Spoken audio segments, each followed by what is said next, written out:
The Books Galaxy. Cranford. Chapter 1. Our Society.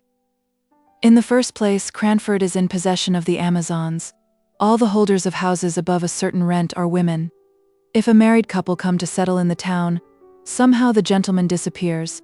He is either fairly frightened to death by being the only man in the Cranford evening parties, or he is accounted for by being with his regiment, his ship, or closely engaged in business all the week in the great neighboring commercial town of Drumble, distant only 20 miles on a railroad. In short, whatever does become of the gentlemen, they are not at Cranford. What could they do if they were there? The surgeon has his round of 30 miles and sleeps at Cranford, but every man cannot be a surgeon. For keeping the trim gardens full of choice flowers without a weed to speck them, for frightening away little boys who look wistfully at the said flowers through the railings, for rushing out at the geese that occasionally venture into the gardens if the gates are left open, for deciding all questions of literature and politics without troubling themselves with unnecessary reasons or arguments, for obtaining clear and correct knowledge of everybody's affairs in the parish, for keeping their neat maidservants in admirable order, for kindness, somewhat dictatorial to the poor, and real tender good offices to each other whenever they are in distress, the ladies of Cranford are quite sufficient. A man, as one of them observed to me once, is so in the way in the house. Although the ladies of Cranford know all each other's proceedings, they are exceedingly indifferent to each other's opinions. Indeed, as each has her own individuality, not to say eccentricity, pretty strongly developed, nothing is so easy as verbal retaliation, but somehow goodwill reigns among them to a considerable degree. The Cranford ladies have only an occasional little quarrel, spirited out in a few peppery words and angry jerks of the head, just enough to prevent the even tenor of their lives from becoming too flat. Their dress is very independent of fashion, as they observe, what does it signify how we dress here at Cranford, where everybody knows us? And if they go from home, their reason is equally cogent. What does it signify how we dress here, where nobody knows us? The materials of their clothes are, in general, good and plain, and most of them are nearly as scrupulous as Miss Tyler, of cleanly memory. But I will answer for it, the last gigot, the last tight and scanty petticoat in wear in England, was seen in Cranford, and seen without a smile. I can testify to a magnificent family red silk umbrella, under which a gentle little spinster, left alone of many brothers and sisters, used to patter to church on rainy days. Have you any red silk umbrellas in London? We had a tradition of the first that had ever been seen in Cranford, and the little boys mobbed it, and called it a stick in petticoats. It might have been the very red silk one I have described, held by a strong father over a troop of little ones. The poor little lady, the survivor of all, could scarcely carry it. Then there were rules and regulations for visiting and calls, and they were announced to any young people who might be staying in the town, with all the solemnity with which the old Manx laws were read once a year on the tin-walled mount. Our friends have sent to inquire how you are after your journey tonight, my dear. 15 miles in a gentleman's carriage. They will give you some rest tomorrow, but the next day I have no doubt they will call. So be at liberty after 12. From 12 to 3 are our calling hours. Then, after they had called, it is the third day, I dare say your mamma has told you, my dear, never to let more than 3 days elapse between receiving a call and returning it, and also that you are never to stay longer than a quarter of an hour. But am I to look at my watch? How am I to find out when a quarter of an hour has passed? You must keep thinking about the time, my dear, and not allow yourself to forget it in conversation. As everybody had this rule in their minds whether they received or paid a call, of course no absorbing subject was ever spoken about. We kept ourselves to short sentences of small talk, and were punctual to our time. I imagine that a few of the gentlefolks of Cranford were poor, and had some difficulty in making both ends meet, but they were like the Spartans, and concealed their smart under a smiling face. We none of us spoke of money, because that subject savored of commerce and trade, and though some might be poor, we were all aristocratic. The Cranfordians had that kindly esprit de corps which made them overlook all deficiencies in success when some among them tried to conceal their poverty. When Mrs. Forrester, for instance, gave a party in her baby house of a dwelling, and the little maiden disturbed the ladies on the sofa by a request that she might get the tea tray out from underneath. Everyone took this novel proceeding as the most natural thing in the world, and talked on about household forms and ceremonies as if we all believed that our hostess had a regular servants' hall. Second table with housekeeper and steward, instead of the one little charity school maiden, whose short ruddy arms could never have been strong enough to carry the tray upstairs, if she had not been assisted in private by her mistress, who now sat in state, pretending not to know what cakes were sent up, though she knew, and we knew, and she knew that we knew, and we knew that she knew that we knew, she had been busy all the morning making tea bread and sponge cakes.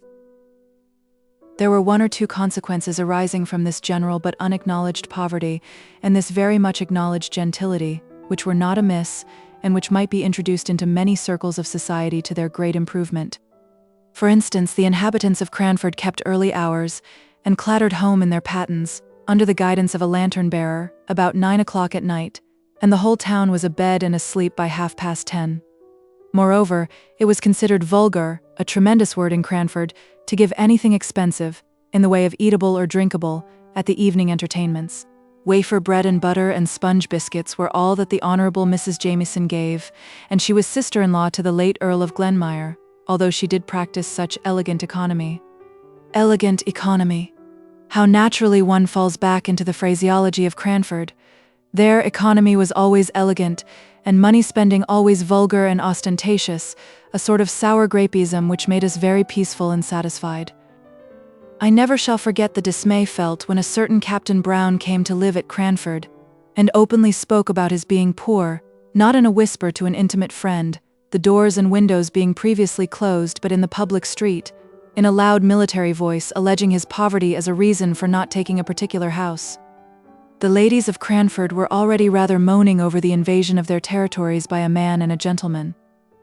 He was a half-pay captain, and had obtained some situation on a neighboring railroad, which had been vehemently petitioned against by the little town, and if, in addition to his masculine gender, and his connection with the obnoxious railroad, he was so brazen as to talk of being poor, why, then indeed he must be sent to Coventry. Death was as true and as common as poverty, yet people never spoke about that, loud out in the streets. It was a word not to be mentioned to ears polite. We had tacitly agreed to ignore that any with whom we associated on terms of visiting equality could ever be prevented by poverty from doing anything that they wished. If we walked to or from a party, it was because the night was so fine or the air so refreshing, not because sedan chairs were expensive. If we wore prints instead of summer silks, it was because we preferred a washing material, and so on, till we blinded ourselves to the vulgar fact that we were, all of us, people of very moderate means. Of course, then, we did not know what to make of a man who could speak of poverty as if it was not a disgrace. Yet, somehow, Captain Brown made himself respected in Cranford, and was called upon, in spite of all resolutions to the contrary. I was surprised to hear his opinions quoted as authority at a visit which I paid to Cranford about a year after he had settled in the town. My own friends had been among the bitterest opponents of any proposal to visit the captain and his daughters, only 12 months before, and now he was even admitted in the tabooed hours before 12.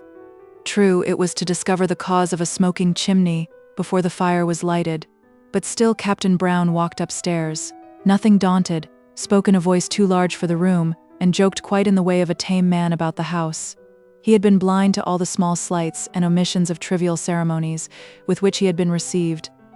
He had been friendly, though the Cranford ladies had been cool. He had answered small sarcastic compliments in good faith, and with his manly frankness had overpowered all the shrinking which met him as a man who was not ashamed to be poor. And at last his excellent masculine common sense, and his facility in devising expedients to overcome domestic dilemmas, had gained him an extraordinary place as authority among the Cranford ladies.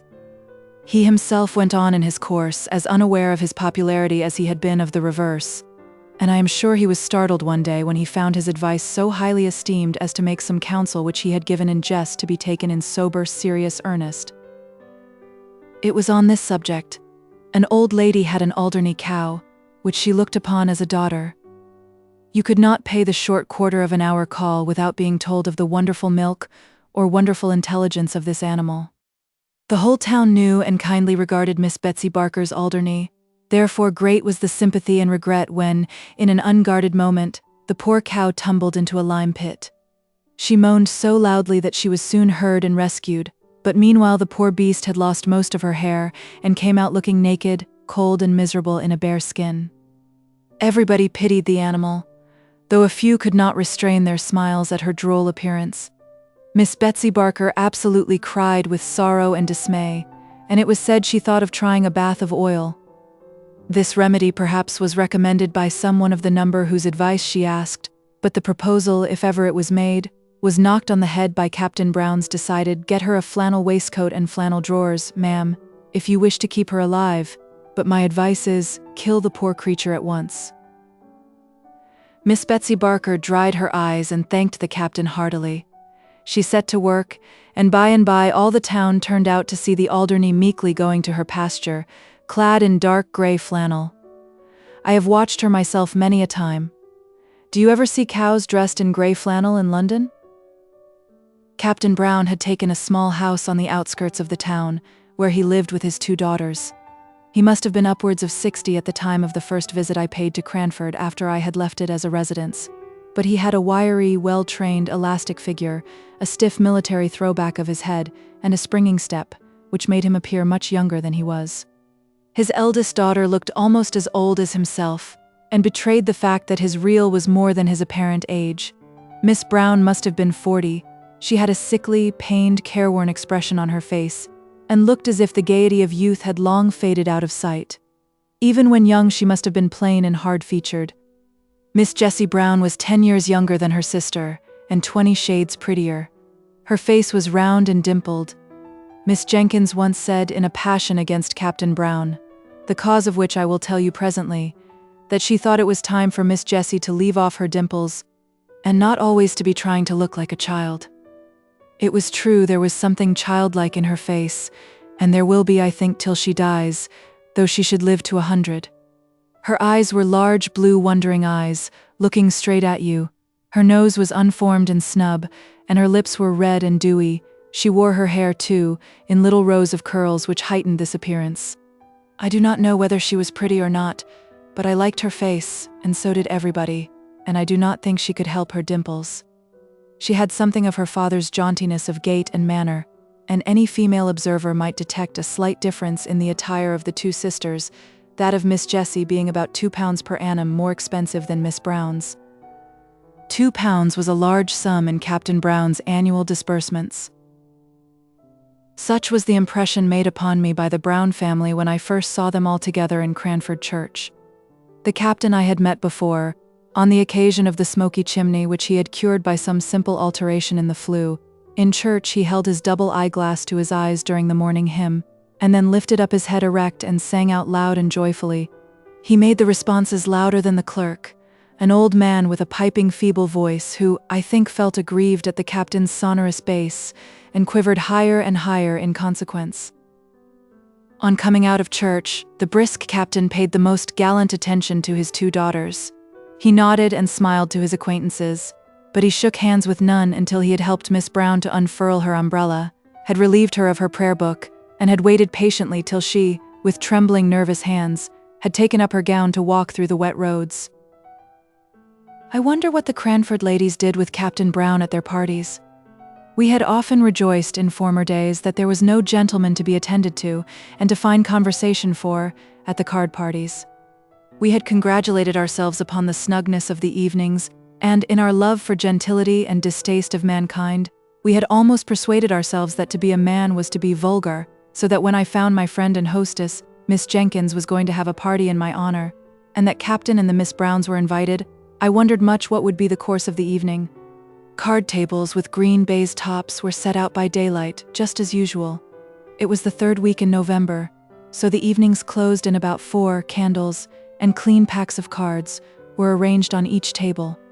The fire was made up. The neat maidservant had received her last directions, and there we stood, dressed in our best, each with a candle lighter in our hands, ready to dart at the candles as soon as the first knock came. Parties in Cranford were solemn festivities, making the ladies feel gravely elated as they sat together in their best dresses. As soon as 3 had arrived, we sat down to preference, I being the unlucky 4th. The next 4 comers were put down immediately to another table, and presently the tea trays, which I had seen set out in the storeroom as I passed in the morning, were placed each on the middle of a card table. The china was delicate eggshell, the old-fashioned silver glittered with polishing, but the eatables were of the slightest description. While the trays were yet on the tables, Captain and the Miss Browns came in, and I could see that somehow or other, the Captain was a favorite with all the ladies present. Ruffled brows were smoothed, sharp voices lowered at his approach. Miss Brown looked ill, and depressed almost to gloom. Miss Jessie smiled as usual, and seemed nearly as popular as her father. He immediately and quietly assumed the man's place in the room, attended to everyone's wants, lessened the pretty maidservant's labor by waiting on empty cups and bread and butterless ladies, and yet did it all in so easy and dignified a manner, and so much as if it were a matter of course for the strong to attend to the weak, that he was a true man throughout. He played for 3 penny points with as grave an interest as if they had been pounds, and yet in all his attention to strangers he had an eye on his suffering daughter. For suffering I was sure she was, though to many eyes she might only appear to be irritable. Miss Jessie could not play cards, but she talked to the sitters out, who before her coming had been rather inclined to be cross. She sang too to an old cracked piano, which I think had been a spinet in its youth. Miss Jessie sang Jock of Hazeldean a little out of tune, but we were none of us musical, though Miss Jenkins beat time out of time, by way of appearing to be so. It was very good of Miss Jenkins to do this, for I had seen that, a little before, she had been a good deal annoyed by Miss Jessie Brown's unguarded admission, apropos of Shetland wool, that she had an uncle, her mother's brother, who was a shopkeeper in Edinburgh. Miss Jenkins tried to drown this confession by a terrible cough, for the Honourable Mrs. Jameson was sitting at a card table nearest Miss Jessie, and what would she say or think if she found out she was in the same room with a shopkeeper's niece? But Miss Jessie Brown, who had no tact, as we all agreed the next morning, would repeat the information, and assure Miss Pole she could easily get her the identical Shetland wool required, through my uncle, who has the best assortment of Shetland goods of anyone in Edinburgh. It was to take the taste of this out of our mouths, and the sound of this out of our ears, that Miss Jenkins proposed music, so I say again, it was very good of her to beat time to the song. When the trays reappeared with biscuits and wine punctually at 9:15, there was conversation, comparing of cards and talking over tricks, but by and by Captain Brown sported a bit of literature. "Have you seen any numbers of the Pickwick papers?" said he. They were then publishing in parts. Capital thing. Now Miss Jenkins was daughter of a deceased rector of Cranford, and on the strength of a number of manuscript sermons, and a pretty good library of divinity, considered herself literary, and looked upon any conversation about books as a challenge to her. So she answered and said, yes, she had seen them. Indeed, she might say she had read them. "And what do you think of them?" exclaimed Captain Brown. "Aren't they famously good?" So urged Miss Jenkins could not but speak. "I must say, I don't think they are by any means equal to Dr. Johnson. Still, perhaps the author is young. Let him persevere, and who knows what he may become if he will take the great doctor for his model." This was evidently too much for Captain Brown to take placidly, and I saw the words on the tip of his tongue before Miss Jenkins had finished her sentence. "It is quite a different sort of thing, my dear madam," he began. "I am quite aware of that," returned she, "and I make allowances, Captain Brown." "Just allow me to read you a scene out of this month's number," pleaded he. "I had it only this morning, and I don't think the company can have read it yet." "As you please," said she, settling herself with an air of resignation. He read the account of the soiree which Sam Weller gave at Bath. Some of us laughed heartily. I did not dare, because I was staying in the house. Miss Jenkins sat in patient gravity. When it was ended, she turned to me, and said with mild dignity, "Fetch me Rasselas, my dear, out of the book-room." When I had brought it to her, she turned to Captain Brown. "Now allow me to read you a scene, and then the present company can judge between your favorite Mr. Boz and Dr. Johnson." She read one of the conversations between Rasselas and Imlac, in a high-pitched, majestic voice, and when she had ended she said, "I imagine I am now justified in my preference of Dr. Johnson as a writer of fiction." The captain screwed his lips up, and drummed on the table, but he did not speak. She thought she would give him a finishing blow or two. I consider it vulgar and below the dignity of literature to publish in numbers." "How was the Rambler published, ma'am?" asked Captain Brown in a low voice, which I think Miss Jenkins could not have heard. "Dr. Johnson's style is a model for young beginners. My father recommended it to me when I began to write letters. I have formed my own style upon it. I recommend it to your favorite." "I should be very sorry for him to exchange his style for any such pompous writing," said Captain Brown. Miss Jenkins felt this as a personal affront, in a way of which the captain had not dreamed. Epistolary writing she and her friends considered as her forte. "Many a copy of many a letter have I seen written and corrected on the slate, before she seized the half-hour just previous to post-time to assure her friends of this or of that, and Dr. Johnson was, as she said, her model in these compositions. She drew herself up with dignity and only replied to Captain Brown's last remark by saying, with marked emphasis on every syllable, 'I prefer Dr. Johnson to Mr. Boz.' It is said I won't vouch for the fact that Captain Brown was heard to say, sotto voce, 'Damn Dr. Johnson.' If he did, he was penitent afterwards, as he showed by going to stand near Miss Jenkins' armchair and endeavoring to beguile her into conversation on some more pleasing subject. But she was inexorable. The next day she made the remark I have mentioned about Miss Jessie's dimples. Chapter 2. The Captain. It was impossible to live a month at Cranford and not know the daily habits of each resident, and long before my visit was ended I knew much concerning the whole Brown trio. There was nothing new to be discovered respecting their poverty, for they had spoken simply and openly about that from the very first. They made no mystery of the necessity for their being economical. All that remained to be discovered was the captain's infinite kindness of heart and the various modes in which, unconsciously to himself, he manifested it. Some little anecdotes were talked about for some time after they occurred. As we did not read much, and as all the ladies were pretty well suited with servants, there was a dearth of subjects for conversation. We therefore discussed the circumstance of the captain taking a poor old woman's dinner out of her hands one very slippery Sunday. He had met her returning from the bakehouse as he came from church, and noticed her precarious footing, and, with the grave dignity with which he did everything, he relieved her of her burden, and steered along the street by her side, carrying her baked mutton and potatoes safely home.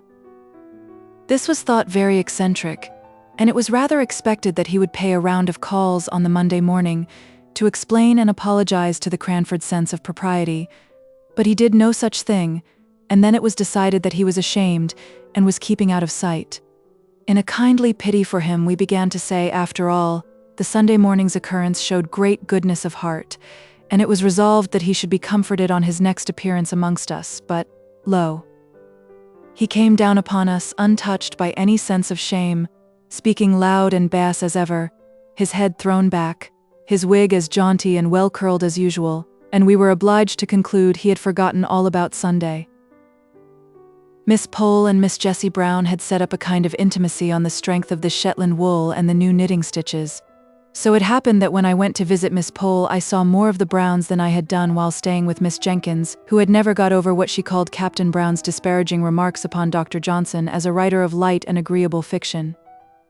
I found that Miss Brown was seriously ill of some lingering, incurable complaint, the pain occasioned by which gave the uneasy expression to her face that I had taken for unmitigated crossness. Cross, too, she was at times, when the nervous irritability occasioned by her disease became past endurance. Miss Jessie bore with her at these times, even more patiently than she did with the bitter self-upbraidings by which they were invariably succeeded. Miss Brown used to accuse herself, not merely of hasty and irritable temper, but also of being the cause why her father and sister were obliged to pinch, in order to allow her the small luxuries which were necessaries in her condition. She would so fain have made sacrifices for them, and have lightened their cares, that the original generosity of her disposition added acerbity to her temper. All this was borne by Miss Jessie and her father with more than placidity, with absolute tenderness. I forgave Miss Jessie her singing out of tune, and her juvenility of dress, when I saw her at home. I came to perceive that Captain Brown's dark Brutus wig and padded coat, alas, too often threadbare, were remnants of the military smartness of his youth, which he now wore unconsciously. He was a man of infinite resources, gained in his barrack experience. As he confessed, no one could black his boots to please him except himself, But indeed he was not above saving the little maidservant's labors in every way, knowing most likely that his daughter's illness made the place a hard one. He endeavored to make peace with Miss Jenkins soon after the memorable dispute I have named by a present of a wooden fire shovel, his own making. Having heard her say how much the grating of an iron one annoyed her, she received the present with cool gratitude and thanked him formally. When he was gone, she bade me put it away in the lumber room, feeling, probably, that no present from a man who preferred Mr. Bawes to Dr. Johnson could be less jarring than an iron fire shovel. Such was the state of things when I left Cranford and went to Drumble. I had, however, several correspondents who kept me au fait as to the proceedings of the dear little town. There was Miss Pole, who was becoming as much absorbed in crochet as she had been once in knitting, and the burden of whose letter was something like, "But don't you forget the white worsted at Flint's of the old song," for at the end of every sentence of news came a fresh direction as to some crochet commission which I was to execute for her. Miss Matilda Jenkins, who did not mind being called Miss Mattie when Miss Jenkins was not by, wrote nice, kind, rambling letters, now and then venturing into an opinion of her own, but suddenly pulling herself up, and either begging me not to name what she had said, as Deborah thought differently and she knew, or else putting in a postscript to the effect that, since writing the above, she had been talking over the subject with Deborah, and was quite convinced that, etc. Here probably followed a recantation of every opinion she had given in the letter. Then came Miss Jenkins, Deborah, as she liked Miss Mattie to call her, her father having once said that the Hebrew name ought to be so pronounced. I secretly think she took the Hebrew prophetess for a model in character, and indeed, she was not unlike the stern prophetess in some ways, making allowance, of course, for modern customs and difference in dress. Miss Jenkins wore a cravat, and a little bonnet like a jockey cap, and altogether had the appearance of a strong-minded woman, although she would have despised the modern idea of women being equal to men. Equal, indeed, she knew they were superior, but to return to her letters, everything in them was stately and grand like herself. I have been looking them over, dear Miss Jenkins, how I honored her, and I will give an extract, more especially because it relates to our friend Captain Brown. The Honourable Mrs. Jameson has only just quitted me, and, in the course of conversation, she communicated to me the intelligence that she had yesterday received a call from her revered husband's quondam friend, Lord Mauleverer. You will not easily conjecture what brought his lordship within the precincts of our little town. It was to see Captain Brown, with whom it appears his lordship was acquainted in the plumed wars, and who had the privilege of averting destruction from his lordship's head when some great peril was impending over it, off the misnomered Cape of Good Hope. You know our friend the Honourable Mrs. Jameson's deficiency in the spirit of innocent curiosity, and you will therefore not be so much surprised when I tell you she was quite unable to disclose to me the exact nature of the peril in question.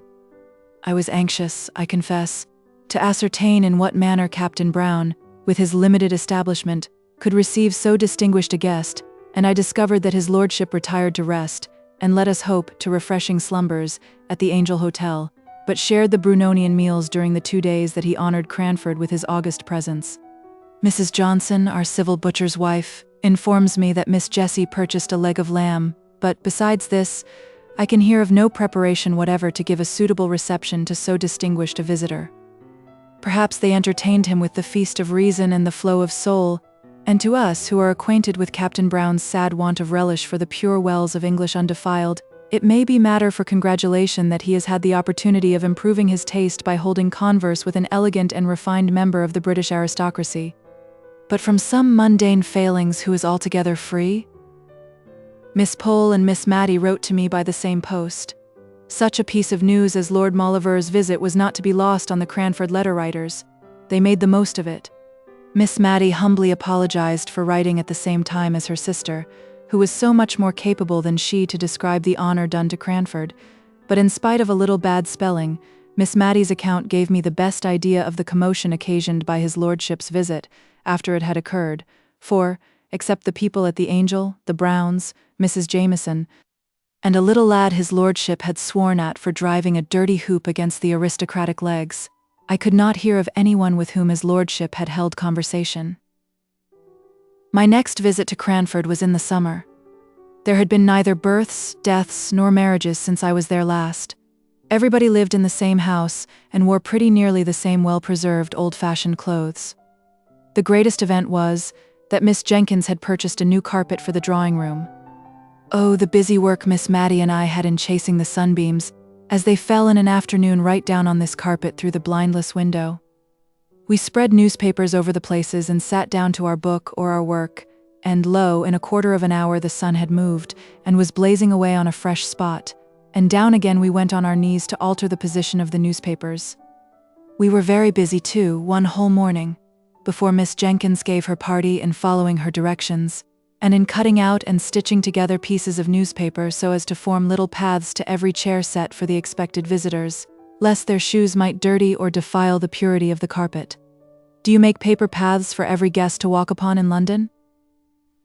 Captain Brown and Miss Jenkins were not very cordial to each other. The literary dispute of which I had seen the beginning was a raw, the slightest touch on which made them wince. It was the only difference of opinion they had ever had, but that difference was enough. Miss Jenkins could not refrain from talking at Captain Brown, and though he did not reply, he drummed with his fingers, which action she felt and resented as very disparaging to Dr. Johnson. He was rather ostentatious in his preference of the writings of Mr. Boz, would walk through the streets so absorbed in them that he all but ran against Miss Jenkins, and though his apologies were earnest and sincere, and though he did not, in fact, do more than startle her and himself, she owned to me she had rather he had knocked her down. If he had only been reading a higher style of literature. The poor, brave captain. He looked older and more worn, and his clothes were very threadbare. But he seemed as bright and cheerful as ever, unless he was asked about his daughter's health. She suffers a great deal, and she must suffer more. We do what we can to alleviate her pain. God's will be done. He took off his hat at these last words. I found from Miss Mattie that everything had been done, in fact. A medical man of high repute in that country neighborhood had been sent for, and every injunction he had given was attended to regardless of expense. Miss Mattie was sure they denied themselves many things in order to make the invalid comfortable, but they never spoke about it. And as for Miss Jessie, I really think she's an angel, said poor Miss Mattie, quite overcome. To see her way of bearing with Miss Brown's crossness, and the bright face she puts on after she's been sitting up a whole night and scolded above half of it, is quite beautiful. Yet she looks as neat and as ready to welcome the captain at breakfast time as if she had been asleep in the Queen's bed all night. My dear, you could never laugh at her prim little curls or her pink bows again if you saw her as I have done. I could only feel very penitent and greet Miss Jessie with double respect when I met her next. She looked faded and pinched, and her lips began to quiver as if she was very weak when she spoke of her sister. But she brightened and sent back the tears that were glittering in her pretty eyes as she said, "But to be sure, what a town Cranford is for kindness. I don't suppose anyone has a better dinner than usual cooked, but the best part of all comes in a little covered basin for my sister. The poor people will leave their earliest vegetables at our door for her. They speak short and gruff, as if they were ashamed of it, but I am sure it often goes to my heart to see their thoughtfulness." The tears now came back and overflowed, but after a minute or two she began to scold herself, and ended by going away the same cheerful Miss Jessie as ever. "But why does not this Lord Mauleverer do something for the man who saved his life?" said I.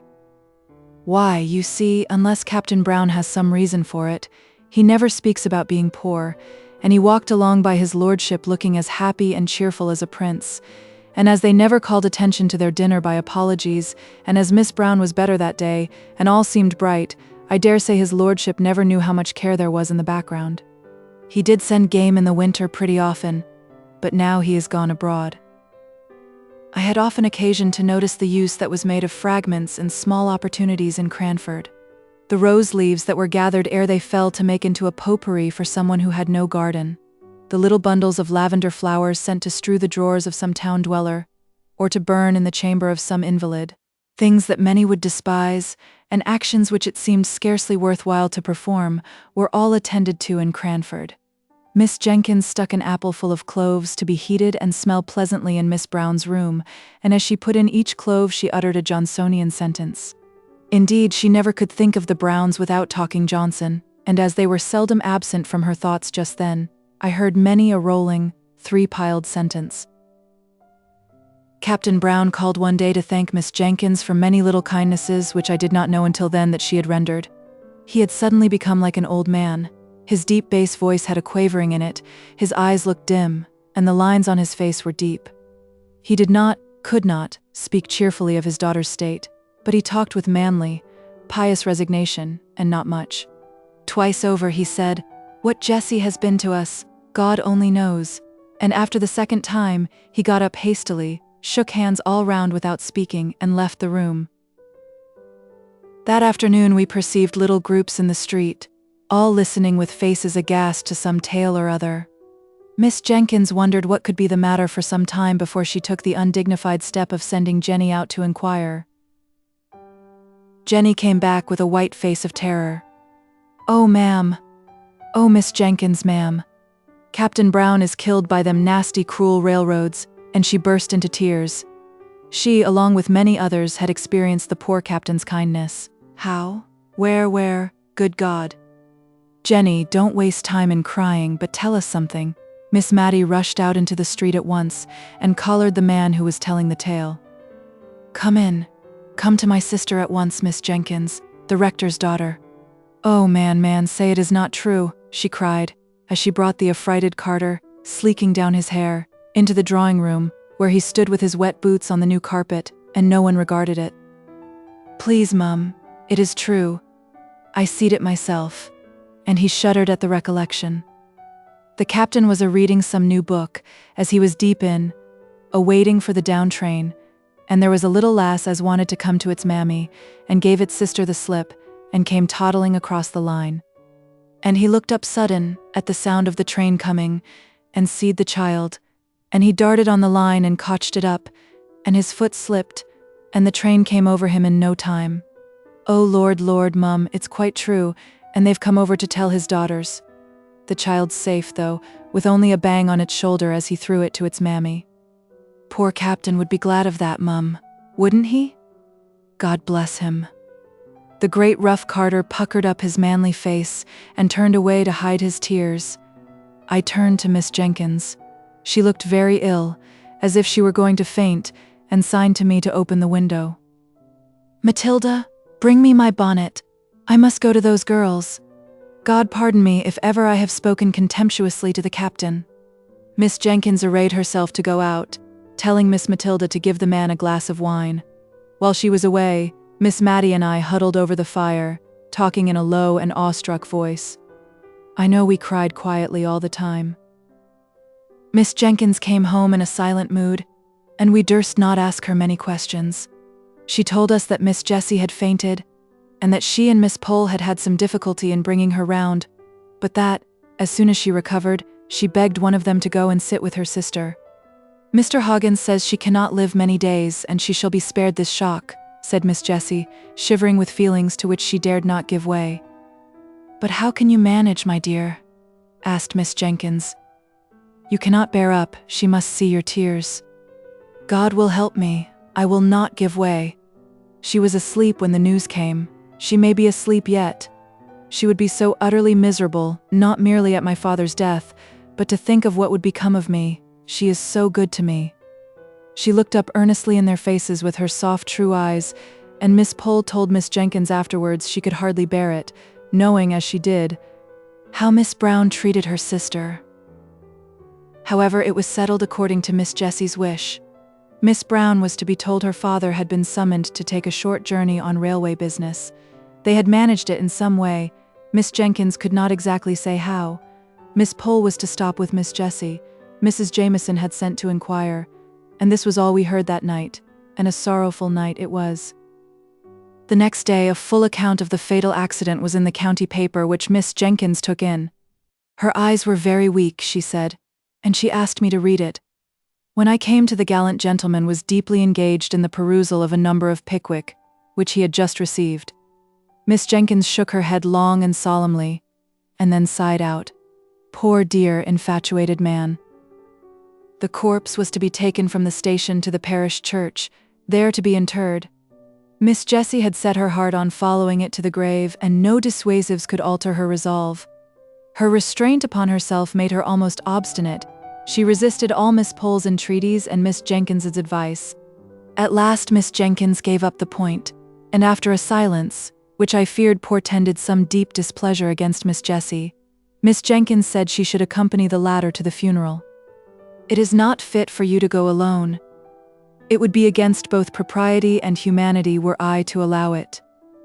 Miss Jessie seemed as if she did not half like this arrangement, but her obstinacy, if she had any, had been exhausted in her determination to go to the interment. She longed, poor thing, I have no doubt, to cry alone over the grave of the dear father to whom she had been all in all, and to give way, for one little half-hour, uninterrupted by sympathy and unobserved by friendship. But it was not to be. That afternoon Miss Jenkins sent out for a yard of black crepe, and employed herself busily in trimming the little black silk bonnet I have spoken about. When it was finished she put it on, and looked at us for approbation. Admiration she despised. I was full of sorrow, but, by one of those whimsical thoughts which come unbidden into our heads, in times of deepest grief, I no sooner saw the bonnet than I was reminded of a helmet, and in that hybrid bonnet, half helmet, half jockey cap, did Miss Jenkins attend Captain Brown's funeral, and, I believe, supported Miss Jessie with a tender, indulgent firmness which was invaluable, allowing her to weep her passionate fill before they left. Miss Pole, Miss Mattie, and I meanwhile attended to Miss Brown, and hard work we found it to relieve her querulous and never-ending complaints. But if we were so weary and dispirited, what must Miss Jessie have been? Yet she came back almost calm, as if she had gained a new strength. She put off her morning dress and came in, looking pale and gentle, thanking us each with a soft, long pressure of the hand. She could even smile, a faint, sweet, wintry smile, as if to reassure us of her power to endure, but her look made our eyes fill suddenly with tears, more than if she had cried outright.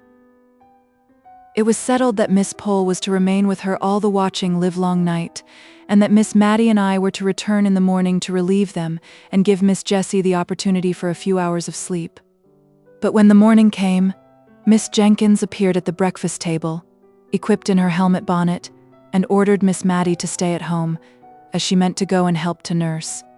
She was evidently in a state of great friendly excitement, which she showed by eating her breakfast standing and scolding the household all round.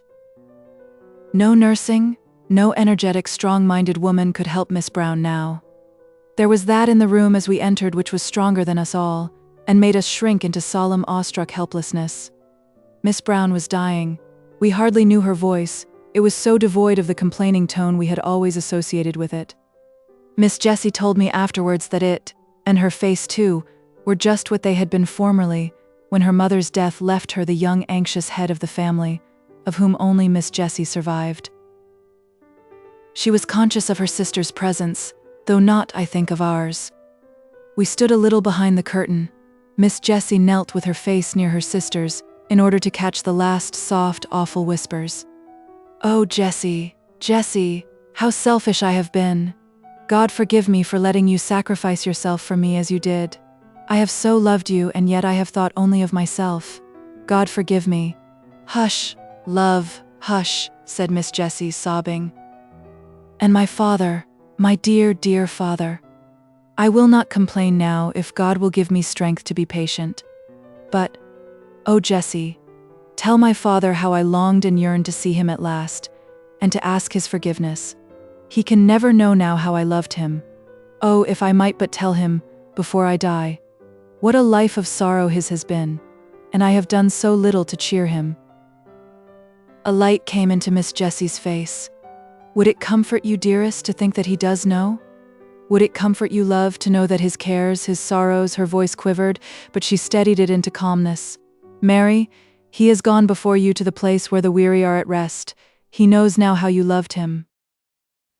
A strange look, which was not distress, came over Miss Brown's face. She did not speak for some time, but then we saw her lips form the words, rather than heard the sound. Father, mother, Harry, Archie, then, as if it were a new idea throwing a filmy shadow over her darkened mind. "But you will be alone, Jessie." Miss Jessie had been feeling this all during the silence, I think, for the tears rolled down her cheeks like rain at these words, and she could not answer at first. Then she put her hands together tight, and lifted them up, and said, "But not to us. Though he slay me, yet will I trust in him." In a few moments more Miss Brown lay calm and still, never to sorrow or murmur more. After this second funeral, Miss Jenkins insisted that Miss Jessie should come to stay with her rather than go back to the desolate house, which in fact we learned from Miss Jessie must now be given up, as she had not wherewithal to maintain it. She had something above £20 a year, besides the interest of the money for which the furniture would sell, but she could not live upon that, and so we talked over her qualifications for earning money. "I can sew neatly," said she, "and I like nursing. I think, too, I could manage a house if anyone would try me as housekeeper, or I would go into a shop as saleswoman, if they would have patience with me at first." Miss Jenkins declared in an angry voice that she should do no such thing, and talked to herself about some people having no idea of their rank as a captain's daughter, nearly an hour afterwards, when she brought Miss Jessie up a basin of delicately made arrowroot, and stood over her like a dragoon until the last spoonful was finished. Then she disappeared. Miss Jessie began to tell me some more of the plans which had suggested themselves to her, and insensibly fell into talking of the days that were past and gone, and interested me so much I neither knew nor heeded how time passed. We were both startled when Miss Jenkins reappeared, and caught us crying. I was afraid lest she would be displeased, as she often said that crying hindered digestion, and I knew she wanted Miss Jessie to get strong, but instead she looked queer and excited and fidgeted round us without saying anything. At last she spoke. "I have been so much startled. No, I've not been at all startled. Don't mind me, my dear Miss Jessie. I've been very much surprised. In fact, I've had a caller whom you knew once, my dear Miss Jessie." Miss Jessie went very white, then flushed scarlet, and looked eagerly at Miss Jenkins. "A gentleman, my dear, who wants to know if you would see him." "Is it?" "It is not," stammered out Miss Jessie, and got no farther.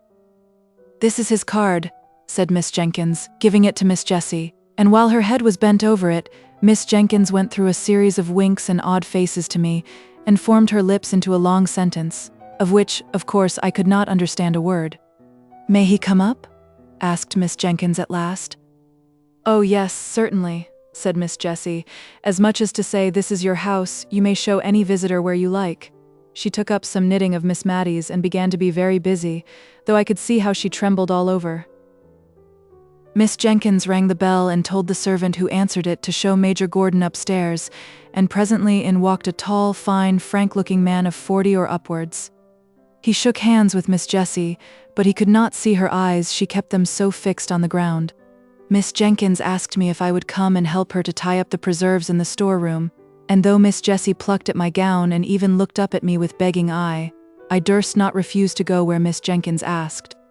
Instead of tying up preserves in the storeroom, however, we went to talk in the dining room, and there Miss Jenkins told me what Major Gordon had told her, how he had served in the same regiment with Captain Brown, and had become acquainted with Miss Jessie, then a sweet-looking, blooming girl of 18, how the acquaintance had grown into love on his part, though it had been some years before he had spoken, how, on becoming possessed, through the will of an uncle, of a good estate in Scotland, he had offered and been refused, though with so much agitation and evident distress that he was sure she was not indifferent to him, and how he had discovered that the obstacle was the fell disease which was, even then, too surely threatening her sister. She had mentioned that the surgeons foretold intense suffering, and there was no one but herself to nurse her poor Mary, or cheer and comfort her father during the time of illness. They had had long discussions, and on her refusal to pledge herself to him as his wife when all should be over, he had grown angry and broken off entirely and gone abroad, believing that she was a cold-hearted person whom he would do well to forget. He had been traveling in the East, and was on his return home when, at Rome, he saw the account of Captain Brown's death in Galignani. Just then Miss Maddie, who had been out all the morning and had only lately returned to the house, burst in with a face of dismay and outraged propriety. "Oh, goodness me," she said. "Deborah, there's a gentleman sitting in the drawing-room with his arm round Miss Jessie's waist." Miss Maddie's eyes looked large with terror. Miss Jenkins snubbed her down in an instant. "The most proper place in the world for his arm to be in. Go away, Matilda, and mind your own business." This from her sister, who had hitherto been a model of feminine decorum, was a blow for poor Miss Maddie, and with a double shock she left the room. The last time I ever saw poor Miss Jenkins was many years after this. Mrs. Gordon had kept up a warm and affectionate intercourse with all at Cranford. Miss Jenkins, Miss Maddie, and Miss Pole had all been to visit her, and returned with wonderful accounts of her house, her husband, her dress, and her looks. For, with happiness, something of her early bloom returned. She had been a year or two younger than we had taken her for. Her eyes were always lovely, and, as Mrs. Gordon, her dimples were not out of place. At the time to which I have referred, when I last saw Miss Jenkins, that lady was old and feeble, and had lost something of her strong mind. Little Flora Gordon was staying with the Mrs. Jenkins, and when I came in she was reading aloud to Miss Jenkins, who lay feeble and changed on the sofa. Flora put down the Rambler when I came in. "Ah," said Miss Jenkins, "you find me changed, my dear. I can't see as I used to do. If Flora were not here to read to me, I hardly know how I should get through the day. Did you ever read the Rambler? It's a wonderful book, wonderful. And the most improving reading for Flora, which I dare say it would have been, if she could have read half the words without spelling, and could have understood the meaning of a third, better than that strange old book, with the queer name. Poor Captain Brown was killed for reading that book by Mr. Boz, you know, Old Paws, when I was a girl. But that's a long time ago. I acted Lucy in Old Paws." She babbled on long enough for Flora to get a good long spell at the Christmas Carol, which Miss Mattie had left on the table. Chapter 3. A Love Affair of Long Ago.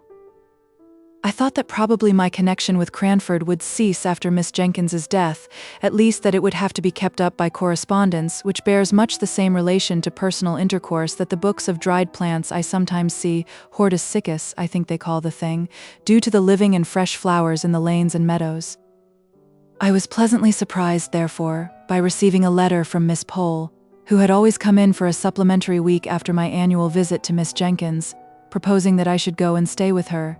And then, in a couple of days after my acceptance, came a note from Miss Mattie, in which, in a rather circuitous and very humble manner, she told me how much pleasure I should confer if I could spend a week or two with her, either before or after I had been at Miss Pole's.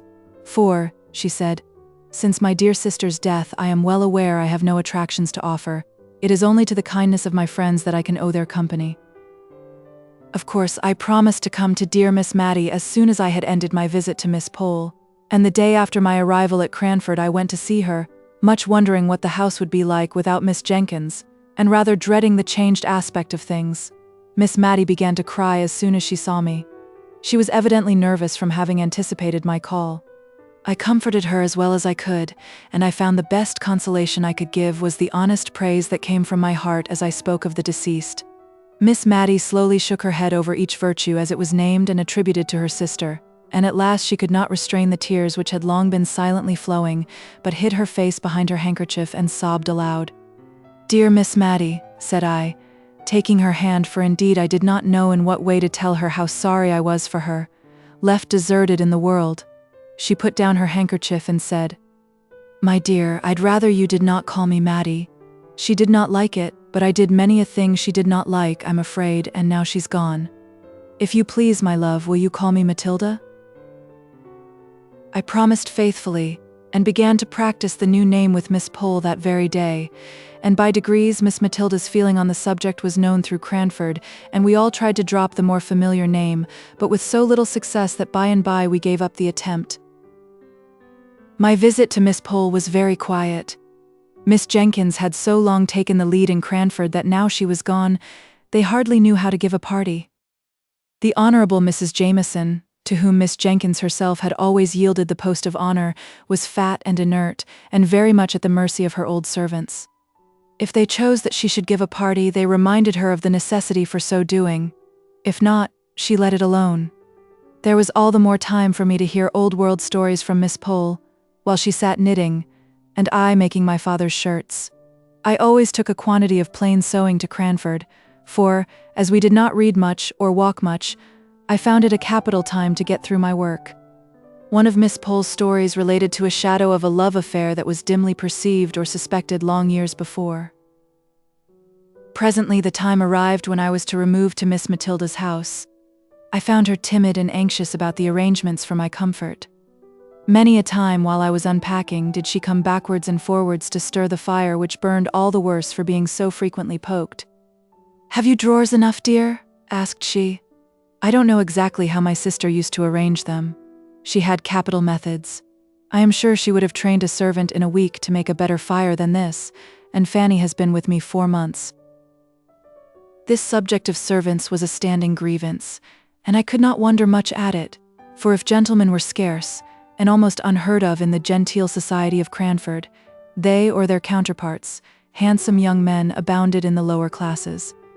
The pretty neat servant maids had their choice of desirable followers and their mistresses, without having the sort of mysterious dread of men and matrimony that Miss Matilda had, might well feel a little anxious lest the heads of their comely maids should be turned by the joiner, or the butcher or the gardener, who were obliged by their callings to come to the house, and who, as ill luck would have it, were generally handsome and unmarried.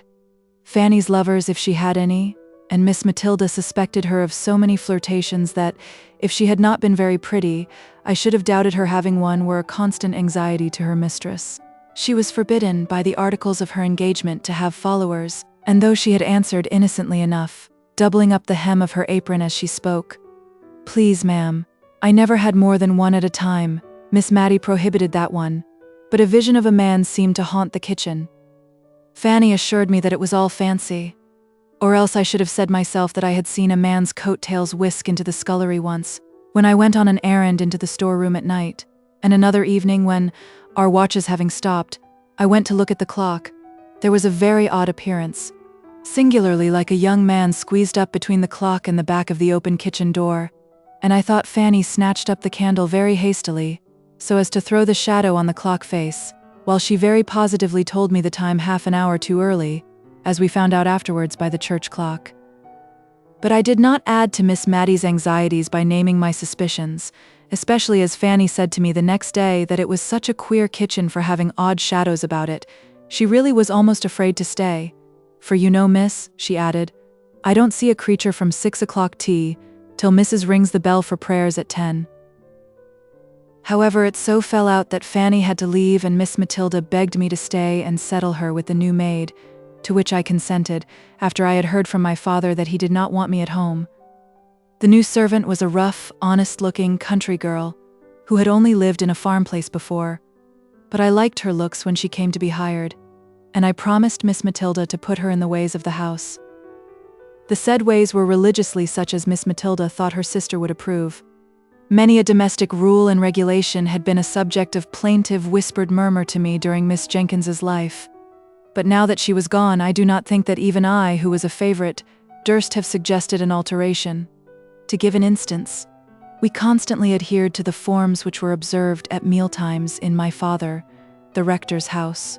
Accordingly, we had always wine and dessert, but the decanters were only filled when there was a party, and what remained was seldom touched, though we had 2 wine glasses apiece every day after dinner, until the next festive occasion arrived, when the state of the remainder wine was examined into in a family council. The dregs were often given to the poor, but occasionally, when a good deal had been left at the last party, 5 months ago it might be, it was added to some of a fresh bottle brought up from the cellar.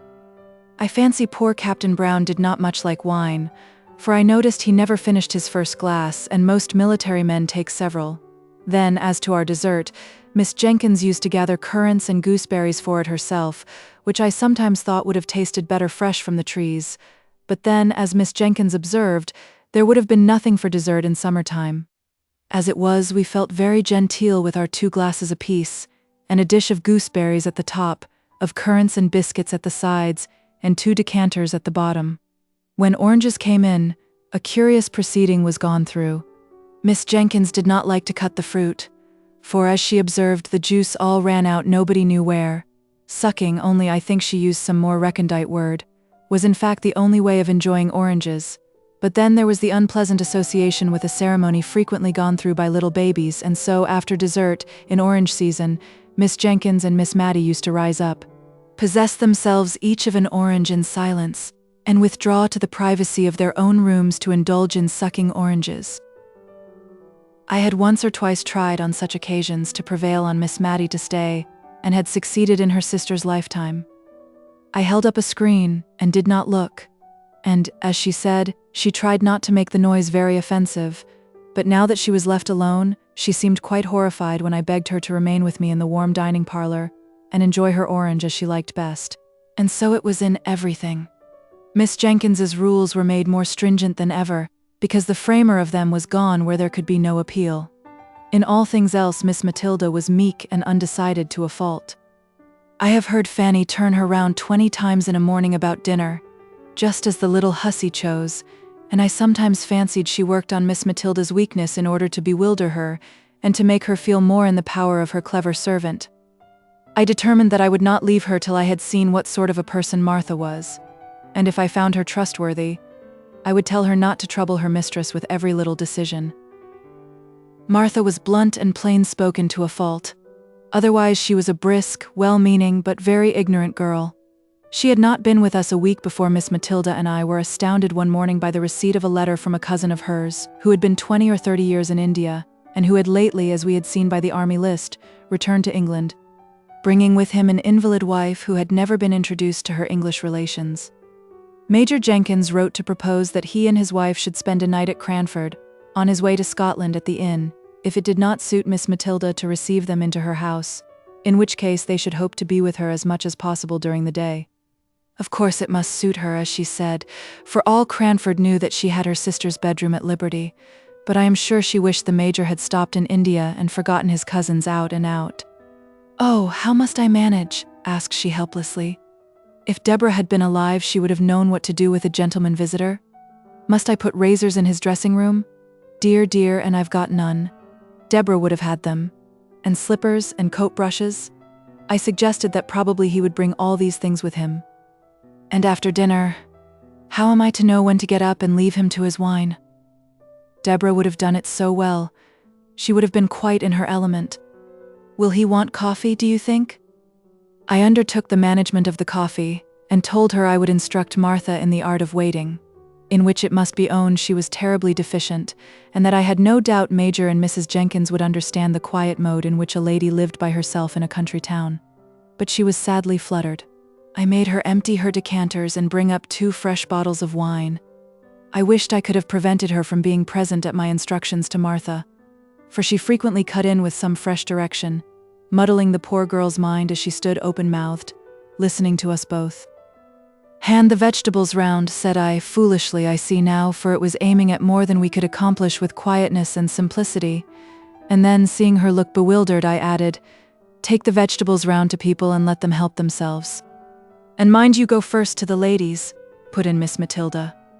"Always go to the ladies before gentlemen when you're waiting." "I'll do it as you tell me, ma'am," said Martha, "but I like lads best." We felt very uncomfortable and shocked at this speech of Martha's, yet I don't think she meant any harm, and on the whole she attended very well to our directions, except that she nudged the Major when he did not help himself as soon as she expected to the potatoes, while she was handing them round. The Major and his wife were quiet, unpretending people enough when they did come. Languid as all East Indians are, I suppose. We were rather dismayed at their bringing 2 servants with them, a Hindu body servant for the Major, and a steady elderly maid for his wife, but they slept at the inn, and took off a good deal of the responsibility by attending carefully to their master's and mistress's comfort. Martha, to be sure, had never ended her staring at the East Indian's white turban and brown complexion, and I saw that Miss Matilda shrunk away from him a little as he waited at dinner. Indeed, she asked me, when they were gone, if he did not remind me of Bluebeard? On the whole, the visit was most satisfactory, and is a subject of conversation even now with Miss Matilda. At the time it greatly excited Cranford, and even stirred up the apathetic and honorable Mrs. Jameson to some expression of interest. When I went to call and thank her for the kind answers she had vouchsafed to Miss Matilda's inquiries as to the arrangement of a gentleman's dressing room, answers which I must confess she had given in the wearied manner of the Scandinavian prophetess. Leave me to repose. And now I come to the love affair. It seems that Miss Pole had a cousin, once or twice removed, who had offered to Miss Mattie long ago. Now this cousin lived 4 or 5 miles from Cranford on his own estate, but his property was not large enough to entitle him to rank higher than a yeoman, or rather, with something of the pride which apes humility, he had refused to push himself on, as so many of his class had done, into the ranks of the squires. He would not allow himself to be called Thomas Holbrook, Esquire. He even sent back letters with this address, telling the postmistress at Cranford that his name was Mr. Thomas Holbrook, yeoman. He rejected all domestic innovations. He would have the house door stand open in summer and shut in winter, without knocker or bell to summon a servant. The closed fist or the knob of a stick did this office for him if he found the door locked. He despised every refinement which had not its root deep down in humanity. If people were not ill, he saw no necessity for moderating his voice. He spoke the dialect of the country in perfection, and constantly used it in conversation, although Miss Pole, who gave me these particulars, added that he read aloud more beautifully and with more feeling than anyone she had ever heard, except the late rector. "And how came Miss Matilda not to marry him?" asked I. "Oh, I don't know. She was willing enough, I think, but you know Cousin Thomas would not have been enough of a gentleman for the rector and Miss Jenkins." "Well, but they were not to marry him," said I, impatiently. "No, but they did not like Miss Matty to marry below her rank. You know she was the rector's daughter, and somehow they are related to Sir Peter Arley. Miss Jenkins thought a deal of that." "Poor Miss Matty," said I. "Nay, now, I don't know anything more than that he offered and was refused. Miss Matty might not like him, and Miss Jenkins might never have said a word. It is only a guess of mine." "Has she never seen him since?" I inquired. "No, I think not. You see, Woodley, Cousin Thomas's house, lies halfway between Cranford and Misselton, and I know he made Misselton his market town very soon after he had offered to Miss Matty, and I don't think he has been into Cranford above once or twice since. Once, when I was walking with Miss Matty in High Street, and suddenly she darted from me and went up Shire Lane. A few minutes after I was startled by meeting Cousin Thomas." "How old is he?" I asked, after a pause of castle building. "He must be about 70, I think, my dear," said Miss Pole, blowing up my castle, as if by gunpowder, into small fragments. Very soon after, at least during my long visit to Miss Matilda, I had the opportunity of seeing Mr. Holbrook, seeing, too, his first encounter with his former love, after 30 or 40 years' separation. I was helping to decide whether any of the new assortment of colored silks which they had just received at the shop would do to match a gray and black mousseline delaine that wanted a new breadth, when a tall, thin, Don Quixote-looking old man came into the shop for some woolen gloves. I had never seen the person, who was rather striking, before, and I watched him rather attentively while Miss Matty listened to the shopman. The stranger wore a blue coat with brass buttons, drab breeches and gaiters, and drummed with his fingers on the counter until he was attended to.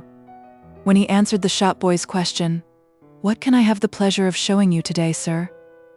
I saw Miss Matilda start, and then suddenly sit down, and instantly I guessed who it was.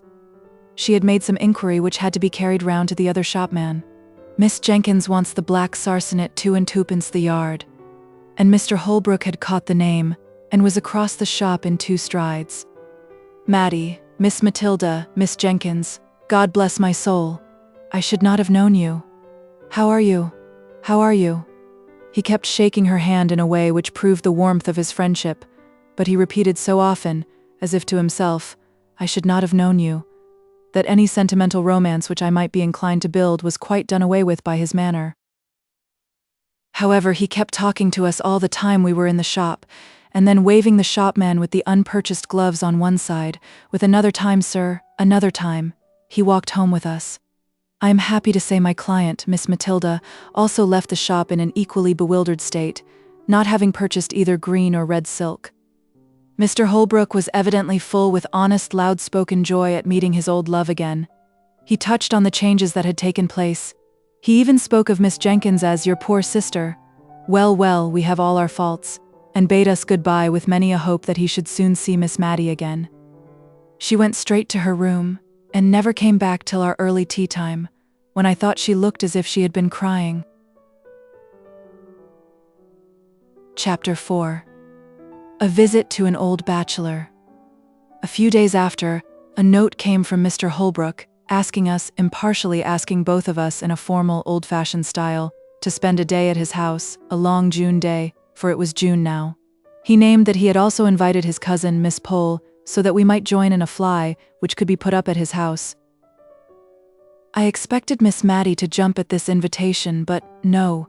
Miss Pole and I had the greatest difficulty in persuading her to go, She thought it was improper, and was even half annoyed when we utterly ignored the idea of any impropriety in her going with 2 other ladies to see her old lover. Then came a more serious difficulty. She did not think Deborah would have liked her to go. This took us half a day's good hard talking to get over, but at the first sentence of relenting, I seized the opportunity and wrote and dispatched an acceptance in her name, fixing day and hour, that all might be decided and done with. The next morning she asked me if I would go down to the shop with her, and there, after much hesitation, we chose out 3 caps to be sent home and tried on, that the most becoming might be selected to take with us on Thursday. She was in a state of silent agitation all the way to Woodley. She had evidently never been there before, and although she little dreamt I knew anything of her early story, I could perceive she was in a tremor at the thought of seeing the place which might have been her home, and round which it is probable that many of her innocent girlish imaginations had clustered. It was a long drive there, through paved, jolting lanes. Miss Matilda sat bolt upright, and looked wistfully out of the windows as we drew near the end of our journey. The aspect of the country was quiet and pastoral. Woodley stood among fields, and there was an old-fashioned garden where roses and currant bushes touched each other, and where the feathery asparagus formed a pretty background to the pinks and gillyflowers. There was no drive up to the door. We got out at a little gate, and walked up a straight box-edged path. "My cousin might make a drive, I think," said Miss Pole, who was afraid of earache, and had only her cap on. "I think it is very pretty," said Miss Mattie, with a soft plaintiveness in her voice, and almost in a whisper, for just then Mr. Holbrook appeared at the door, rubbing his hands in very effervescence of hospitality. He looked more like my idea of Don Quixote than ever, and yet the likeness was only external. His respectable housekeeper stood modestly at the door to bid us welcome, and, while she led the elder ladies upstairs to a bedroom, I begged to look about the garden. My request evidently pleased the old gentleman, who took me all round the place and showed me his 26 cows, named after the different letters of the alphabet. As we went along, he surprised me occasionally by repeating apt and beautiful quotations from the poets, ranging easily from Shakespeare and George Herbert to those of our own day. He did this as naturally as if he were thinking aloud, and their true and beautiful words were the best expression he could find for what he was thinking or feeling. To be sure, he called Byron my Lord Byron, and pronounced the name of Goethe strictly in accordance with the English sound of the letters, as Goethe says, "Ye ever verdant palaces," etc. Altogether, I never met with a man, before or since, who had spent so long a life in a secluded and not impressive country, with ever-increasing delight in the daily and yearly change of season and beauty. When he and I went in, we found that dinner was nearly ready in the kitchen, for so I suppose the room ought to be called, as there were oak dressers and cupboards all round, all over by the side of the fireplace, and only a small Turkey carpet in the middle of the flag floor. The room might have been easily made into a handsome dark oak dining parlor by removing the oven and a few other appurtenances of a kitchen, which were evidently never used, the real cooking place being at some distance. The room in which we were expected to sit was a stiffly furnished, ugly apartment, but that in which we did sit was what Mr. Holbrook called the counting house, where he paid his laborers their weekly wages at a great desk near the door. The rest of the pretty sitting room, looking into the orchard, and all covered over with dancing tree shadows, was filled with books. They lay on the ground, they covered the walls, they strewed the table. He was evidently half ashamed and half proud of his extravagance in this respect. They were of all kinds, poetry and wild, weird tales prevailing. He evidently chose his books in accordance with his own tastes, not because such and such were classical or established favorites. "Ah," he said, "we farmers ought not to have much time for reading, yet somehow one can't help it." "What a pretty room," said Miss Mattie sotto voce. "What a pleasant place," said I, aloud, almost simultaneously. "Nay, if you like it," replied he, "but can you sit on these great black leather 3-cornered chairs? I like it better than the best parlor, but I thought ladies would take that for the smarter place." It was the smarter place, but, like most smart things, not at all pretty or pleasant or homelike. So, while we were at dinner, the servant girl dusted and scrubbed the counting-house chairs, and we sat there all the rest of the day.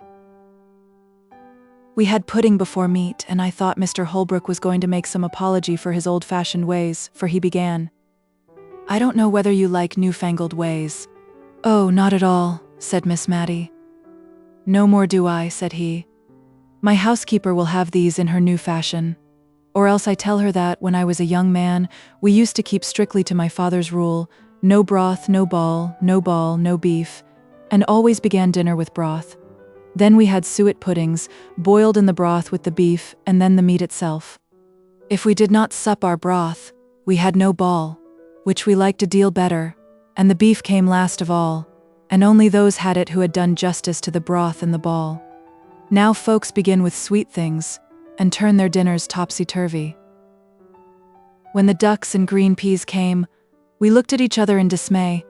We had only 2-pronged black-handled forks. It is true the steel was as bright as silver, but what were we to do? Miss Matty picked up her peas, one by one, on the point of the prongs, much as Amine ate her grains of rice after her previous feast with the ghoul. Miss Pole sighed over her delicate young peas as she left them on one side of her plate untasted, for they would drop between the prongs. I looked at my host. The peas were going wholesale into his capacious mouth, shoveled up by his large round-ended knife. I saw, I imitated, I survived.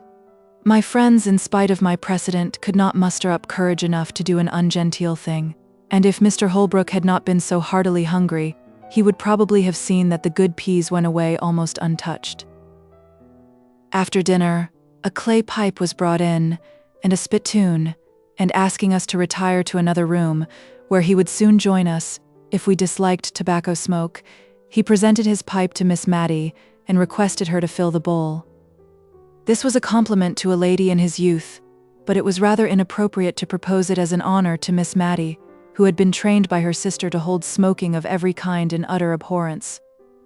But if it was a shock to her refinement, it was also a gratification to her feelings to be thus selected. So she daintily stuffed the strong tobacco into the pipe, and then we withdrew. "It is very pleasant dining with a bachelor," said Miss Matty softly as we settled ourselves in the counting-house. "I only hope it is not improper, so many pleasant things are." "What a number of books he has," said Miss Pole, looking round the room. "And how dusty they are." "I think it must be like one of the great Dr. Johnson's rooms," said Miss Matty. "What a superior man your cousin must be." "Yes," said Miss Pole. "He's a great reader, but I am afraid he has got into very uncouth habits with living alone." "Oh, uncouth is too hard a word. I should call him eccentric. Very clever people always are," replied Miss Matty. When Mr. Holbrook returned, he proposed a walk in the fields, but the 2 elder ladies were afraid of damp and dirt and had only very unbecoming calashes to put on over their caps, so they declined, and I was again his companion in a turn which he said he was obliged to take to see after his men. He strode along, either wholly forgetting my existence or soothed into silence by his pipe, and yet it was not silence exactly. He walked before me with a stooping gait, his hands clasped behind him, and as some tree or cloud, or glimpse of distant upland pastures, struck him, he quoted poetry to himself, saying it out loud in a grand sonorous voice, with just the emphasis that true feeling and appreciation give. We came upon an old cedar tree, which stood at one end of the house. The cedar spreads his dark green layers of shade. Capital term, layers. Wonderful man. I did not know whether he was speaking to me or not, but I put in an assenting wonderful, although I knew nothing about it, just because I was tired of being forgotten, and of being consequently silent. He turned sharp round. "You may say wonderful? Why, when I saw the review of his poems in Blackwood, I set off within an hour, and walked 7 miles to Misselton, for the horses were not in the way, and ordered them. Now what color are ash buds in March?" "Is the man going mad?"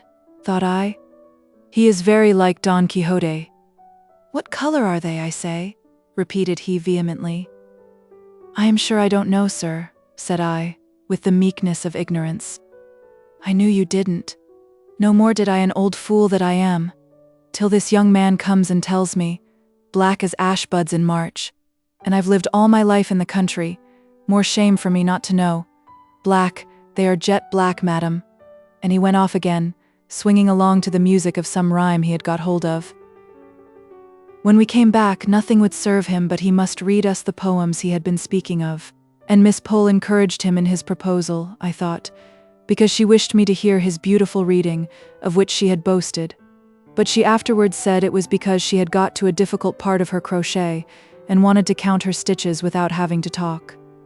Whatever he had proposed would have been right to Miss Matty, although she did fall sound asleep within 5 minutes after he had begun a long poem called Locksley Hall and had a comfortable nap, unobserved till he ended, when the cessation of his voice wakened her up and she said, feeling that something was expected and that Miss Pole was counting, "What a pretty book." "Pretty, madam? It's beautiful." "Pretty indeed." "Oh yes, I meant beautiful," said she, fluttered at his disapproval of her word. "It is so like that beautiful poem of Dr. Johnson's my sister used to read. I forget the name of it. What was it, my dear?" turning to me. "Which do you mean, ma'am? What was it about?" "I don't remember what it was about, and I've quite forgotten what the name of it was. But it was written by Dr. Johnson, and was very beautiful, and very like what Mr. Holbrook has just been reading." "I don't remember it," said he reflectively. "But I don't know Dr. Johnson's poems well. I must read them." As we were getting into the fly to return, I heard Mr. Holbrook say he should call on the ladies soon and inquire how they got home, and this evidently pleased and fluttered Miss Matty at the time he said it. But after we had lost sight of the old house among the trees, her sentiments towards the master of it were gradually absorbed into a distressing wonder as to whether Martha had broken her word, and seized on the opportunity of her mistress's absence to have a follower. Martha looked good and steady and composed enough as she came to help us out.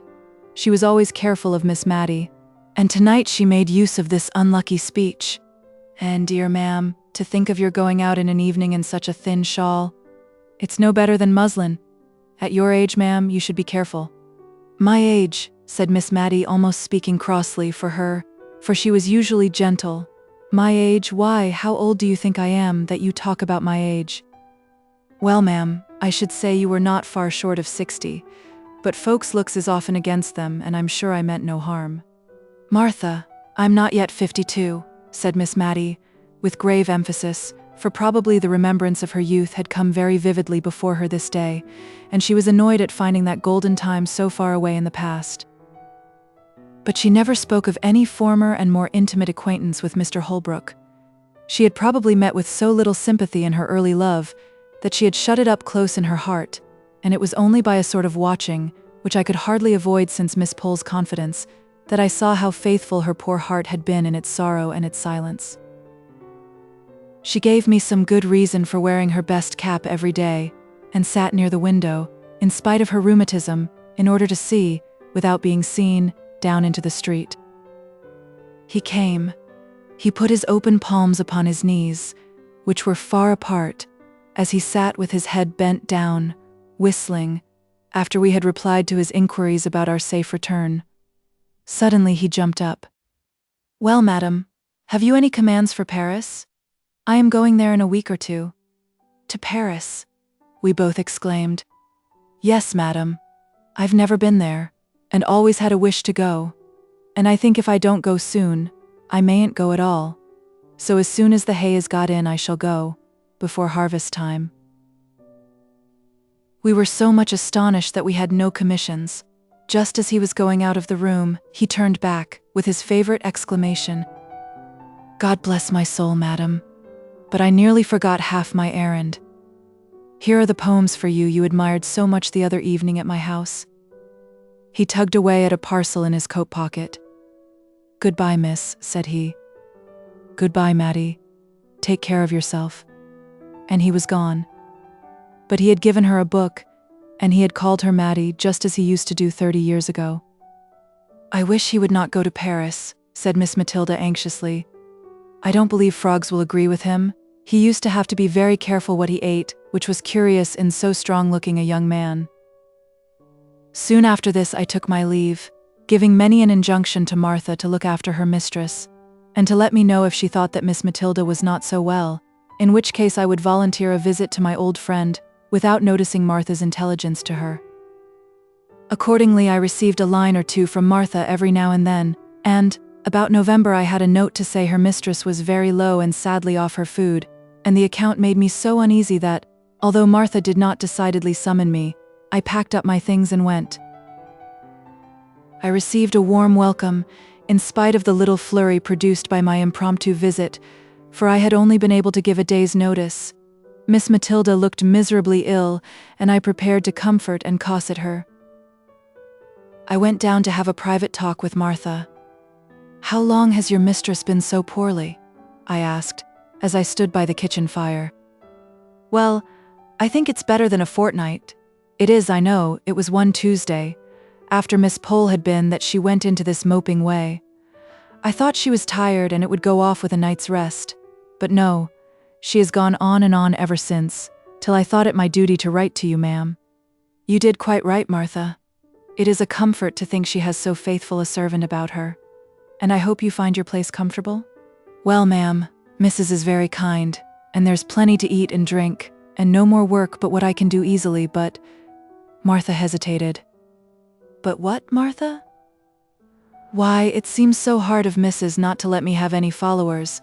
There's such lots of young fellows in the town, and many a one has as much as offered to keep company with me, and I may never be in such a likely place again, and it's like wasting an opportunity.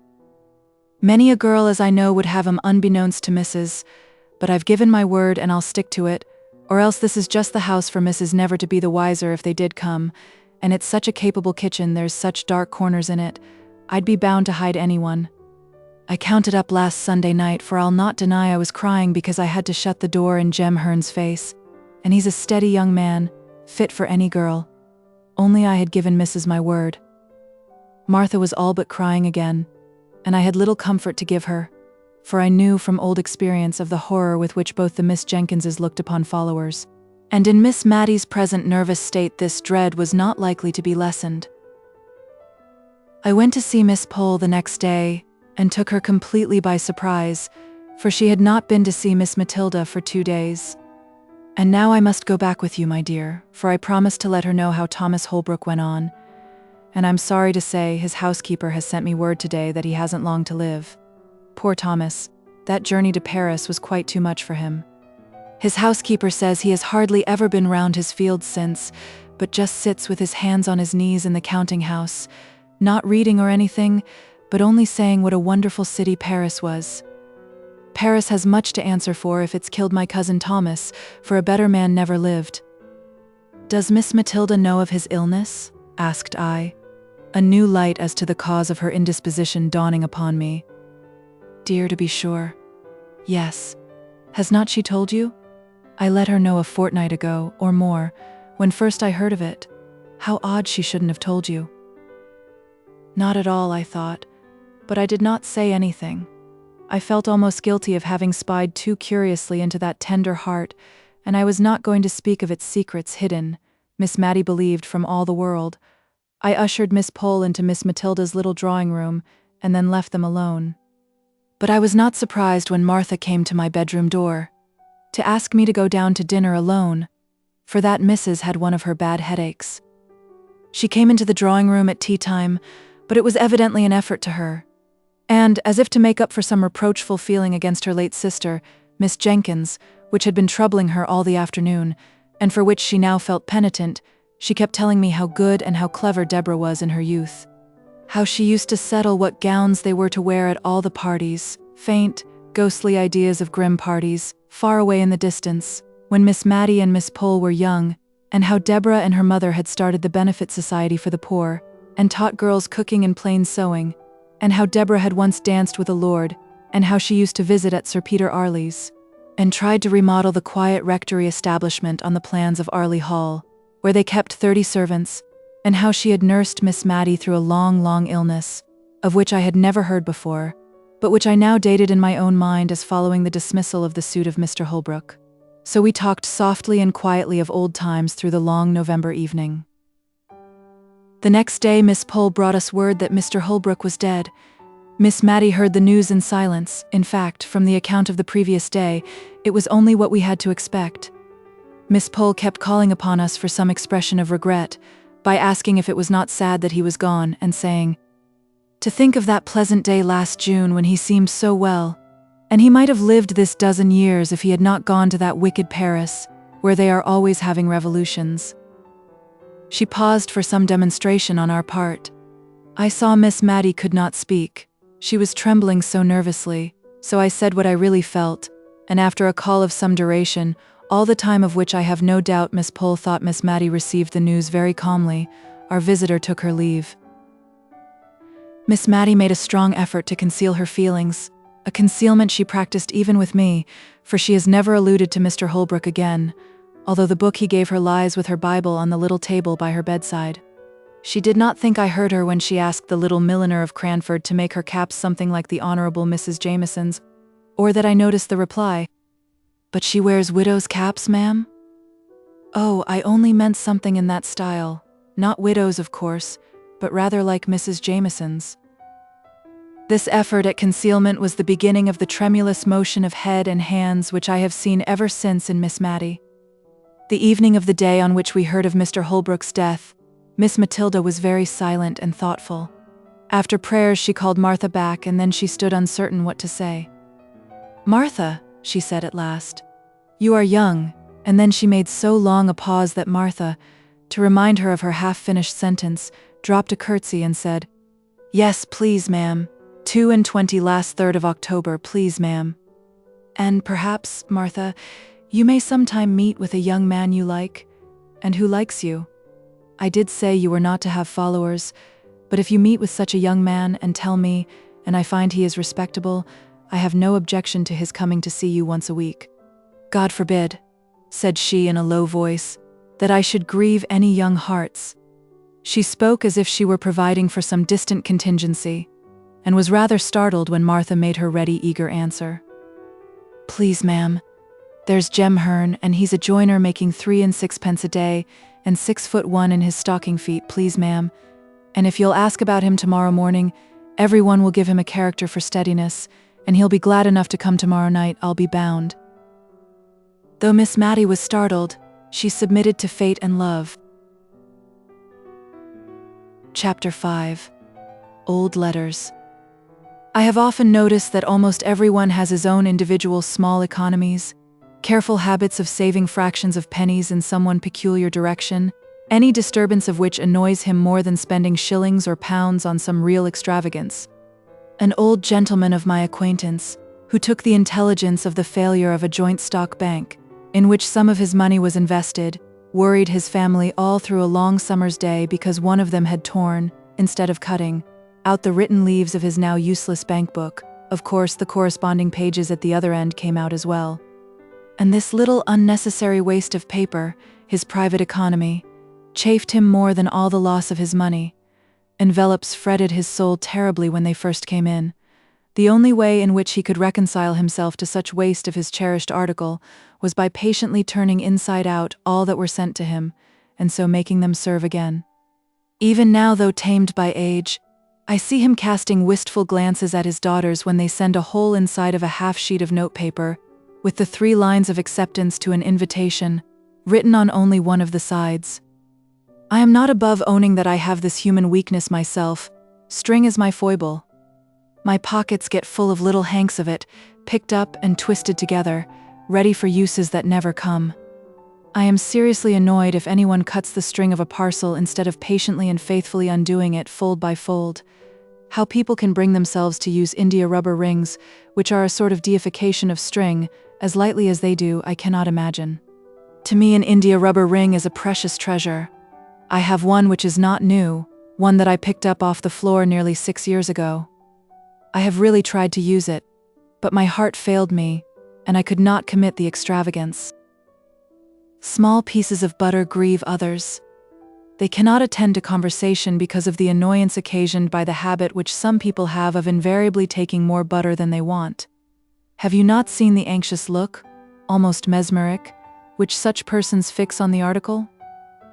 They would feel it a relief if they might bury it out of their sight by popping it into their own mouths and swallowing it down, and they are really made happy if the person on whose plate it lies unused suddenly breaks off a piece of toast, which he does not want at all, and eats up his butter. They think that this is not waste. Now Miss Mattie Jenkins was chary of candles. We had many devices to use as few as possible. In the winter afternoons she would sit knitting for 2 or 3 hours. She could do this in the dark, or by firelight. And when I asked if I might not ring for candles to finish stitching my wristbands, she told me to keep blind man's holiday. They were usually brought in with tea, but we only burnt one at a time, as we lived in constant preparation for a friend who might come in any evening, but who never did. It required some contrivance to keep our 2 candles of the same length, ready to be lighted, and to look as if we burnt 2 always. The candles took it in turns, and, whatever we might be talking about or doing, Miss Maddie's eyes were habitually fixed upon the candle, ready to jump up and extinguish it, and to light the other before they had become too uneven in length to be restored to equality in the course of the evening. One night, I remember, this candle economy particularly annoyed me. I had been very much tired of my compulsory blind man's holiday, especially as Miss Maddie had fallen asleep, and I did not like to stir the fire and run the risk of awakening her, so I could not even sit on the rug and scorch myself with sewing by firelight, according to my usual custom. I fancied Miss Maddie must be dreaming of her early life, for she spoke 1 or 2 words in her uneasy sleep, bearing reference to persons who were dead long before. When Martha brought in the lighted candle and tea, Miss Maddie started into wakefulness, with a strange, bewildered look around, as if we were not the people she expected to see about her. There was a little sad expression that shadowed her face as she recognized me, but immediately afterwards she tried to give me her usual smile. All through tea time her talk ran upon the days of her childhood and youth. Perhaps this reminded her of the desirableness of looking over all the old family letters, and destroying such as ought not to be allowed to fall into the hands of strangers, for she had often spoken of the necessity of this task, but had always shrunk from it, with a timid dread of something painful. Tonight, however, she rose up after tea and went for them in the dark, for she piqued herself on the precise neatness of all her chamber arrangements, and used to look uneasily at me when I lighted a bed candle to go to another room for anything. When she returned, there was a faint, pleasant smell of Tonquin beans in the room. I had always noticed this scent about any of the things which had belonged to her mother, and many of the letters were addressed to her, yellow bundles of love letters, 60 or 70 years old. Miss Maddie undid the packet with a sigh, but she stifled it directly, as if it were hardly right to regret the flight of time, or of life either.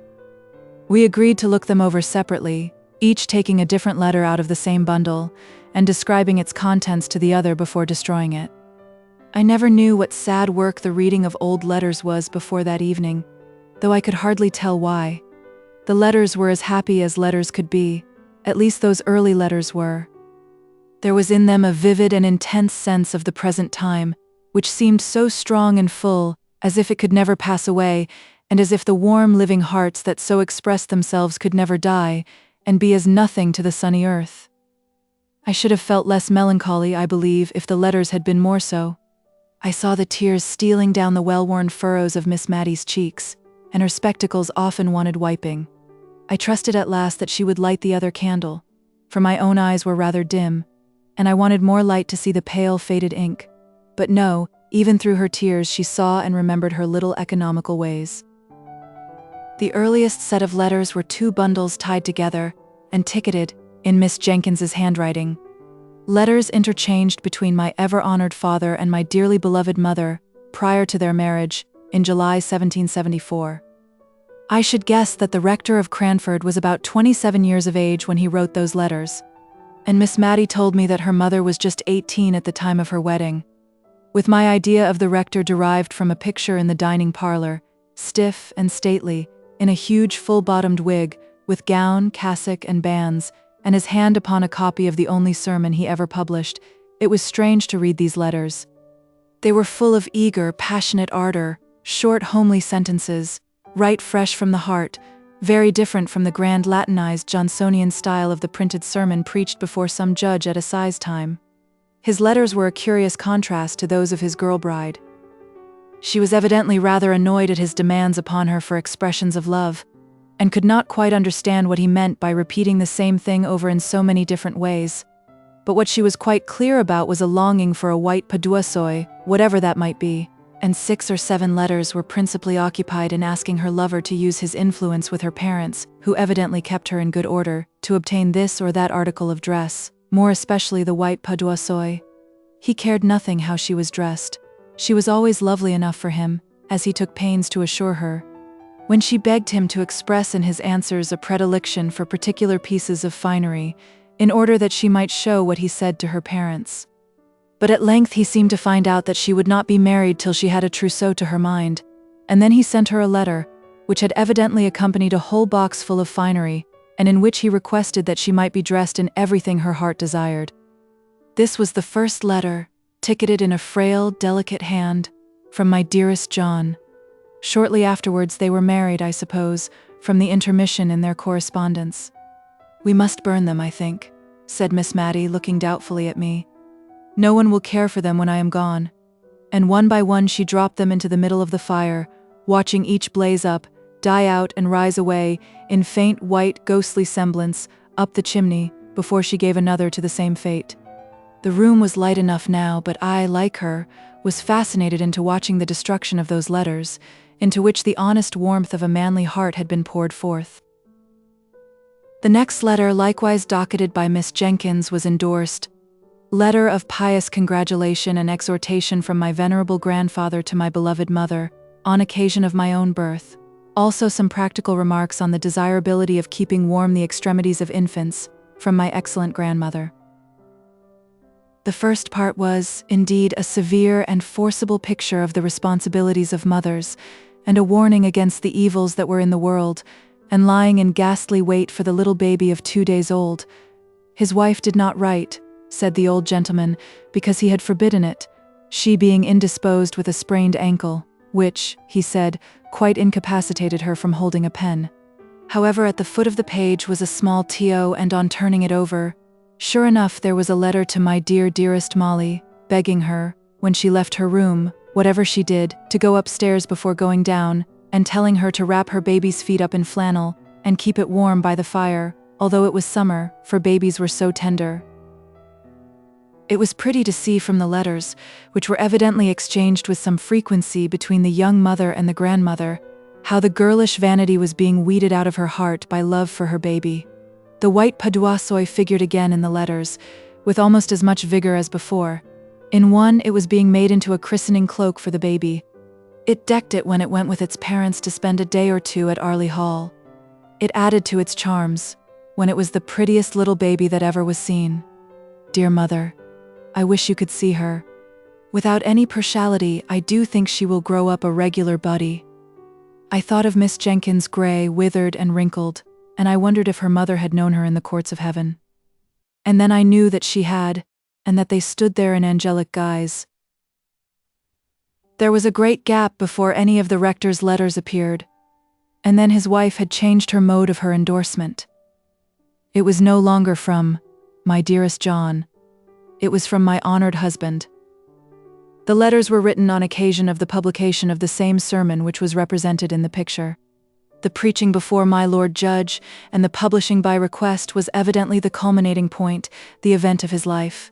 It had been necessary for him to go up to London to superintend it through the press. Many friends had to be called upon and consulted before he could decide on any printer fit for so onerous a task, and at length it was arranged that J. and J. Rivingtons were to have the honorable responsibility. The worthy rector seemed to be strung up by the occasion to a high literary pitch, for he could hardly write a letter to his wife without cropping out into Latin. I remember the end of one of his letters ran thus: "I shall ever hold the virtuous qualities of my Molly in remembrance, dum memor ipse me, dum spiritus regit artis," which, considering that the English of his correspondent was sometimes at fault in grammar, and often in spelling, might be taken as a proof of how much he idealized his Molly, and, as Miss Jenkins used to say, "People talk a great deal about idealizing nowadays, whatever that may mean," but this was nothing to a fit of writing classical poetry which soon seized him, in which his Molly figured away as Maria. The letter containing the Carmen was endorsed by her, "Hebrew verses sent me by my honored husband. I thought to have had a letter about killing the pig, but must wait. Memorandum to send the poetry to Sir Peter Arley, as my husband desires." And in a postscriptum note in his handwriting, it was stated that the ode had appeared in the Gentleman's Magazine, December 1782. Her letters back to her husband, treasured as fondly by him as if they had been Monsieur T. Ciceronis epistolae, were more satisfactory to an absent husband and father than his could ever have been to her. She told him how Deborah sewed her seam very neatly every day and read to her in the books he had set her, how she was a very forward, good child, but would ask questions her mother could not answer, but how she did not let herself down by saying she did not know, but took to stirring the fire or sending the forward child on an errand. Maddie was now the mother's darling, and promised, like her sister at her age, to be a great beauty. I was reading this aloud to Miss Maddie, who smiled and sighed a little at the hope, so fondly expressed, that little Maddie might not be vain, even if she were a beauty. "I had very pretty hair, my dear," said Miss Matilda, "and not a bad mouth." And I saw her soon afterwards adjust her cap and draw herself up. But to return to Mrs. Jenkins's letters. She told her husband about the poor in the parish, what homely domestic medicines she had administered, what kitchen physic she had sent. She had evidently held his displeasure as a rod in pickle over the heads of all the ne'er-do-wells. She asked for his directions about the cows and pigs, and did not always obtain them, as I have shown before. The kind old grandmother was dead when a little boy was born, soon after the publication of the sermon. But there was another letter of exhortation from the grandfather, more stringent and admonitory than ever, now that there was a boy to be guarded from the snares of the world. He described all the various sins into which men might fall, until I wondered how any man ever came to a natural death. The gallows seemed as if it must have been the termination of the lives of most of the grandfather's friends and acquaintance, and I was not surprised at the way in which he spoke of this life being a vale of tears. It seemed curious that I should never have heard of this brother before, but I concluded that he had died young, or else surely his name would have been alluded to by his sisters. By and by we came to packets of Miss Jenkins's letters. These Miss Maddie did regret to burn. She said all the others had been only interesting to those who loved the writers, and that it seemed as if it would have hurt her to allow them to fall into the hands of strangers who had not known her dear mother, and how good she was, although she did not always spell quite in the modern fashion. But Deborah's letters were so very superior. Anyone might profit by reading them. It was a long time since she had read Mrs. Chapone, but she knew she used to think that Deborah could have said the same things quite as well. And as for Mrs. Carter, people thought a deal of her letters, just because she had written Epictetus, but she was quite sure Deborah would never have made use of such a common expression as "I canna be fashed." Miss Maddie did grudge burning these letters. It was evident she would not let them be carelessly passed over with any quiet reading and skipping to myself. She took them from me, and even lighted the second candle in order to read them aloud with a proper emphasis, and without stumbling over the big words. Oh dear, how I wanted facts instead of reflections before those letters were concluded. They lasted us 2 nights, and I won't deny that I made use of the time to think of many other things, and yet I was always at my post at the end of each sentence.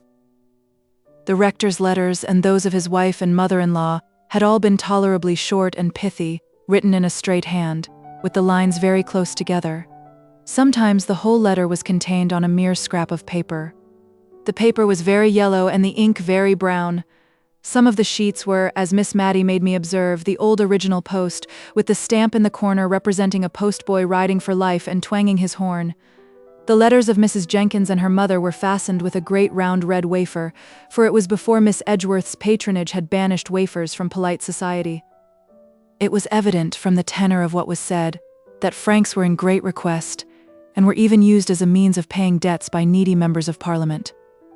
The rector sealed his epistles with an immense coat of arms, and showed by the care with which he had performed this ceremony that he expected they should be cut open, not broken by any thoughtless or impatient hand. Now Miss Jenkins's letters were of a later date in form and writing. She wrote on the square sheet which we have learned to call old-fashioned. Her hand was admirably calculated, together with her use of many-syllabled words to fill up a sheet, and then came the pride and delight of crossing. Poor Miss Maddie got sadly puzzled with this, for the words gathered size like snowballs, and towards the end of her letter Miss Jenkins used to become quite sesquipedalian. In one to her father, slightly theological and controversial in its tone, she had spoken of Herod, Tetrarch of Idumea. Miss Maddie read it Herod Petrarch of Etruria, and was just as well pleased as if she had been right. I can't quite remember the date, but I think it was in 1805 that Miss Jenkins wrote the longest series of letters on occasion of her absence on a visit to some friends near Newcastle upon Tyne.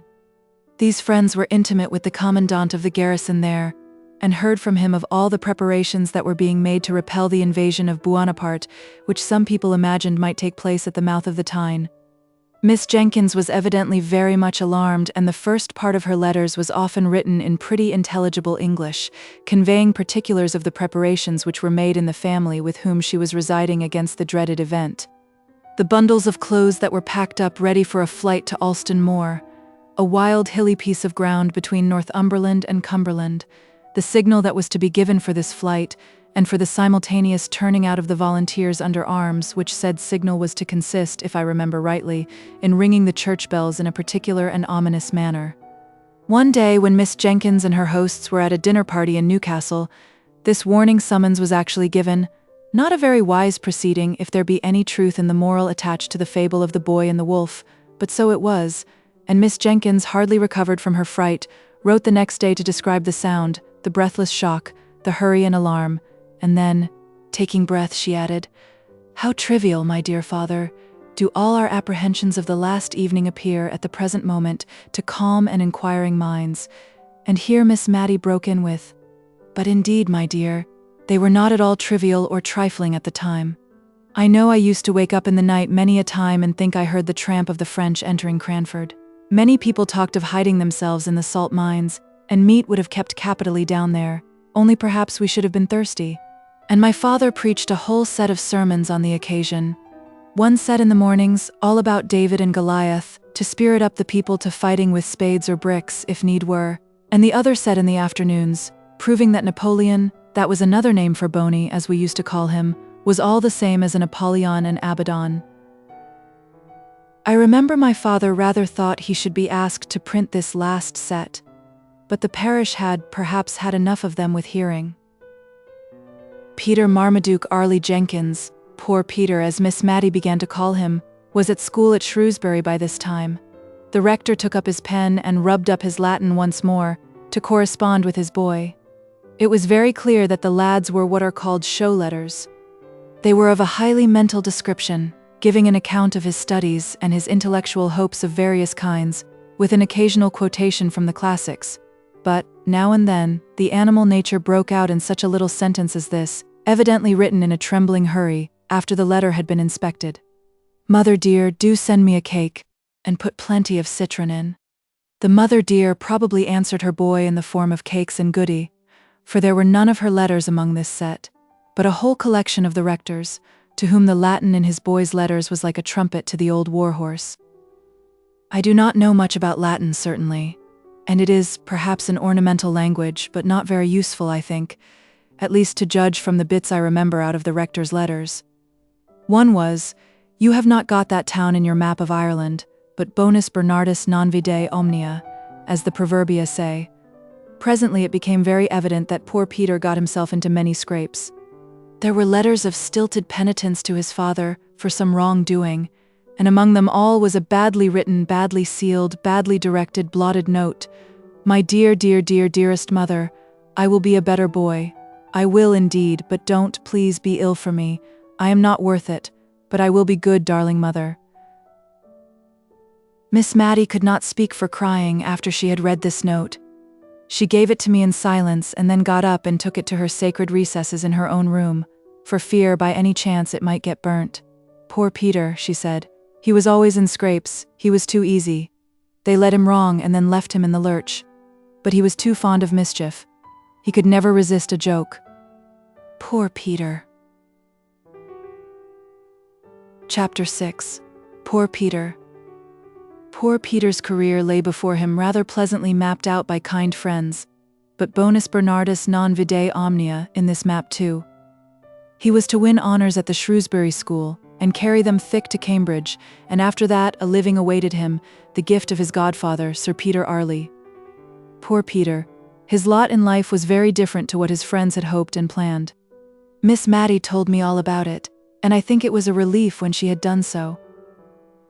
He was the darling of his mother, who seemed to dote on all her children, though she was, perhaps, a little afraid of Deborah's superior acquirements. Deborah was the favorite of her father, and when Peter disappointed him, she became his pride. The sole honor Peter brought away from Shrewsbury was the reputation of being the best good fellow that ever was, and of being the captain of the school in the art of practical joking. His father was disappointed, but set about remedying the matter in a manly way. He could not afford to send Peter to read with any tutor, but he could read with him himself, and Miss Mattie told me much of the awful preparations in the way of dictionaries and lexicons that were made in her father's study the morning Peter began. "My poor mother," said she. I remember how she used to stand in the hall, just near enough the study door to catch the tone of my father's voice. I could tell in a moment if all was going right, by her face, and it did go right for a long time. "What went wrong at last?" said I. "That tiresome Latin, I dare say." No, it was not the Latin. Peter was in high favor with my father, for he worked up well for him, but he seemed to think that the Cranford people might be joked about and made fun of, and they did not like it. Nobody does. He was always hoaxing them. Hoaxing is not a pretty word, my dear, and I hope you won't tell your father I used it, for I should not like him to think that I was not choice in my language, after living with such a woman as Deborah. And be sure you never use it yourself. I don't know how it slipped out of my mouth, except it was that I was thinking of poor Peter, and it was always his expression. But he was a very gentlemanly boy in many things. He was like dear Captain Brown in always being ready to help any old person or a child. Still, he did like joking and making fun, and he seemed to think the old ladies in Cranford would believe anything. There were many old ladies living here then. We are principally ladies now, I know, but we are not so old as the ladies used to be when I was a girl. I could laugh to think of some of Peter's jokes. No, my dear, I won't tell you of them, because they might not shock you as they ought to do, and they were very shocking. He even took in my father once by dressing himself up as a lady that was passing through the town and wished to see the rector of Cranford, who had published that admirable assize sermon. Peter said he was awfully frightened himself when he saw how my father took it all in, and even offered to copy out all his Napoleon Bonaparte sermons for her, her, for Peter was a lady then. He told me he was more terrified than he ever was before, all the time my father was speaking. He did not think my father would have believed him, and yet if he had not, it would have been a sad thing for Peter. As it was, he was none so glad of it, for my father kept him hard at work copying out all those 12 Bonaparte sermons for the lady that was for Peter himself, you know. He was the lady. And once when he wanted to go fishing, Peter said, "Confound the woman." Very bad language, my dear, but Peter was not always so guarded as he should have been. My father was so angry with him, it nearly frightened me out of my wits, and yet I could hardly keep from laughing at the little curtsies Peter kept making quite slyly, whenever my father spoke of the lady's excellent taste and sound discrimination. "Did Miss Jenkins know of these tricks?" said I. "Oh no, Deborah would have been too much shocked. No, no one knew but me. I wish I had always known of Peter's plans, but sometimes he did not tell me. He used to say the old ladies in the town wanted something to talk about, but I don't think they did. They had the St. James's Chronicle 3 times a week, just as we have now, and we have plenty to say, and I remember the clacking noise there always was when some of the ladies got together. But, probably, schoolboys talk more than ladies. At last there was a terrible sad thing happened. Miss Mattie got up, went to the door and opened it. No one was there. She rang the bell for Martha, and when Martha came, her mistress told her to go for eggs to a farm at the other end of the town. "I will lock the door after you, Martha. You are not afraid to go, are you?" "No, ma'am, not at all. Jem Hearn will be only too proud to go with me." Miss Mattie drew herself up, and as soon as we were alone, she wished that Martha had more maidenly reserve. "We'll put out the candle, my dear. We can talk just as well by firelight, you know. There." Well, you see, Deborah had gone from home for a fortnight or so. It was a very still, quiet day, I remember, overhead, and the lilacs were all in flower, so I suppose it was spring. My father had gone out to see some sick people in the parish. I recollect seeing him leave the house with his wig and shovel hat and cane. What possessed our poor Peter I don't know. He had the sweetest temper, and yet he always seemed to like to plague Deborah. She never laughed at his jokes, and thought him ungenteel, and not careful enough about improving his mind, and that vexed him.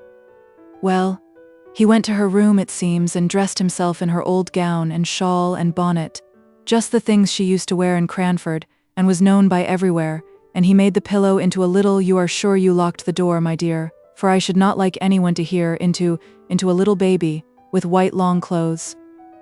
It was only, as he told me afterwards, to make something to talk about in the town. He never thought of it as affecting Deborah. And he went and walked up and down in the Filbert Walk, just half hidden by the rails and half seen, and he cuddled his pillow just like a baby and talked to it all the nonsense people do. Oh dear. And my father came stepping stately up the street, as he always did, and what should he see but a little black crowd of people, I dare say as many as 20, all peeping through his garden rails. So he thought, at first, they were only looking at a new rhododendron that was in full bloom, and that he was very proud of, and he walked slower, that they might have more time to admire. And he wondered if he could make out a sermon from the occasion, and thought, perhaps, there was some relation between the rhododendrons and the lilies of the field. My poor father. When he came nearer, he began to wonder that they did not see him, but their heads were all so close together, peeping and peeping. My father was amongst them, meaning, he said, to ask them to walk into the garden with him and admire the beautiful vegetable production, when, oh my dear, I tremble to think of it, he looked through the rails himself and saw, I don't know what he thought he saw, but old Claire told me his face went quite grey-white with anger, and his eyes blazed out under his frowning black brows. And he spoke out, oh, so terribly, and bade them all stop where they were, not one of them to go, not one of them to stir a step, and swift as light, he was in at the garden door, and down the Filbert Walk, and seized hold of poor Peter, and tore his clothes off his back, bonnet, shawl, gown, and all, and threw the pillow among the people over the railings, and then he was very, very angry indeed. And before all the people he lifted up his cane and flogged Peter. My dear, that boy's trick, on that sunny day, when all seemed going straight and well, broke my mother's heart and changed my father for life. It did indeed. Old Claire said Peter looked as white as my father, and stood as still as a statue to be flogged, and my father struck hard. When my father stopped to take breath, Peter said, "Have you done enough, sir?" quite hoarsely, and still standing quite quiet. I don't know what my father said or if he said anything, but old Claire said Peter turned to where the people outside the railing were, and made them a low bow, as grand and as grave as any gentleman, and then walked slowly into the house. I was in the storeroom helping my mother to make cowslip wine. I cannot abide the wine now, nor the scent of the flowers. They turn me sick and faint, as they did that day, when Peter came in, looking as haughty as any man indeed, looking like a man, not like a boy. "Mother," he said, "I am come to say God bless you forever." I saw his lips quiver as he spoke, and I think he durst not say anything more loving, for the purpose that was in his heart. She looked at him rather frightened and wondering, and asked him what was to do. He did not smile or speak, but put his arms round her and kissed her as if he did not know how to leave off, and before she could speak again he was gone. We talked it over and could not understand it, and she bade me go and seek my father, and ask what it was all about. I found him walking up and down, looking very highly displeased. "Tell your mother I have flogged Peter, and that he richly deserved it." I durst not ask any more questions. When I told my mother, she sat down, quite faint, for a minute. I remember, a few days after, I saw the poor withered cowslip flowers thrown out to the leaf heap, to decay and die there. There was no making of cowslip wine that year at the rectory, nor indeed ever after. Presently my mother went to my father. I know I thought of Queen Esther and King Ahasuerus, for my mother was very pretty and delicate looking, and my father looked as terrible as King Ahasuerus. Some time after they came out together, and then my mother told me what had happened, and that she was going up to Peter's room at my father's desire, though she was not to tell Peter this, to talk the matter over with him. But no Peter was there. We looked over the house. No Peter was there. Even my father, who had not liked to join in the search at first, helped us before long. The rectory was a very old house, steps up into a room, steps down into a room all through. At first my mother went calling low and soft, as if to reassure the poor boy, "Peter, Peter dear, it's only me, but By and by, as the servants came back from the errands my father had sent them in different directions to find where Peter was, as we found he was not in the garden, nor the hayloft, nor anywhere about, my mother's cry grew louder and wilder. "Peter, Peter, my darling, where are you?" For then she felt and understood that that long kiss meant some sad kind of goodbye. The afternoon went on, my mother never resting, but seeking again and again in every possible place that had been looked into 20 times before. Nay, that she had looked into over and over again herself. My father sat with his head in his hands, not speaking except when his messengers came in, bringing no tidings. Then he lifted up his face so strong and sad, and told them to go again in some new direction. My mother kept passing from room to room, in and out of the house, moving noiselessly, but never ceasing. Neither she nor my father durst leave the house, which was the meeting place for all the messengers. At last, and it was nearly dark, my father rose up. He took hold of my mother's arm as she came with wild, sad pace through one door, and quickly towards another. She started at the touch of his hand, for she had forgotten all in the world but Peter. "Molly," said he, "I did not think all this would happen." He looked into her face for comfort, her poor face all wild and white, for neither she nor my father had dared to acknowledge, much less act upon the terror that was in their hearts, lest Peter should have made away with himself. My father saw no conscious look in his wife's hot, dreary eyes, and he missed the sympathy that she had always been ready to give him, strong man as he was, and at the dumb despair in her face his tears began to flow. But when she saw this, a gentle sorrow came over her countenance, and she said, "Dearest John, don't cry, come with me and we'll find him," almost as cheerfully as if she knew where he was, and she took my father's great hand in her little soft one, and led him along, the tears dropping as he walked on that same unceasing, weary walk, from room to room, through house and garden. Oh, how I wished for Deborah! I had no time for crying, for now all seemed to depend on me. I wrote for Deborah to come home. I sent a message privately to that same Mr. Holbrook's house. Poor Mr. Holbrook. You know who I mean. I don't mean I sent a message to him, but I sent one that I could trust, to know if Peter was at his house. For at one time Mr. Holbrook was an occasional visitor at the rectory. You know, he was Miss Pole's cousin, and he had been very kind to Peter, and taught him how to fish. He was very kind to everybody, and I thought Peter might have gone off there. But Mr. Holbrook was from home, and Peter had never been seen. It was night now, but the doors were all wide open, and my father and mother walked on and on.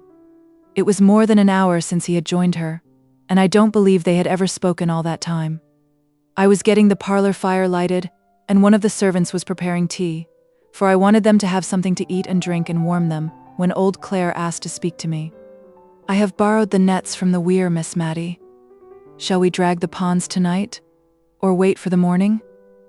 I remember staring in his face to gather his meaning, and when I did, I laughed out loud. The horror of that new thought, our bright darling Peter, cold and stark and dead. I remember the ring of my own laugh now. The next day Deborah was at home before I was myself again. She would not have been so weak as to give way as I had done, but my screams, my horrible laughter had ended in crying, had roused my sweet dear mother, whose poor wandering wits were called back and collected as soon as a child needed her care. She and Deborah sat by my bedside. I knew by the looks of each that there had been no news of Peter, no awful, ghastly news, which was what I most had dreaded in my dull state between sleeping and waking. The same result of all the searching had brought something of the same relief to my mother, to whom, I'm sure, the thought that Peter might even then be hanging dead in some of the familiar home places had caused that never-ending walk of yesterday. Her soft eyes never were the same again after that. They had always a restless, craving look, as if seeking for what they could not find. Oh, it was an awful time, coming down like a thunderbolt on the still sunny day when the lilacs were all in bloom. "Where was Mr. Peter?" said I. He had made his way to Liverpool, and there was war then, and some of the king's ships lay off the mouth of the Mersey, and they were only too glad to have a fine, likely boy such as him, 5'9" he was, come to offer himself. The captain wrote to my father, and Peter wrote to my mother. Stay, those letters will be somewhere here. We lighted the candle, and found the captain's letter and Peter's too. And we also found a little simple begging letter from Mrs. Jenkins to Peter, addressed to him at the house of an old schoolfellow whither she fancied he might have gone. They had returned it unopened, and unopened it had remained ever since, having been inadvertently put by among the other letters of that time. This is it. My dearest Peter, you did not think we should be so sorry as we are, I know, or you would never have gone away. You are too good. Your father sits and sighs till my heart aches to hear him. He cannot hold up his head for grief, and yet he only did what he thought was right. Perhaps he has been too severe, and perhaps I have not been kind enough. But God knows how we love you, my dear only boy. Don looks so sorry you are gone. Come back, and make us happy, who love you so much. I know you will come back. But Peter did not come back. That spring day was the last time he ever saw his mother's face. The writer of the letter, the last, the only person who had ever seen what was written in it, was dead long ago. And I, a stranger, not born at the time when this occurrence took place, was the one to open it. The captain's letter summoned the father and mother to Liverpool instantly, if they wished to see their boy, and by some of the wild chances of life, the captain's letter had been detained somewhere, somehow. Miss Matty went on, and it was race time, and all the post horses at Cranford were gone to the races.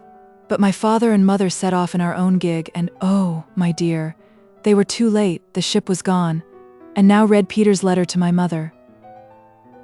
It was full of love and sorrow and pride in his new profession, and a sore sense of his disgrace in the eyes of the people at Cranford, but ending with a passionate entreaty that she would come and see him before he left the Mersey. Mother, we may go into battle, I hope we shall, and lick those French, but I must see you again before that time. And she was too late, said Miss Matty. Too late. We sat in silence, pondering on the full meaning of those sad, sad words. At length I asked Miss Matty to tell me how her mother bore it. Oh, she said, she was patience itself. She had never been strong, and this weakened her terribly. My father used to sit looking at her, far more sad than she was. He seemed as if he could look at nothing else when she was by, and he was so humble, so very gentle now. He would perhaps speak in his old way, laying down the law as it were, and then, in a minute or two, he would come round and put his hand on our shoulders, and ask us in a low voice if he had said anything to hurt us. I did not wonder at his speaking so to Deborah, for she was so clever, but I could not bear to hear him talking so to me. But you see, he saw what we did not, that it was killing my mother. Yes, killing her. Put out the candle, my dear. I can talk better in the dark, for she was but a frail woman, and ill-fitted to stand the fright and shock she had gone through, and she would smile at him and comfort him, not in words, but in her looks and tones, which were always cheerful when he was there. And she would speak of how she thought Peter stood a good chance of being admiral very soon. He was so brave and clever, and how she thought of seeing him in his navy uniform, and what sort of hats admirals wore, and how much more fit he was to be a sailor than a clergyman, and all in that way, just to make my father think she was quite glad of what came of that unlucky morning's work, and the flogging which was always in his mind, as we all knew. But oh, my dear, the bitter, bitter crying she had when she was alone. And at last, as she grew weaker, she could not keep her tears in when Deborah or me was by, and would give us message after message for Peter. His ship had gone to the Mediterranean, or somewhere down there, and then he was ordered off to India, and there was no overland route then, but she still said that no one knew where their death lay in wait, and that we were not to think hers was near. We did not think it, but we knew it, as we saw her fading away. Well, my dear, it's very foolish of me, I know, when in all likelihood I am so near seeing her again. And only think, love, the very day after her death, for she did not live quite a 12-month after Peter went away, the very day after came a parcel for her from India. From her poor boy it was a large, soft, white Indian shawl, with just a little narrow border all round, just what my mother would have liked. We thought it might rouse my father, for he had sat with her hand in his all night long, so Deborah took it in to him, and Peter's letter to her and all. At first he took no notice, and we tried to make a kind of light, careless talk about the shawl, opening it out and admiring it. Then suddenly he got up and spoke. "She shall be buried in it," he said. "Peter shall have that comfort, and she would have liked it. Well, perhaps it was not reasonable, but what could we do or say? One gives people in grief their own way. He took it up and felt it. It is just such a shawl as she wished for when she was married, and her mother did not give it her. I did not know of it till after, or she should have had it. She should, but she shall have it now. My mother looked so lovely in her death. She was always pretty, and now she looked fair, and waxen, and younger than Deborah, as she stood trembling and shivering by her. We decked her in the long, soft folds. She lay smiling as if pleased, and people came, all Cranford came to beg to see her, for they had loved her dearly, as well they might, and the countrywomen brought posies. Old Clare's wife brought some white violets and begged they might lie on her breast. Deborah said to me, the day of my mother's funeral, that if she had 100 offers she never would marry and leave my father. It was not very likely she would have so many. I don't know that she had one, but it was not less to her credit to say so. She was such a daughter to my father as I think there never was before or since. His eyes failed him, and she read book after book and wrote and copied and was always at his service in any parish business. She could do many more things than my poor mother could. She even once wrote a letter to the bishop for my father. But he missed my mother sorely, the whole parish noticed it. Not that he was less active, I think he was more so, and more patient in helping everyone. I did all I could to set Deborah at liberty to be with him. For I knew I was good for little, and that my best work in the world was to do odd jobs quietly, and set others at liberty. But my father was a changed man. Did Mr. Peter ever come home? Yes, once. He came home a lieutenant. He did not get to be admiral, and he and my father were such friends. My father took him into every house in the parish. He was so proud of him. He never walked out without Peter's arm to lean upon. Deborah used to smile. I don't think we ever laughed again after my mother's death, and say she was quite put in a corner. Not but what my father always wanted her when there was letter writing or reading to be done, or anything to be settled. And then? Said I after a pause. Then Peter went to sea again, and by my father died, blessing us both and thanking Deborah for all she had been to him, and of course our circumstances were changed, and instead of living at the rectory and keeping 3 maids and a man, we had to come to this small house and be content with a servant of all work. But, as Deborah used to say, we have always lived genteelly, even if circumstances have compelled us to simplicity. Poor Deborah. And Mr. Peter? Asked I. Oh, there was some great war in India, I forget what they call it, and we have never heard of Peter since then. I believe he is dead myself, and it sometimes fidgets me that we have never put on mourning for him. And then again, when I sit by myself, and all the house is still, I think I hear his step coming up the street, and my heart begins to flutter and beat, but the sound always goes past, and Peter never comes. That's Martha back? No, I'll go, my dear. I can always find my way in the dark, you know, and a blow of fresh air at the door will do my head good, and it's rather got a trick of aching. So she pattered off. I had lighted the candle, to give the room a cheerful appearance against her return. Was it Martha? Asked I. Yes, and I am rather uncomfortable, for I heard such a strange noise, just as I was opening the door. Where? I asked, for her eyes were round with affright. In the street just outside it sounded like talking? I put in, as she hesitated a little. No, kissing. Chapter 7. Visiting.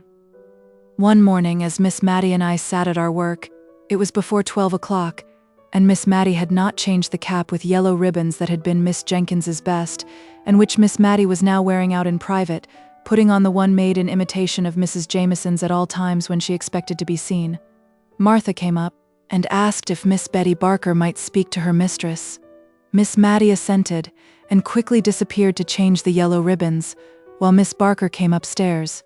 But, as she had forgotten her spectacles, and was rather flurried by the unusual time of the visit, I was not surprised to see her return with one cap on the top of the other. She was quite unconscious of it herself, and looked at us, with bland satisfaction. Nor do I think Miss Barker perceived it, for putting aside the little circumstance that she was not so young as she had been, She was very much absorbed in her errand, which she delivered herself of with an oppressive modesty that found vent in endless apologies. Mr. Betty Barker was the daughter of the old clerk at Cranford who had officiated in Mr. Jenkins's time. She and her sister had had pretty good situations as ladies' maids, and had saved money enough to set up a milliner's shop, which had been patronized by the ladies in the neighborhood. Lady Arley, for instance, would occasionally give Miss Barkers the pattern of an old cap of hers, which they immediately copied and circulated among the elite of Cranford. I say the elite, for Miss Barkers had caught the trick of the place, and piqued themselves upon their aristocratic connection. They would not sell their caps and ribbons to anyone without a pedigree. Many a farmer's wife or daughter turned away huffed from Miss Barker's select millinery, and went rather to the universal shop, where the profits of brown soap and moist sugar enabled the proprietor to go straight to Paris, he said, until he found his customers too patriotic and John Bullish to wear what the Monsieurs wore. London, where, as he often told his customers, Queen Adelaide had appeared only the very week before, in a cap exactly like the one he showed them, trimmed with yellow and blue ribbons, and had been complimented by King William on the becoming nature of her headdress. Miss Barkers, who confined themselves to truth and did not approve of miscellaneous customers, throve notwithstanding. They were self-denying, good people. Many a time have I seen the eldest of them, she that had been maid to Mrs. Jameson, carrying out some delicate mess to a poor person. They only aped their betters in having nothing to do with the class immediately below theirs. And when Miss Barker died, their profits and income were found to be such that Miss Betty was justified in shutting up shop and retiring from business. She also, as I think I have before said, set up her cow, a mark of respectability in Cranford almost as decided as setting up a gig is among some people. She dressed finer than any lady in Cranford, and we did not wonder at it, for it was understood that she was wearing out all the bonnets and caps and outrageous ribbons which had once formed her stock in trade.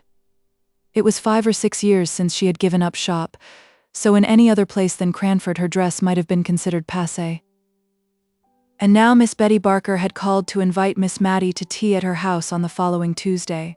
She gave me also an impromptu invitation, as I happened to be a visitor, though I could see she had a little fear lest, since my father had gone to live in Drumble, he might have engaged in that horrid cotton trade and so dragged his family down out of aristocratic society. She prefaced this invitation with so many apologies that she quite excited my curiosity. Her presumption was to be excused. What had she been doing? She seemed so overpowered by it I could only think that she had been writing to Queen Adelaide to ask for a receipt for washing lace. But the act which she so characterized was only an invitation she had carried to her sister's former mistress, Mrs. Jameson. Her former occupation considered, could Miss Mattie excuse the liberty? Ah, thought I, she has found out that double cap, and is going to rectify Miss Mattie's headdress. No, it was simply to extend her invitation to Miss Mattie and to me. Miss Mattie bowed acceptance, and I wondered that, in the graceful action, she did not feel the unusual weight and extraordinary height of her headdress. But I do not think she did, for she recovered her balance, and went on talking to Miss Betty in a kind, condescending manner, very different from the fidgety way she would have had if she had suspected how singular her appearance was. "Mrs. Jameson is coming, I think you said?" asked Miss Mattie. "Yes." Mrs. Jameson most kindly and condescendingly said she would be happy to come. One little stipulation she made, that she should bring Carlo. I told her that if I had a weakness it was for dogs. "And Miss Pole?" questioned Miss Mattie, who was thinking of her pool at Preference, in which Carlo would not be available as a partner. "I am going to ask Miss Pole. Of course, I could not think of asking her until I had asked you, madam, the rector's daughter, madam. Believe me, I do not forget the situation my father held under yours. Mrs. Forrester, of course? And Mrs. Forrester, I thought, in fact, of going to her before I went to Miss Pole. Although her circumstances are changed, madam, she was born a Tyrrell, and we can never forget her alliance to the Bigges, of Bigelow Hall." Miss Mattie cared much more for the little circumstance of her being a very good card player. "Mrs. Fitzadam, I suppose?" "No, madam. I must draw a line somewhere. Mrs. Jameson would not, I think, like to meet Mrs. Fitzadam. I have the greatest respect for Mrs. Fitzadam, but I cannot think her fit society for such ladies as Mrs. Jameson and Miss Matilda Jenkins." Miss Betty Barker bowed low to Miss Mattie, and pursed up her mouth. She looked at me with sidelong dignity, as much as to say, although a retired milliner, she was no democrat, and understood the difference of ranks. "May I beg you to come as near 6:30 to my little dwelling as possible, Miss Matilda? Mrs. Jamieson dines at 5 but has kindly promised not to delay her visit beyond that time, 6:30, and with a swimming curtsy Miss Betty Barker took her leave."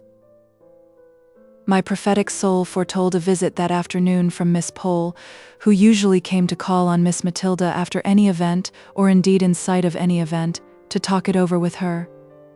"Miss Betty told me it was to be a choice and select few," said Miss Pole, as she and Miss Mattie compared notes.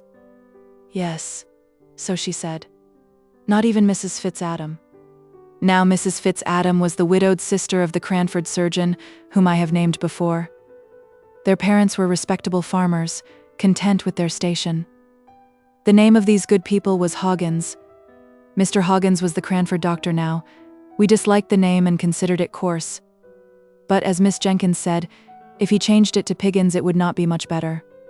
We had hoped to discover a relationship between him and that Marchioness of Exeter whose name was Molly Hoggins. But the man, careless of his own interests, utterly ignored and denied any such relationship, although, as dear Miss Jenkins had said, he had a sister called Mary, and the same Christian names were very apt to run in families. Soon after Miss Mary Hoggins married Mr. Fitzadam, she disappeared from the neighborhood for many years. She did not move in a sphere in Cranford society sufficiently high to make any of us care to know what Mr. Fitzadam was. He died and was gathered to his fathers without our ever having thought about him at all. And then Mrs. Fitzadam reappeared in Cranford, as bold as a lion, Miss Pole said, a well-to-do widow dressed in rustling black silk, so soon after her husband's death that poor Miss Jenkins was justified in the remark she made, that Bombazine would have shown a deeper sense of her loss. I remember the convocation of ladies who assembled to decide whether or not Mrs. Fitzadam should be called upon by the old blue-blooded inhabitants of Cranford. She had taken a large rambling house, which had been usually considered to confer a patent of gentility upon its tenant, because once upon a time, 70 or 80 years before, the spinster daughter of an earl had resided in it. I'm not sure if the inhabiting this house was not also believed to convey some unusual power of intellect, for the earl's daughter, Lady Jane, had a sister, Lady Anne, who had married a general officer in the time of the American War, and this general officer had written 1 or 2 comedies, which were still acted on the London boards, and which, when we saw them advertised, made us all draw up, and feel that Drury Lane was paying a very pretty compliment to Cranford. Still, it was not at all a settled thing that Mrs. Fitzadam was to be visited, when dear Miss Jenkins died, and, with her, something of the clear knowledge of the strict code of gentility went out too. As Miss Pole observed, as most of the ladies of good family in Cranford were elderly spinsters, or widows without children, if we did not relax a little, and become less exclusive, by and by we should have no society at all. Mrs. Forrester continued on the same side. She had always understood that Fitz meant something aristocratic. There was Fitzroy. She thought that some of the king's children had been called Fitzroy, and there was Fitzclarence. Now they were the children of dear good King William IV. Fitzadam. It was a pretty name, and she thought it very probably meant child of Adam. No one, who had not some good blood in their veins, would dare to be called Fitz. There was a deal in a name. She had had a cousin who spelt his name with 2 little f's, Folks, and he always looked down upon capital letters and said they belonged to lately invented families. She had been afraid he would die a bachelor, he was so very choice. When he met with a Mrs. Farringdon, at a watering place, he took to her immediately, and a very pretty genteel woman she was, a widow, with a very good fortune, and my cousin, Mr. Folks, married her, and it was all owing to her 2 little f's. Mrs. Fitzadam did not stand a chance of meeting with a Mr. Fitz anything in Cranford, so that could not have been her motive for settling there. Miss Mattie thought it might have been the hope of being admitted into the society of the place, which would certainly be a very agreeable rise for ci devant Miss Hoggins, and if this had been her hope it would be cruel to disappoint her. So everybody called upon Mrs. Fitzadam, everybody but Mrs. Jamieson, who used to show how honorable she was by never seeing Mrs. Fitzadam when they met at the Cranford parties. There would be only 8 or 10 ladies in the room, and Mrs. Fitzadam was the largest of all, and she invariably used to stand up when Mrs. Jamieson came in, and curtsy very low to her whenever she turned in her direction, so low, in fact, that I think Mrs. Jameson must have looked at the wall above her, for she never moved a muscle of her face, no more than if she had not seen her. Still Mrs. Fitz-Adam persevered. The spring evenings were getting bright and long when 3 or 4 ladies in calashes met at Miss Barker's door. Do you know what a calash is? It is a covering worn over caps, not unlike the heads fastened on old-fashioned gigs, but sometimes it is not quite so large. This kind of headgear always made an awful impression on the children in Cranford, and now 2 or 3 left off their play in the quiet, sunny little street, and gathered in wondering silence round Miss Pole, Miss Mattie, and myself. We were silent too, so that we could hear loud, suppressed whispers inside Miss Barker's house. "Wait, Peggy. Wait till I've run upstairs and washed my hands. When I cough, open the door. I'll not be a minute." And true enough, it was not a minute before we heard a noise, between a sneeze and a crow, on which the door flew open. Behind it stood a round-eyed maiden, all aghast at the honorable company of calashes, who marched in without a word. She recovered presence of mind enough to usher us into a small room, which had been the shop, but was now converted into a temporary dressing room. There we unpinned and shook ourselves, and arranged our features before the glass into a sweet and gracious company face, and then, bowing backwards with "After you, ma'am," we allowed Mrs. Forrester to take precedence up the narrow staircase that led to Miss Barker's drawing room. There she sat, as stately and composed as though we had never heard that odd-sounding cough, from which her throat must have been even then sore and rough. Kind, gentle, shabbily dressed Mrs. Forrester was immediately conducted to the second place of honor, a seat arranged something like Prince Albert's near the Queen's, good, but not so good. The place of preeminence was, of course, reserved for the Honorable Mrs. Jameson, who presently came panting up the stairs, Carlo rushing round her on her progress, as if he meant to trip her up. And now Miss Betty Barker was a proud and happy woman. She stirred the fire and shut the door and sat as near to it as she could, quite on the edge of her chair. When Peggy came in, tottering under the weight of the tea-tray, I noticed that Miss Barker was sadly afraid lest Peggy should not keep her distance sufficiently.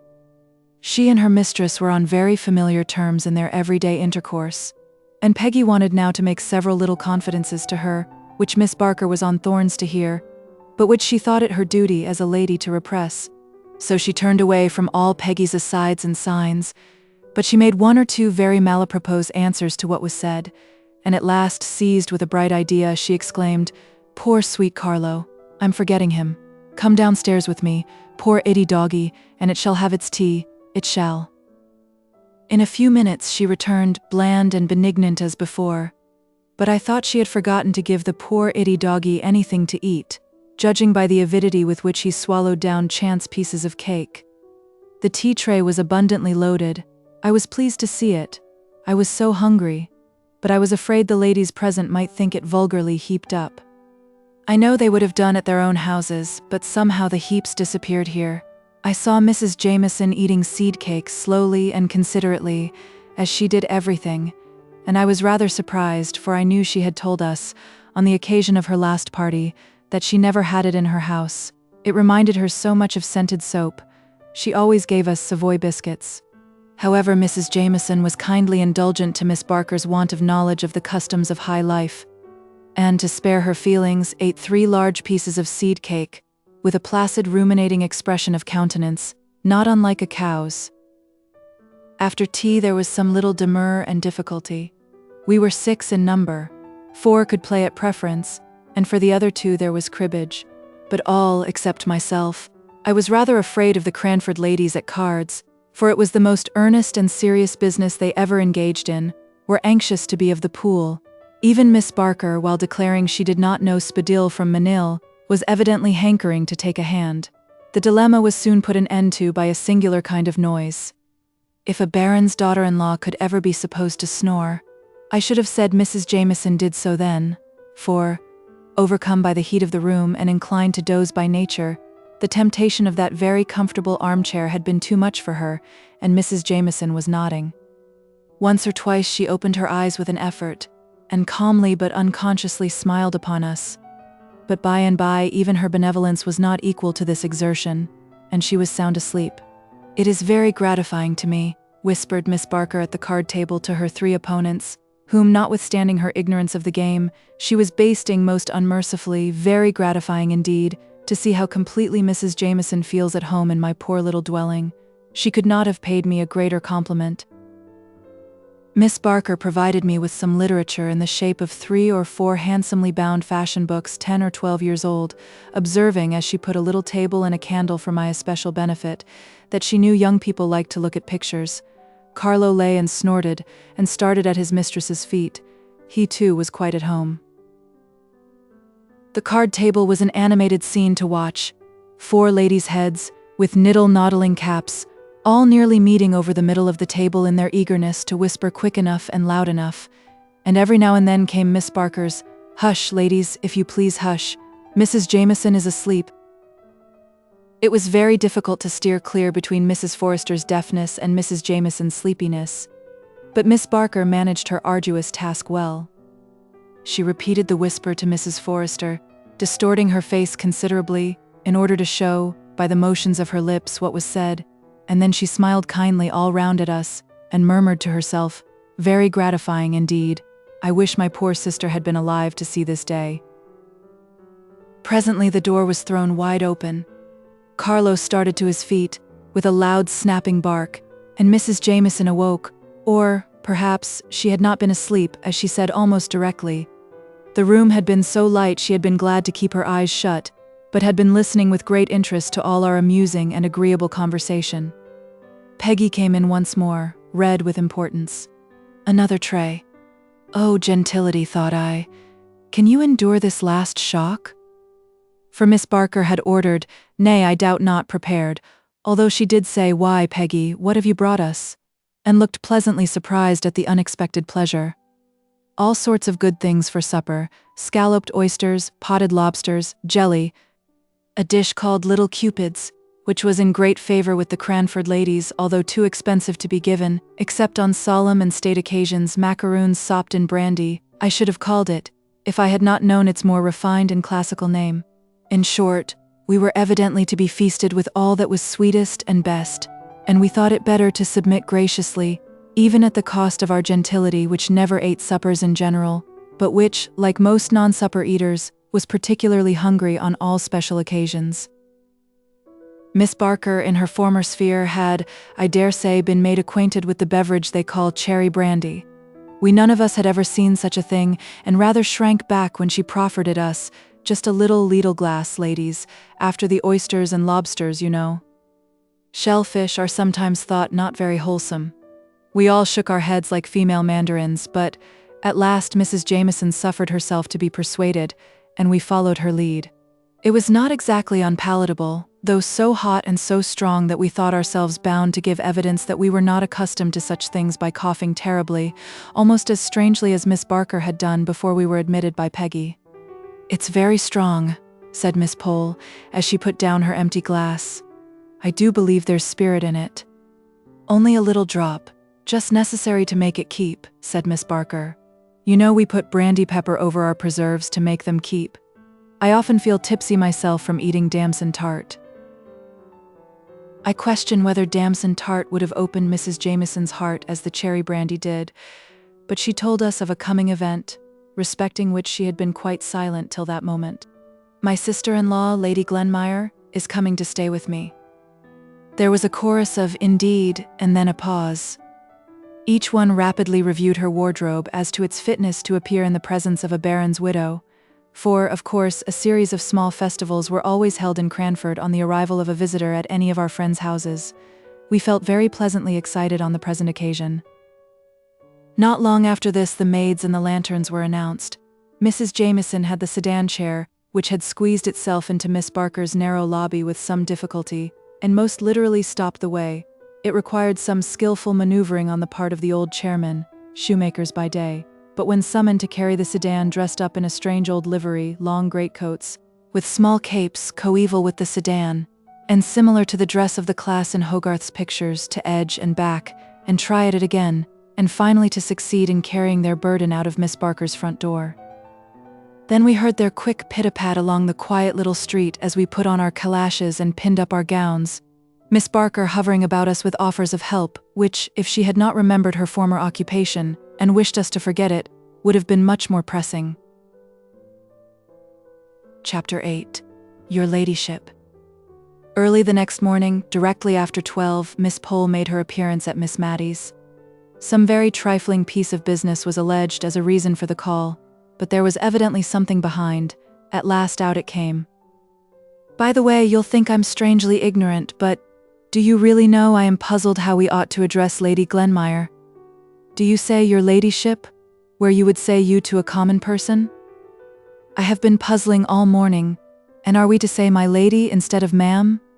Now you knew Lady Arley, will you kindly tell me the most correct way of speaking to the peerage?" Poor Miss Maddie. She took off her spectacles and she put them on again, but how Lady Arley was addressed, she could not remember. "It is so long ago," she said. Dear, how stupid I am. I don't think I ever saw her more than twice. I know we used to call Sir Peter, but he came much oftener to see us than Lady Arley did. Deborah would have known in a minute. My lady, your ladyship. It sounds very strange, and as if it was not natural. I never thought of it before, but now you have named it, I am all in a puzzle. It was very certain Miss Pole would obtain no wise decision from Miss Maddie, who got more bewildered every moment and more perplexed as to etiquettes of address. "Well, I really think," said Miss Pole, "I had better just go and tell Mrs. Forrester about our little difficulty. One sometimes grows nervous, and yet one would not have Lady Glenmire think we were quite ignorant of the etiquettes of high life in Cranford. And will you just step in here, dear Miss Pole, as you come back, please, and tell me what you decide upon? Whatever you and Mrs. Forrester fix upon will be quite right, I'm sure." "Lady Arley, Sir Peter?" said Miss Maddie to herself, trying to recall the old forms of words. "Who is Lady Glenmire?" asked I. "Oh, she's the widow of Mr. Jameson, that's Mrs. Jameson's late husband, you know, widow of his eldest brother. Mrs. Jameson was a Miss Walker, daughter of Governor Walker. Your ladyship, my dear, if they fix on that way of speaking, you must just let me practice a little on you first, for I shall feel so foolish and hot saying it the first time to Lady Glenmire." It was really a relief to Miss Maddie when Mrs. Jameson came on a very unpolite errand. I notice that apathetic people have more quiet impertinence than others, and Mrs. Jameson came now to insinuate pretty plainly that she did not particularly wish that the Cranford ladies should call upon her sister-in-law. I can hardly say how she made this clear, for I grew very indignant and warm, while with slow deliberation she was explaining her wishes to Miss Maddie, who, a true lady herself, could hardly understand the feeling which made Mrs. Jameson wish to appear to her noble sister-in-law as if she only visited county families. Miss Maddie remained puzzled and perplexed long after I had found out the object of Mrs. Jameson's visit. When she did understand the drift of the honorable lady's call, it was pretty to see with what quiet dignity she received the intimation thus uncourteously given. She was not in the least hurt, she was of too gentle a spirit for that, nor was she exactly conscious of disapproving of Mrs. Jameson's conduct, but there was something of this feeling in her mind, I am sure, which made her pass from the subject to others in a less flurried and more composed manner than usual. Mrs. Jameson was indeed the more flurried of the two, and I could see she was glad to take her leave. A little while afterwards Miss Pole returned, red and indignant. "Well, to be sure, you've had Mrs. Jameson here, I find from Martha, and we are not to call on Lady Glenmire." "Yes, I met Mrs. Jameson, halfway between here and Mrs. Forrester's, and she told me. She took me so by surprise, I had nothing to say. I wish I had thought of something very sharp and sarcastic. I dare say I shall tonight. And Lady Glenmire is but the widow of a Scotch baron after all." I went on to look at Mrs. Forrester's peerage to see who this lady was, that is to be kept under a glass case, widow of a Scotch peer, never sat in the House of Lords, and as poor as Job, I dare say, and she fifth daughter of some Mr. Campbell or other. You are the daughter of a rector at any rate, and related to the Arleys, and Sir Peter might have been Viscount Arley, everyone says. Miss Maddie tried to soothe Miss Pole, but in vain. That lady, usually so kind and good-humoured, was now in a full flow of anger. "And I went and ordered a cap this morning to be quite ready," said she at last, letting out the secret which gave sting to Mrs. Jameson's intimation.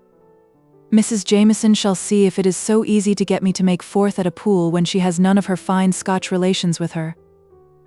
In coming out of church, the first Sunday on which Lady Glenmire appeared in Cranford, we sedulously talked together, and turned our backs on Mrs. Jameson and her guest. If we might not call on her, we would not even look at her, though we were dying with curiosity to know what she was like. We had the comfort of questioning Martha in the afternoon. Martha did not belong to a sphere of society whose observation could be an implied compliment to Lady Glenmire, and Martha had made good use of her eyes. "Well, ma'am, is it the little lady with Mrs. Jameson, you mean? I thought you would like more to know how young Mrs. Smith was dressed, her being a bride." Mrs. Smith was the butcher's wife. Miss Pole said, "Good gracious me," as if we cared about a Mrs. Smith, but was silent as Martha resumed her speech. "The little lady in Mrs. Jameson's pew had on, ma'am, rather an old black silk, and a shepherd's plaid cloak, ma'am, and very bright black eyes she had, ma'am, and a pleasant, sharp face. Not over young, ma'am, but yet, I should guess, younger than Mrs. Jameson herself. She looked up and down the church, like a bird, and nipped up her petticoats when she came out, as quick and sharp as ever I see. I'll tell you what, ma'am, she's more like Mrs. Deacon at the Coach and Horses, nor anyone." "Hush, Martha," said Miss Matty. "That's not respectful. Isn't it, ma'am?" "I beg pardon, I'm sure. But Jem Hearn said so as well. He said she was just such a sharp, stirring sort of a body." "Lady," said Miss Pole. "Lady as Mrs. Deacon."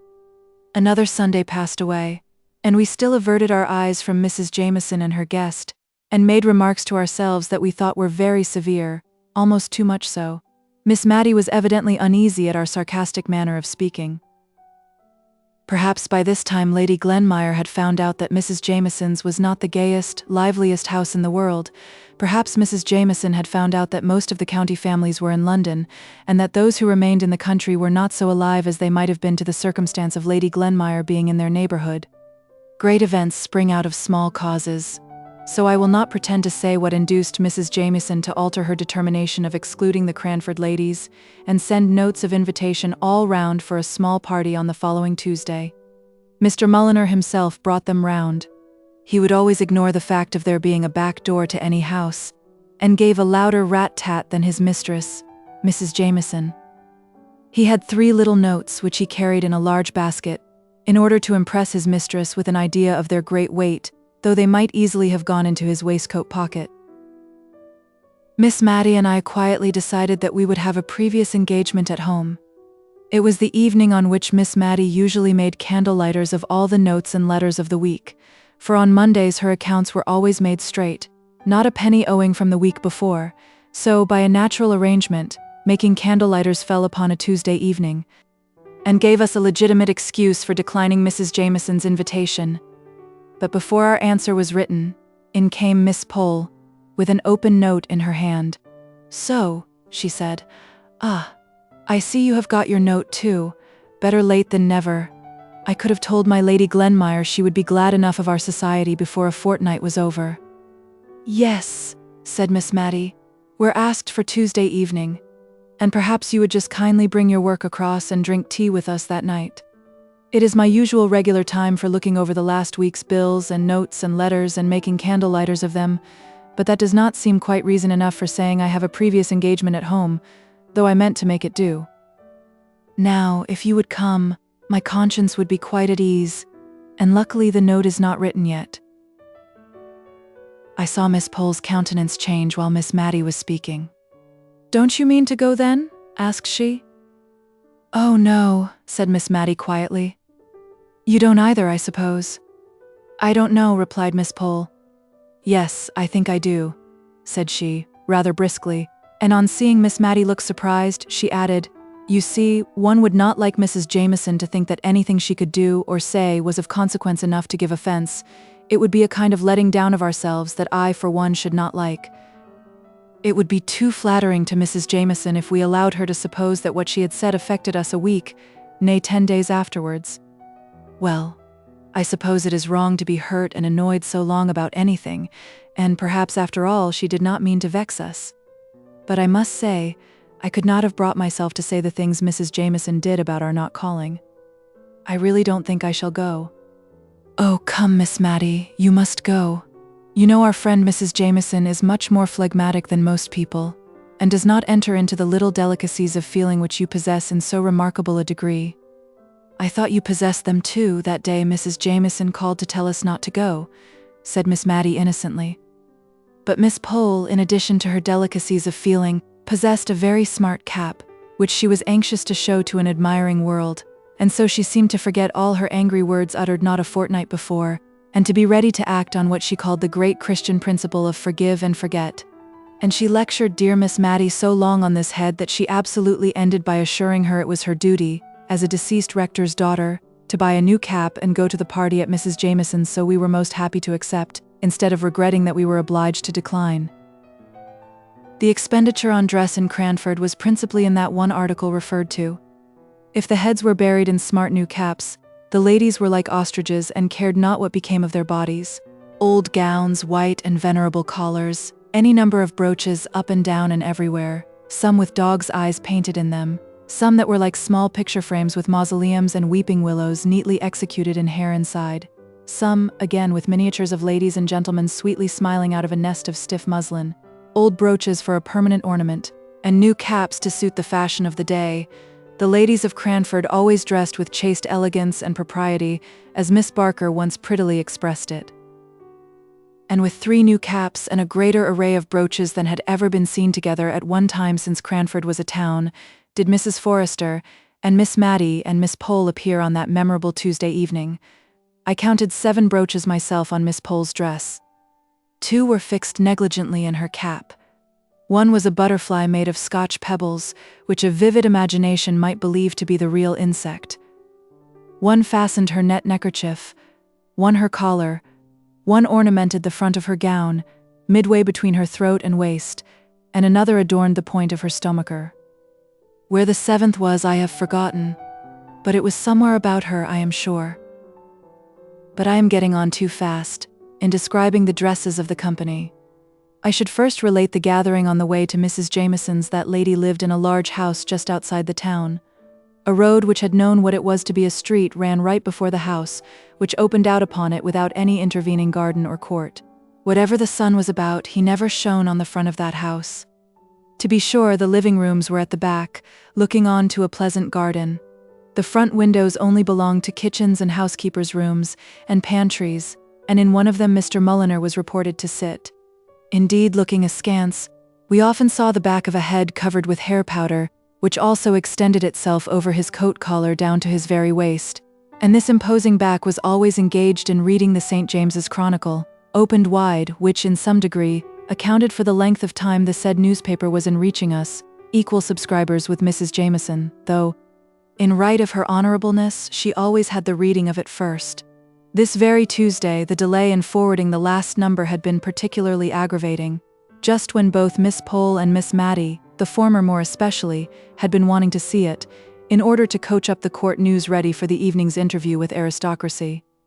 Miss Pole told us she had absolutely taken time by the forelock, and been dressed by 5 o'clock, in order to be ready if the St. James's Chronicle should come in at the last moment, the very St. James's Chronicle which the powdered head was tranquilly and composedly reading as we passed the accustomed window this evening. "The impudence of the man," said Miss Pole, in a low, indignant whisper. "I should like to ask him whether his mistress pays her quarter share for his exclusive use." We looked at her in admiration of the courage of her thought, for Mr. Mulliner was an object of great awe to all of us. He seemed never to have forgotten his condescension in coming to live at Cranford. Miss Jenkins at times had stood forth as the undaunted champion of her sex, and spoken to him on terms of equality, but even Miss Jenkins could get no higher. In his pleasantest and most gracious moods he looked like a sulky cockatoo. He did not speak except in gruff monosyllables. He would wait in the hall when we begged him not to wait, and then look deeply offended because we had kept him there, while with trembling, hasty hands we prepared ourselves for appearing in company. Miss Pole ventured on a small joke as we went upstairs, intended, though addressed to us, to afford Mr. Mulliner some slight amusement. We all smiled in order to seem as if we felt at our ease, and timidly looked for Mr. Mulliner's sympathy. Not a muscle of that wooden face had relaxed, and we were grave in an instant. Mrs. Jameson's drawing room was cheerful. The evening sun came streaming into it, and the large square window was clustered round with flowers. The furniture was white and gold, not the later style, Louis XIV's I think they call it, all shells and twirls. No, Mrs. Jameson's chairs and tables had not a curve or bend about them. The chair and table legs diminished as they neared the ground, and were straight and square in all their corners. The chairs were all a row against the walls, with the exception of 4 or 5 which stood in a circle round the fire. They were railed with white bars across the back and knobbed with gold. Neither the railings nor the knobs invited to ease.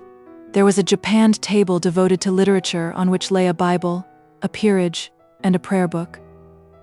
There was another square Pembroke table dedicated to the fine arts, on which were a kaleidoscope, conversation cards, puzzle cards, tied together to an interminable length with faded pink satin ribbon, and a box painted in fond imitation of the drawings which decorate tea chests.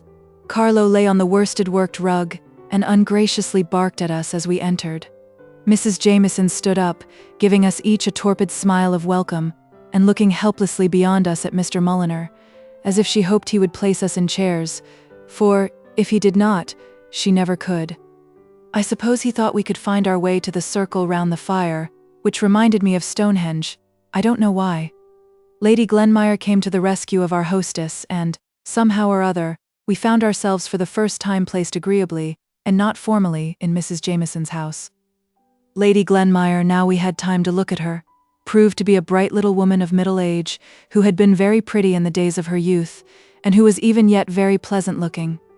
I saw Miss Pole appraising her dress in the first 5 minutes, and I take her word when she said the next day, "My dear, £10 would have purchased every stitch she had on, lace and all." It was pleasant to suspect that a peeress could be poor, and partly reconciled us to the fact that her husband had never sat in the House of Lords, which, when we first heard of it, seemed a kind of swindling us out of our prospects on false pretenses, a sort of a lord and no lord business. We were all very silent at first. We were thinking what we could talk about. That should be high enough to interest my lady. There had been a rise in the price of sugar, which, as preserving time was near, was a piece of intelligence to all our housekeeping hearts, and would have been the natural topic if Lady Glenmire had not been by. But we were not sure if the peerage ate preserves, much less knew how they were made. At last Miss Pole, who had always a great deal of courage and savoir-faire, spoke to Lady Glenmire, who on her part had seemed just as much puzzled to know how to break the silence as we were. "Has your ladyship been to court lately?" asked she, and then gave a little glance round at us, half timid and half triumphant, as much as to say, "See how judiciously I have chosen a subject befitting the rank of the stranger."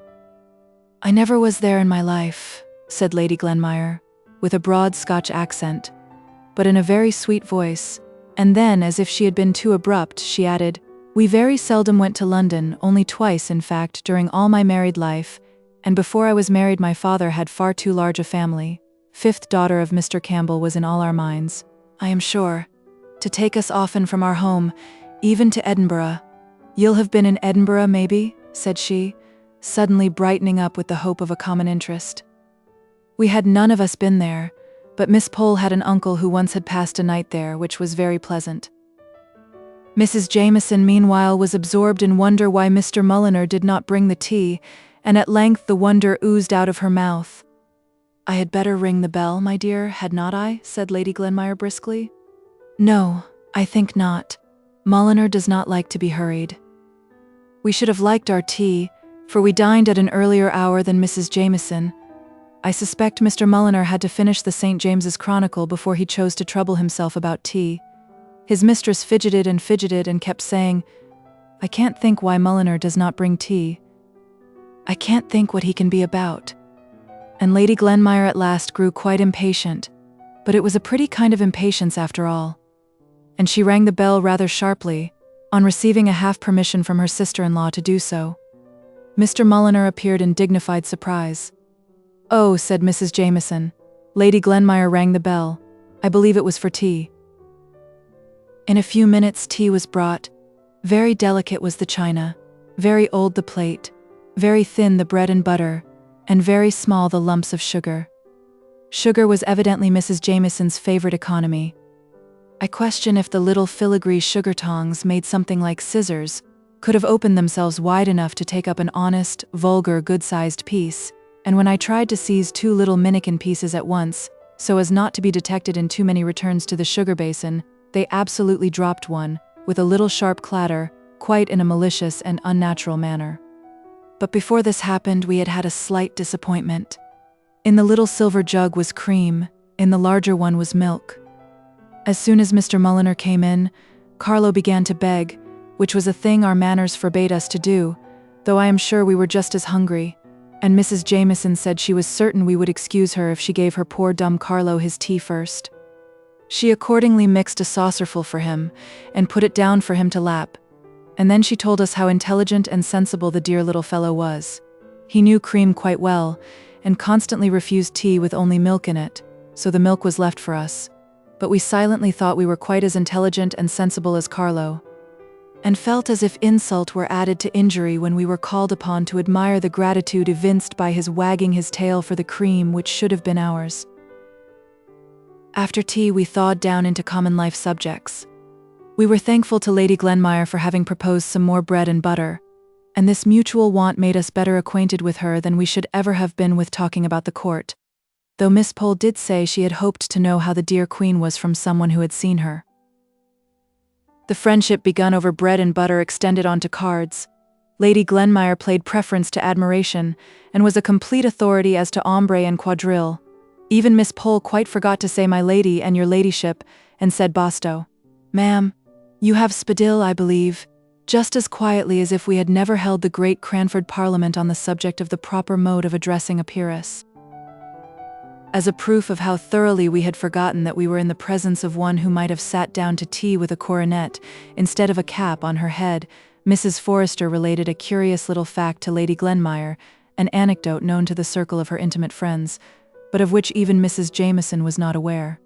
It related to some fine old lace, the sole relic of better days, which Lady Glenmire was admiring on Mrs. Forrester's collar. Yes, said that lady, such lace cannot be got now for either love or money, made by the nuns abroad, they tell me. They say that they can't make it now even there.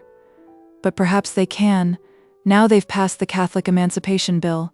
I should not wonder. But in the meantime, I treasure up my lace very much. I daren't even trust the washing of it to my maid, the little charity school girl I have named before, but who sounded well as my maid. I always wash it myself, and once it had a narrow escape. Of course, your ladyship knows that such lace must never be starched or ironed. Some people wash it in sugar and water and some in coffee, to make it the right yellow color, but I myself have a very good receipt for washing it in milk, which stiffens it enough, and gives it a very good creamy color. Well, ma'am, I had tacked it together, and the beauty of this fine lace is that, when it is wet, it goes into a very little space, and put it to soak in milk. When unfortunately I left the room, on my return I found Pussy on the table, looking very like a thief, but gulping very uncomfortably, as if she was half choked with something she wanted to swallow and could not. And, would you believe it? At first I pitied her and said, poor Pussy, till all at once I looked and saw the cup of milk empty, cleaned out. You naughty cat, said I, and I believe I was provoked enough to give her a slap, which did no good but only helped the lace down, just as one slaps a choking child on the back. I could have cried, I was so vexed, but I determined I would not give the lace up without a struggle for it. I hoped the lace might disagree with her at any rate, but it would have been too much for Job if he had seen, as I did, that cat come in, quite placid and purring, not a quarter of an hour after, and almost expecting to be stroked. No, Pussy, said I, if you have any conscience you ought not to expect that. And then a thought struck me, and I rang the bell for my maid, and sent her to Mr. Hoggins, with my compliments, and would he be kind enough to lend me one of his top boots for an hour? I did not think there was anything odd in the message, but Jenny said the young men in the surgery laughed as if they would be ill at my wanting a top boot. When it came, Jenny and I put Pussy in, with her 4 feet straight down, so that they were fastened and could not scratch, and we gave her a teaspoonful of currant jelly in which, your ladyship must excuse me, I had mixed some tartar emetic. I shall never forget how anxious I was for the next half hour. I took Pussy to my own room, and spread a clean towel on the floor. I could have kissed her when she returned the lace to sight, very much as it had gone down. Jenny had boiling water ready, and we soaked it, and spread it on a lavender bush in the sun before I could touch it again, even to put it in milk. But now your ladyship would never guess that it had been in pussy's inside. We found out, in the course of the evening, that Lady Glenmire was going to pay Mrs. Jameson a long visit, as she had given up her apartments in Edinburgh, and had no ties to take her back there in a hurry.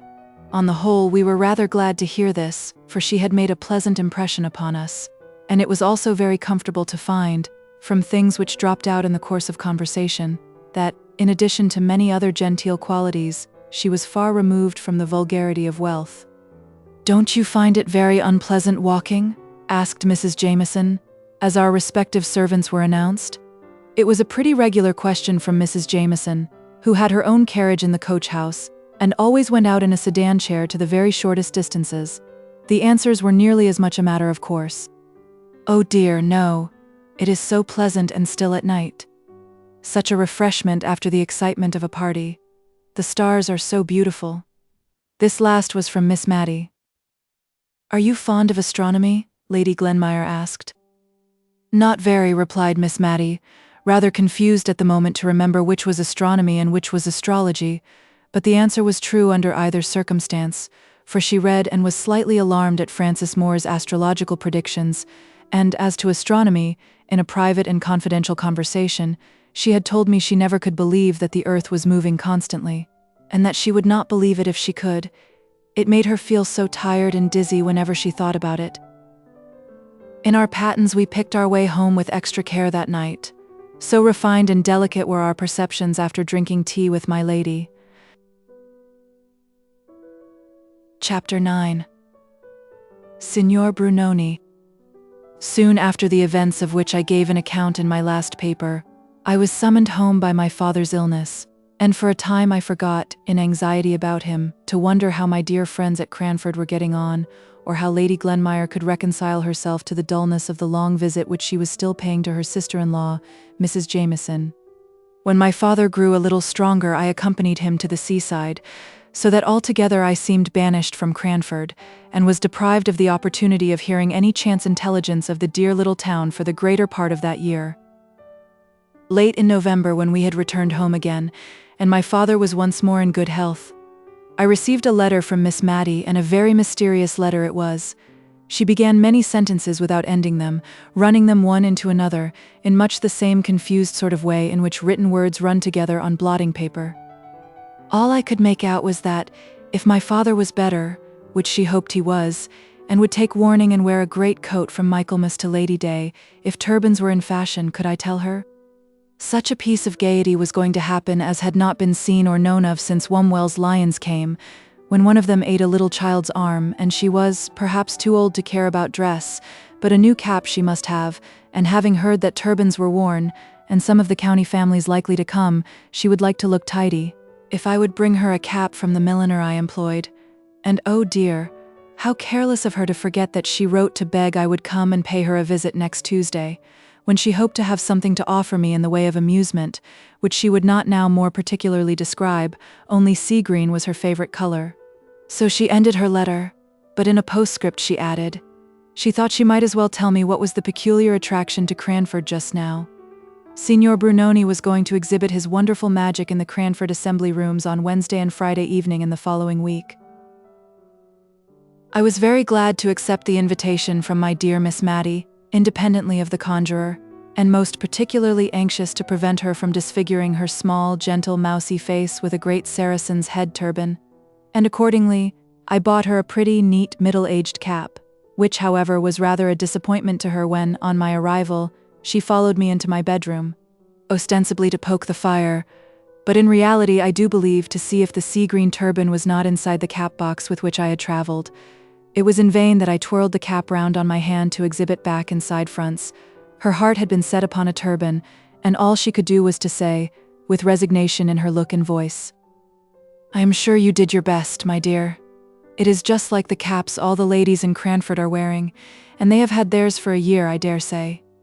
I should have liked something newer, I confess something more like the turbans Miss Betty Barker tells me Queen Adelaide wears, but it is very pretty, my dear, and I dare say lavender will wear better than sea green. Well, after all, what is dress, that we should care anything about it? You'll tell me if you want anything, my dear. Here is the bell. I suppose turbans have not got down to Drumble yet?" So saying, the dear old lady gently bemoaned herself out of the room, leaving me to dress for the evening, when, as she informed me, she expected Miss Pole and Mrs. Forrester, and she hoped I should not feel myself too much tired to join the party. Of course I should not, and I made some haste to unpack and arrange my dress, but with all my speed I heard the arrivals and the buzz of conversation in the next room before I was ready. Just as I opened the door, I caught the words, "I was foolish to expect anything very genteel out of the Drumble shops, poor girl." She did her best, I've no doubt, but for all that, I had rather that she blamed Drumble and me than disfigured herself with a turban. Miss Pole was always the person, in the trio of Cranford ladies now assembled, to have had adventures. She was in the habit of spending the morning in rambling from shop to shop, not to purchase anything, except an occasional reel of cotton or a piece of tape, but to see the new articles and report upon them, and to collect all the stray pieces of intelligence in the town. She had a way, too, of demurely popping hither and thither into all sorts of places to gratify her curiosity on any point, a way which, if she had not looked so very genteel and prim, might have been considered impertinent. And now, by the expressive way in which she cleared her throat and waited for all minor subjects, such as caps and turbans, to be cleared off the course, we knew she had something very particular to relate when the due pause came, and I defy any people possessed of common modesty to keep up a conversation long, where one among them sits up aloft in silence, looking down upon all the things they chance to say as trivial and contemptible compared to what they could disclose if properly entreated. Miss Pole began. "As I was stepping out of Gordon's shop today, I chanced to go into the George. My Betty has a second cousin who is chambermaid there, and I thought Betty would like to hear how she was, and not seeing anyone about, I strolled up the staircase and found myself in the passage leading to the assembly room. You and I remember the assembly room, I'm sure, Miss Mattie, and the minuets de la cour." So I went on, not thinking of what I was about, when, all at once, I perceived that I was in the middle of the preparations for tomorrow night, the room being divided with great closemaids, over which Crosby's men were tacking red flannel. Very dark and odd it seemed. It quite bewildered me, and I was going on behind the screens in my absence of mind, when a gentleman, quite the gentleman, I can assure you, stepped forwards and asked if I had any business he could arrange for me. He spoke such pretty broken English. I could not help thinking of Thaddeus of Warsaw, and the Hungarian brothers, and Santo Sebastiani, and while I was busy picturing his past life to myself, he had bowed me out of the room. But wait a minute. You have not heard half my story yet. I was going downstairs when, who should I meet but Betty's second cousin? So, of course, I stopped to speak to her for Betty's sake, and she told me that I had really seen the conjurer. The gentleman who spoke broken English was Signor Brunoni himself. Just at this moment he passed us on the stairs, making such a graceful bow. In reply to which I dropped a curtsy. All foreigners have such polite manners. One catches something of it. But when he had gone downstairs, I bethought me that I had dropped my glove in the assembly room. It was safe in my muff all the time, but I never found it till afterwards, so I went back and, just as I was creeping up the passage left on one side of the great screen that goes nearly across the room, who should I see but the very same gentleman that had met me before, and passed me on the stairs, coming now forwards from the inner part of the room, to which there is no entrance, you remember, Miss Mattie, and just repeating, in his pretty broken English, the inquiry if I had any business there. I don't mean that he put it quite so bluntly, but he seemed very determined that I should not pass the screen. So, of course, I explained about my glove, which, curiously enough, I found at that very moment. Miss Pole then had seen the conjurer, the real live conjurer, and numerous were the questions we all asked her. Had he a beard? Was he young or old? Fair or dark? Did he look? Unable to shape my question prudently, I put it in another form. How did he look? In short, Miss Pole was the heroine of the evening, owing to her morning's encounter. If she was not the rose, that is to say the conjurer, she had been near it. Conjuration, sleight of hand, magic, witchcraft were the subjects of the evening. Miss Pole was slightly skeptical and inclined to think there might be a scientific solution found for even the proceedings of the Witch of Endor. Mrs. Forrester believed everything, from ghosts to death watches. Miss Mattie ranged between the two, always convinced by the last speaker. I think she was naturally more inclined to Mrs. Forrester's side, but a desire of proving herself a worthy sister to Miss Jenkins kept her equally balanced. Miss Jenkins, who would never allow a servant to call the little rolls of tallow that formed themselves round candles winding sheets, but insisted on their being spoken of as roly-polies, a sister of hers to be superstitious. It would never do. After tea, I was dispatched downstairs into the dining parlor for that volume of the old encyclopedia which contained the nouns beginning with C, in order that Miss Pole might prime herself with scientific explanations for the tricks of the following evening. It spoilt the pool at preference which Miss Mattie and Mrs. Forrester had been looking forward to, for Miss Pole became so much absorbed in her subject, and the plates by which it was illustrated, that we felt it would be cruel to disturb her otherwise than by one or two well-timed yawns, which I threw in now and then. For I was really touched by the meek way in which the two ladies were bearing their disappointment. But Miss Pole only read the more zealously, imparting to us no more information than this. Ah, I see. I comprehend perfectly. A represents the ball. Put it between B and D, no, between C and F, and turn the second joint of the third finger of your left hand over the wrist of your right, H. Very clear indeed. My dear Mrs. Forrester, conjuring and witchcraft is a mere affair of the alphabet. Do let me read you this one passage. Mrs. Forrester implored Miss Pole to spare her, saying, from a child upwards, she never could understand being read aloud to, and I dropped the pack of cards, which I had been shuffling very audibly, and by this discreet movement I obliged Miss Pole to perceive that preference was to have been the order of the evening, and to propose rather unwillingly that the pool should commence. The pleasant brightness that stole over the other two ladies' faces on this. Miss Mattie had one or two twinges of self-reproach for having interrupted Miss Pole in her studies, and did not remember her cards well, or give her full attention to the game, until she had soothed her conscience by offering to lend the volume of the encyclopedia to Miss Pole, who accepted it thankfully, and said Betty should take it home when she came with the lantern. The next evening we were all in a little gentle flutter at the idea of the gaiety before us. Miss Mattie went up to dress betimes, and hurried me until I was ready, when we found we had an hour and a half to wait before the doors opened at 7 precisely, and we had only 20 yards to go. However, as Miss Mattie said, it would not do to get too much absorbed in anything, and forget the time, so she thought we had better sit quietly without lighting the candles, till 5 minutes to 7. So Miss Mattie dozed, and I knitted. At length we set off, and at the door under the carriageway at the George, we met Mrs. Forrester and Miss Pole. The latter was discussing the subject of the evening with more vehemence than ever, and throwing X's and B's at our heads like hailstones. She had even copied one or two of the receipts, as she called them, for the different tricks, on backs of letters, ready to explain and to detect Signor Brunoni's arts. We went into the cloakroom adjoining the assembly room. Miss Mattie gave a sigh or two to her departed youth, and the remembrance of the last time she had been there, as she adjusted her pretty new cap before the strange, quaint old mirror in the cloakroom. The assembly room had been added to the inn about 100 years before, by the different county families, who met together there once a month during the winter to dance and play at cards. Many a county beauty had first swung through the minuet that she afterwards danced before Queen Charlotte in this very room.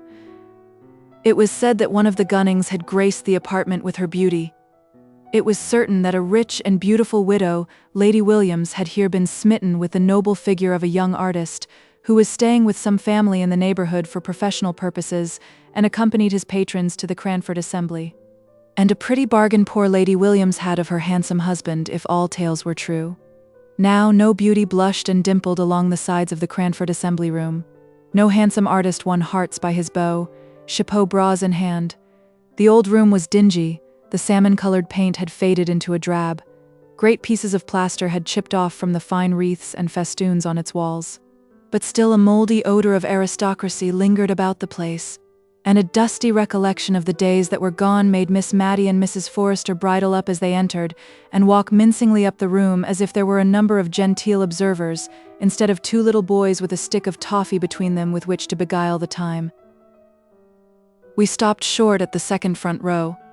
I could hardly understand why, until I heard Miss Pole ask a stray waiter if any of the county families were expected, and when he shook his head and believed not, Mrs. Forrester and Miss Matty moved forwards, and our party represented a conversational square.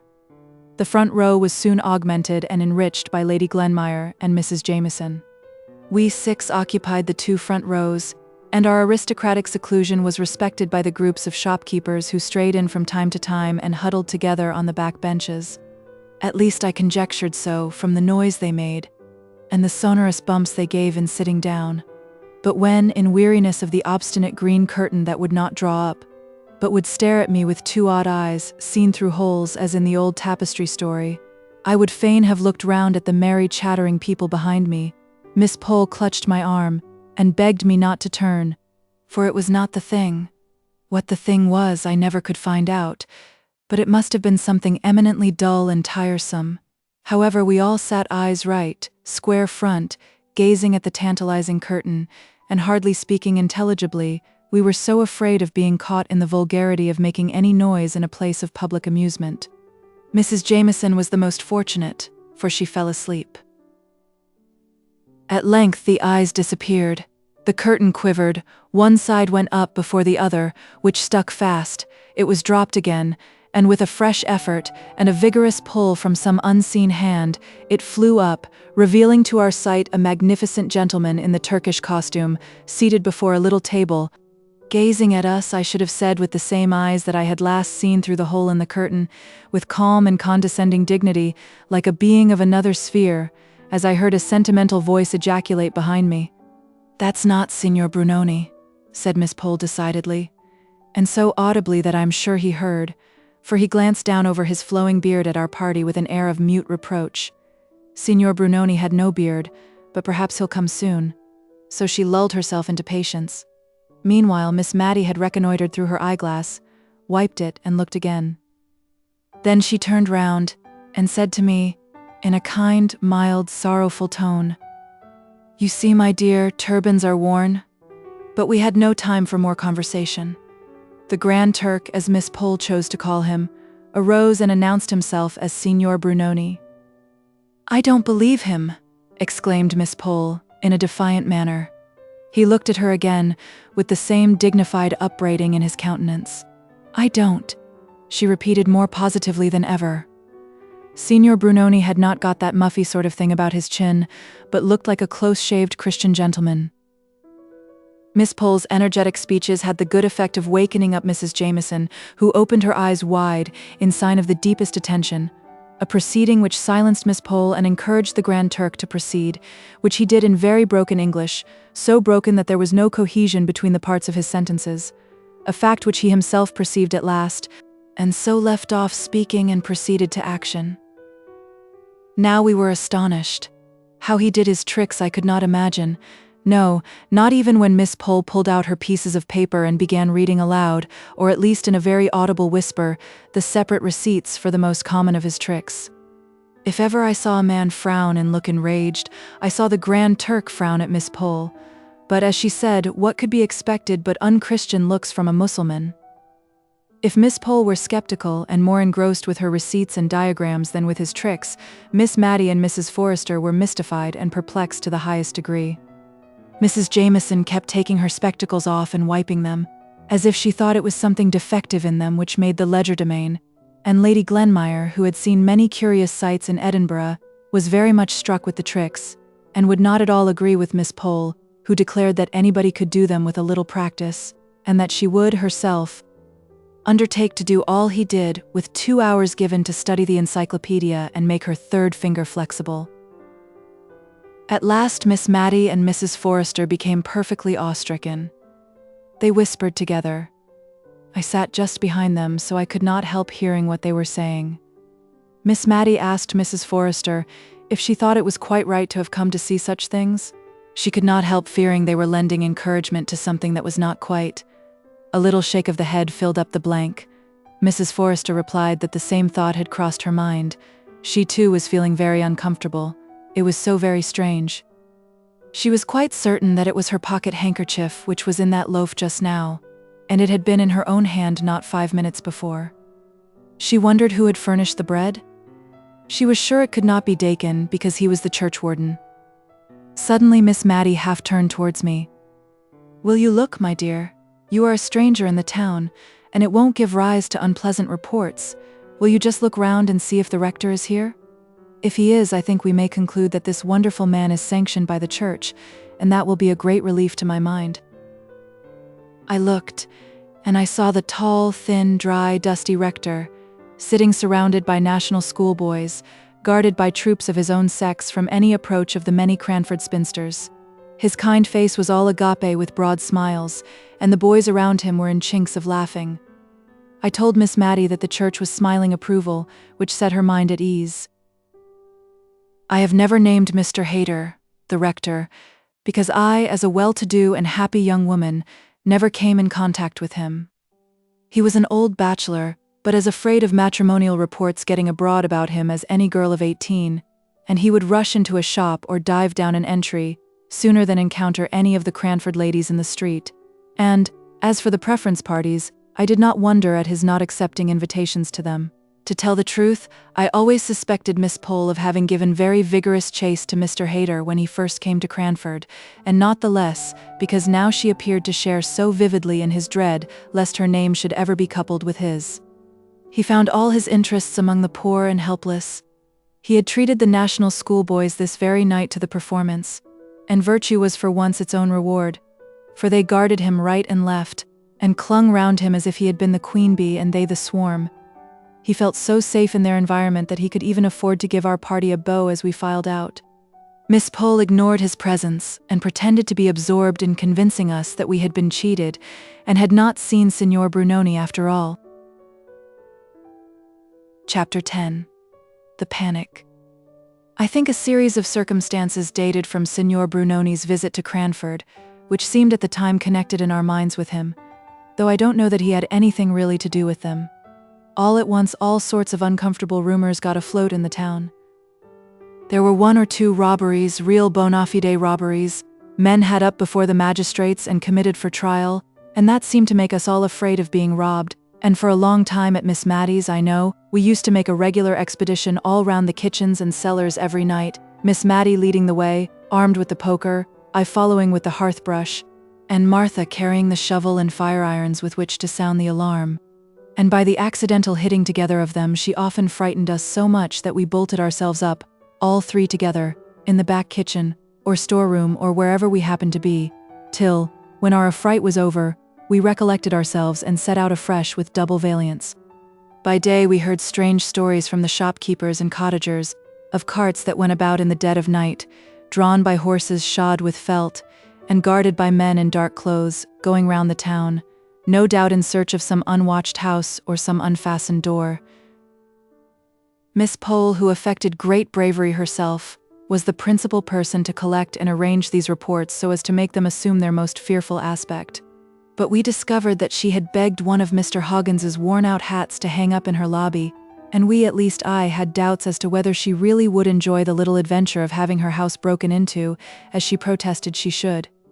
Miss Mattie made no secret of being an arrant coward, but she went regularly through her housekeeper's duty of inspection.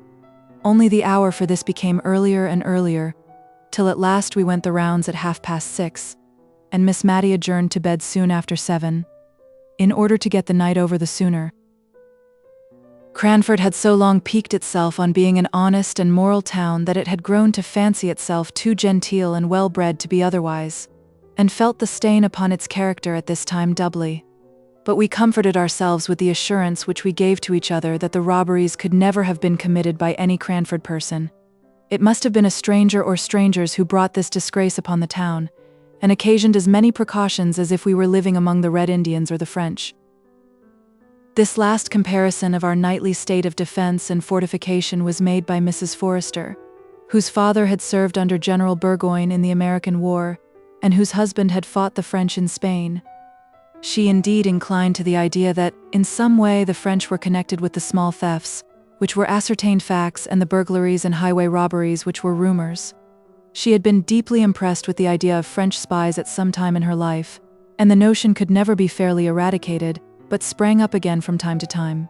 And now her theory was this: the Cranford people respected themselves too much, and were too grateful to the aristocracy who were so kind as to live near the town, ever to disgrace their bringing up by being dishonest or immoral.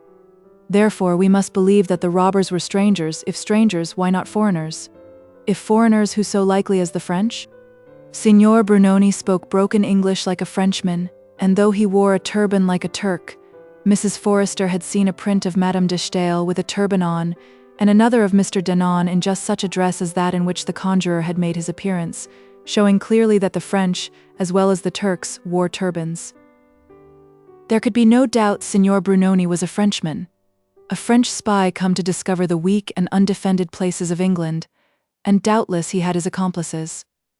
For her part, she, Mrs. Forrester, had always had her own opinion of Miss Pole's adventure at the George Inn, seeing two men where only one was believed to be. French people had ways and means which, she was thankful to say, the English knew nothing about, and she had never felt quite easy in her mind about going to see that conjurer. It was rather too much like a forbidden thing, though the rector was there. In short, Mrs. Forrester grew more excited than we had ever known her before, and, being an officer's daughter and widow, we looked up to her opinion, of course. Really, I do not know how much was true or false in the reports which flew about like wildfire just at this time, but it seemed to me then that there was every reason to believe that at Marden, a small town about 8 miles from Cranford, houses and shops were entered by holes made in the walls, the bricks being silently carried away in the dead of the night, and all done so quietly that no sound was heard either in or out of the house. Miss Mattie gave it up in despair when she heard of this. "What was the use," said she, "of locks and bolts and bells to the windows, and going round the house every night? That last trick was fit for a conjurer." Now she did believe that Signor Brunoni was at the bottom of it. One afternoon about 5 o'clock, we were startled by a hasty knock at the door. Miss Mattie bade me run and tell Martha on no account to open the door till Miss Mattie had reconnoitered through the window, and she armed herself with a footstool to drop down on the head of the visitor, in case he should show a face covered with black crape, as he looked up in answer to her inquiry of who was there. But it was nobody but Miss Pole and Betty. The former came upstairs carrying a little handbasket, and she was evidently in a state of great agitation. "Take care of that," said she to me, as I offered to relieve her of her basket. "It's my plate. I am sure there is a plan to rob my house tonight. I am come to throw myself on your hospitality, Miss Mattie. Betty is going to sleep with her cousin at the George. I can sit up here all night if you will allow me. But my house is so far from any neighbors, and I don't believe we could be heard if we screamed ever so." "But," said Miss Mattie, "what has alarmed you so much? Have you seen any men lurking about the house?" "Oh yes," answered Miss Pole. "Two very bad-looking men have gone 3 times past the house, very slowly, and an Irish beggar woman came not half an hour ago, and all but forced herself in past Betty, saying her children were starving, and she must speak to the mistress. You see, she said mistress, though there was a hat hanging up in the hall, and it would have been more natural to have said master. But Betty shut the door in her face and came up to me, and we got the spoons together, and sat in the parlor window watching till we saw Thomas Jones going from his work, when we called to him and asked him to take care of us into the town." We might have triumphed over Miss Pole, who had professed such bravery until she was frightened, but we were too glad to perceive that she shared in the weaknesses of humanity to exult over her, and I gave up my room to her very willingly, and shared Miss Mattie's bed for the night.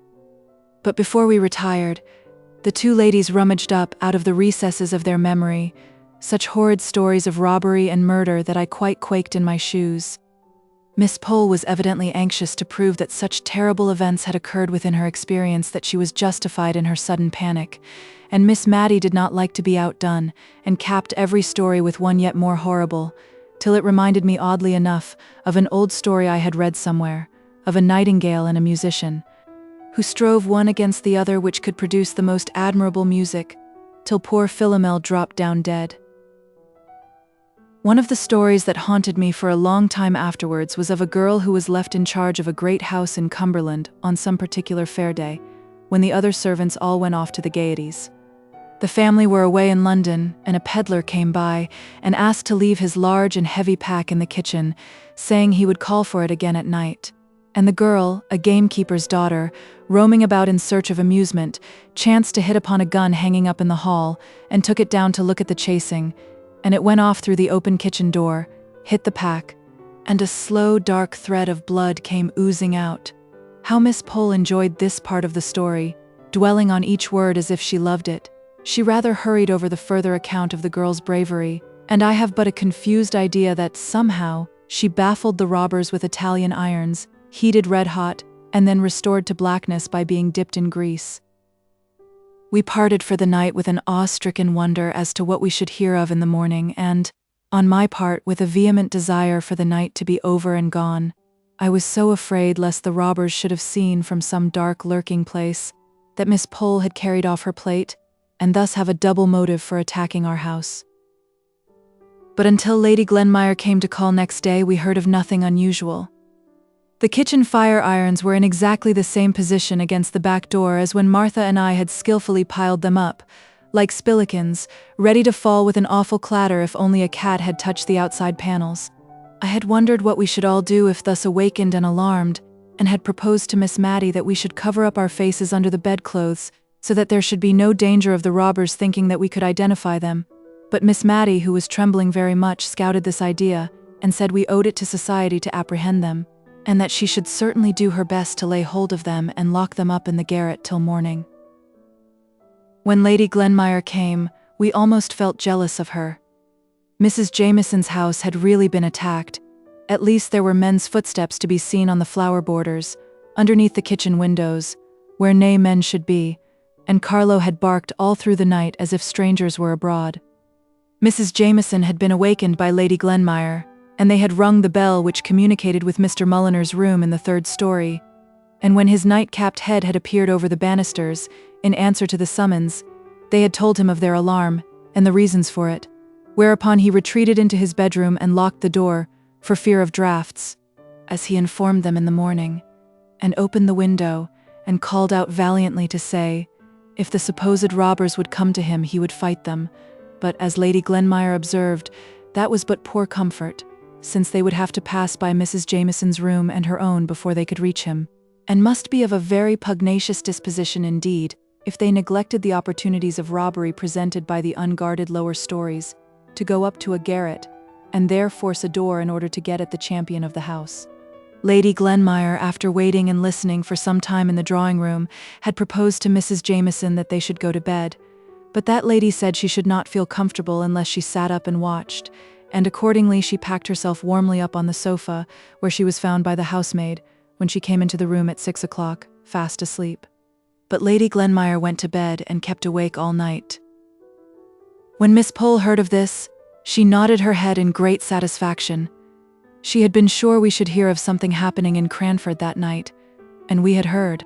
It was clear enough they had first proposed to attack her house, but when they saw that she and Betty were on their guard, and had carried off the plate, they had changed their tactics and gone to Mrs. Jameson's, and no one knew what might have happened if Carlo had not barked, like a good dog as he was.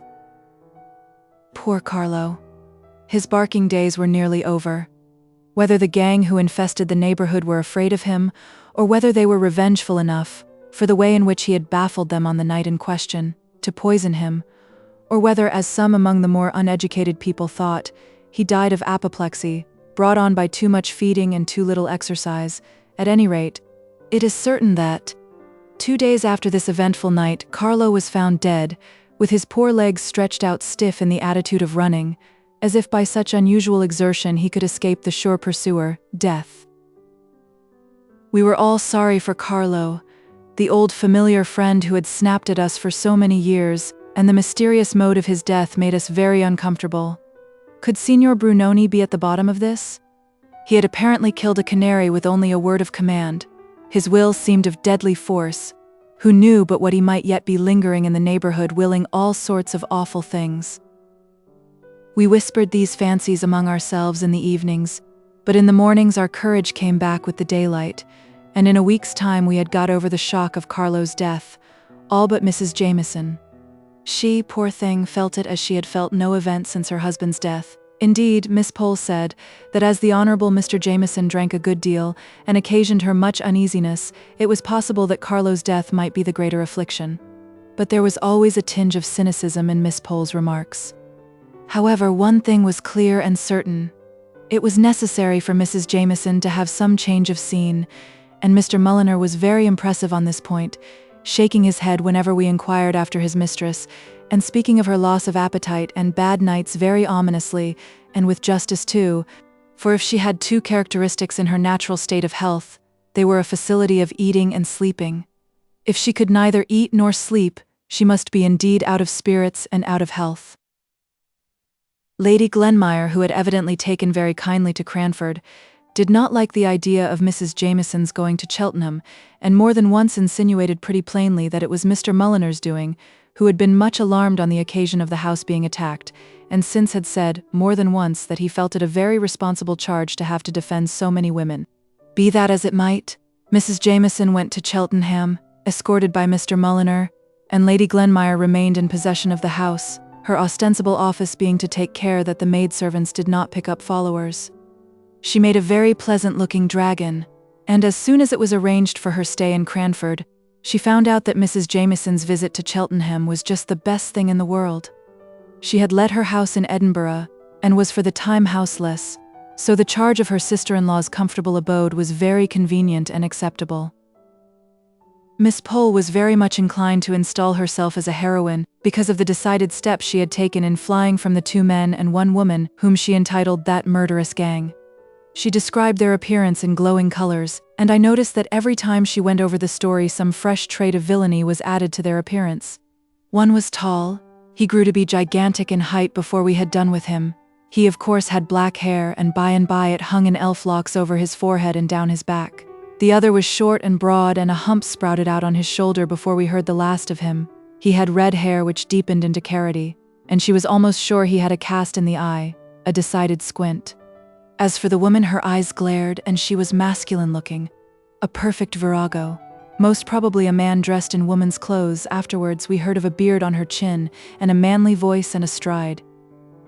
If Miss Pole was delighted to recount the events of that afternoon to all inquirers, others were not so proud of their adventures in the robbery line.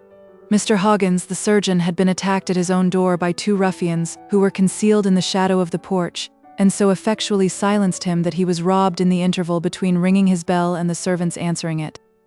Miss Pole was sure it would turn out that this robbery had been committed by her men, and went the very day she heard the report to have her teeth examined, and to question Mr. Hoggins.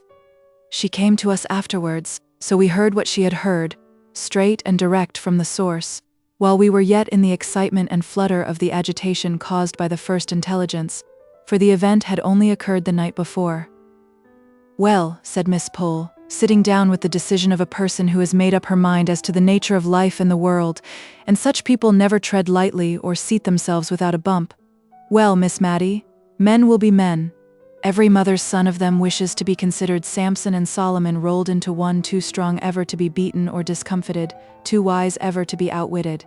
If you will notice, they have always foreseen events, though they never tell one for one's warning before the events happen. My father was a man, and I know the sex pretty well.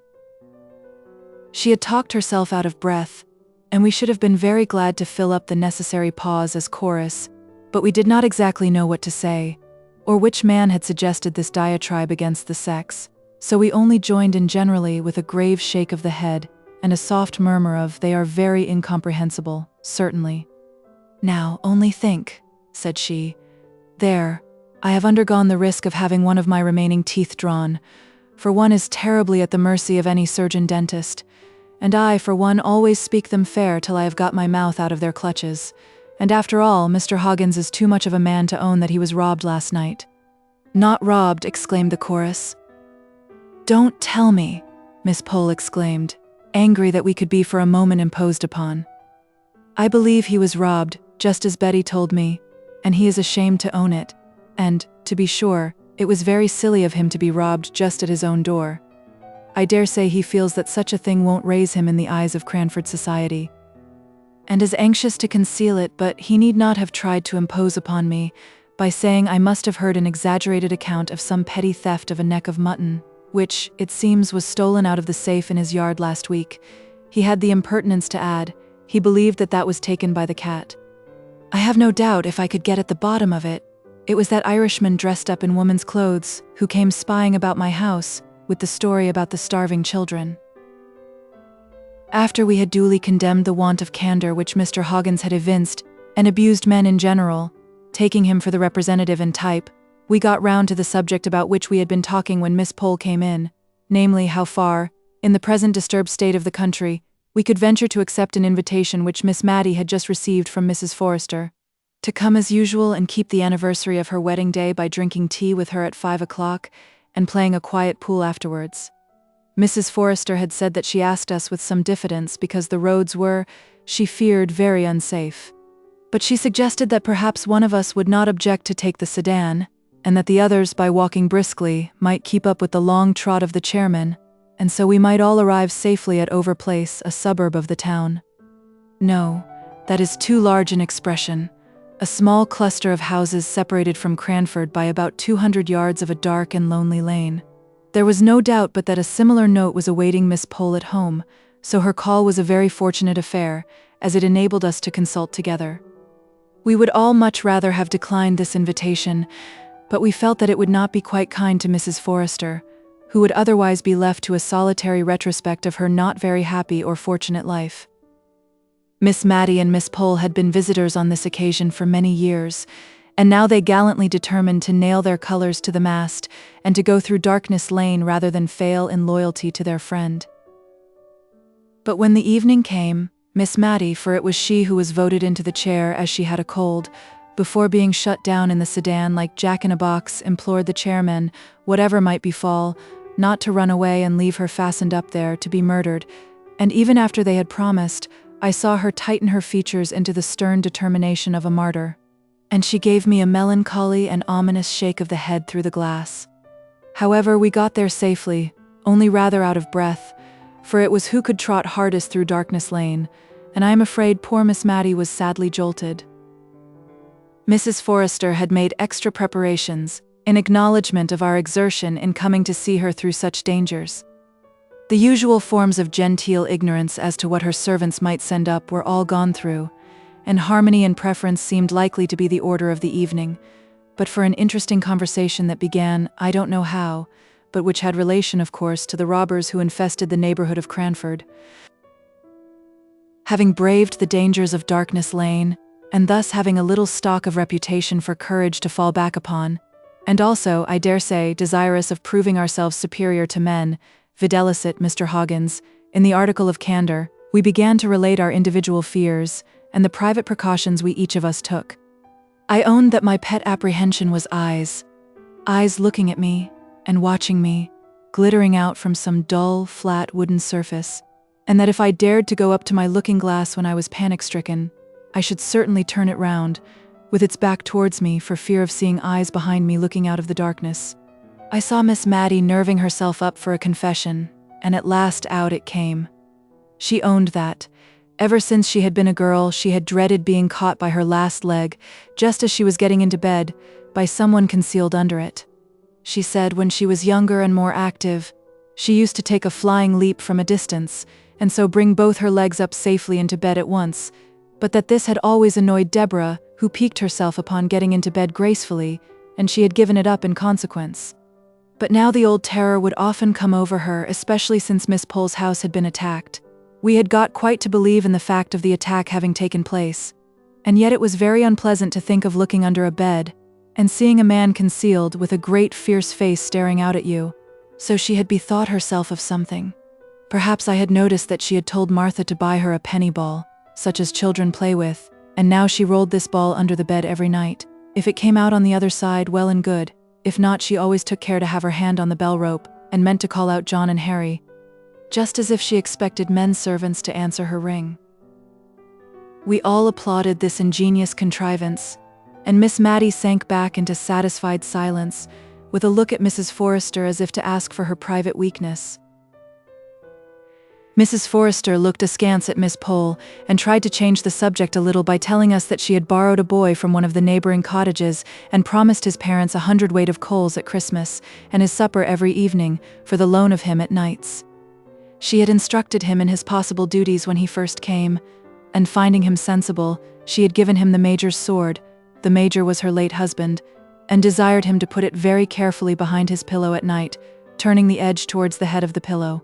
He was a sharp lad, she was sure, for, spying out the Major's cocked hat, he had said, if he might have that to wear, he was sure he could frighten 2 Englishmen or 4 Frenchmen any day. But she had impressed upon him anew that he was to lose no time in putting on hats or anything else, but, if he heard any noise, he was to run at it with his drawn sword. On my suggesting that some accident might occur from such slaughterous and indiscriminate directions, and that he might rush on Jenny getting up to wash, and have spitted her before he had discovered that she was not a Frenchman, Mrs. Forrester said she did not think that that was likely, for he was a very sound sleeper, and generally had to be well shaken or cold-pigged in a morning before they could rouse him. She sometimes thought such dead sleep must be owing to the hearty suppers the poor lad ate, for he was half-starved at home, and she told Jenny to see that he got a good meal at night. Still, this was no confession of Mrs. Forrester's peculiar timidity, and we urged her to tell us what she thought would frighten her more than anything. She paused and stirred the fire and snuffed the candles, and then she said in a sounding whisper, "Ghosts." She looked at Miss Pole as much as to say she had declared it and would stand by it. Such a look was a challenge in itself. Miss Pole came down upon her with indigestion, spectral illusions, optical delusions, and a great deal out of Dr. Ferrier and Dr. Hibbert besides. Miss Mattie had rather a leaning to ghosts, as I have mentioned before, and what little she did say was all on Mrs. Forrester's side, who, emboldened by sympathy, protested that ghosts were a part of her religion, that surely she, the widow of a major in the army, knew what to be frightened at and what not. In short, I never saw Mrs. Forrester so warm either before or since. For she was a gentle, meek, enduring old lady in most things. Not all the elder wine that ever was mulled could this night wash out the remembrance of this difference between Miss Pole and her hostess. Indeed, when the elder wine was brought in, it gave rise to a new burst of discussion, for Jenny, the little maiden who staggered under the tray, had to give evidence of having seen a ghost with her own eyes, not so many nights ago, in Darkness Lane, the very lane we were to go through on our way home.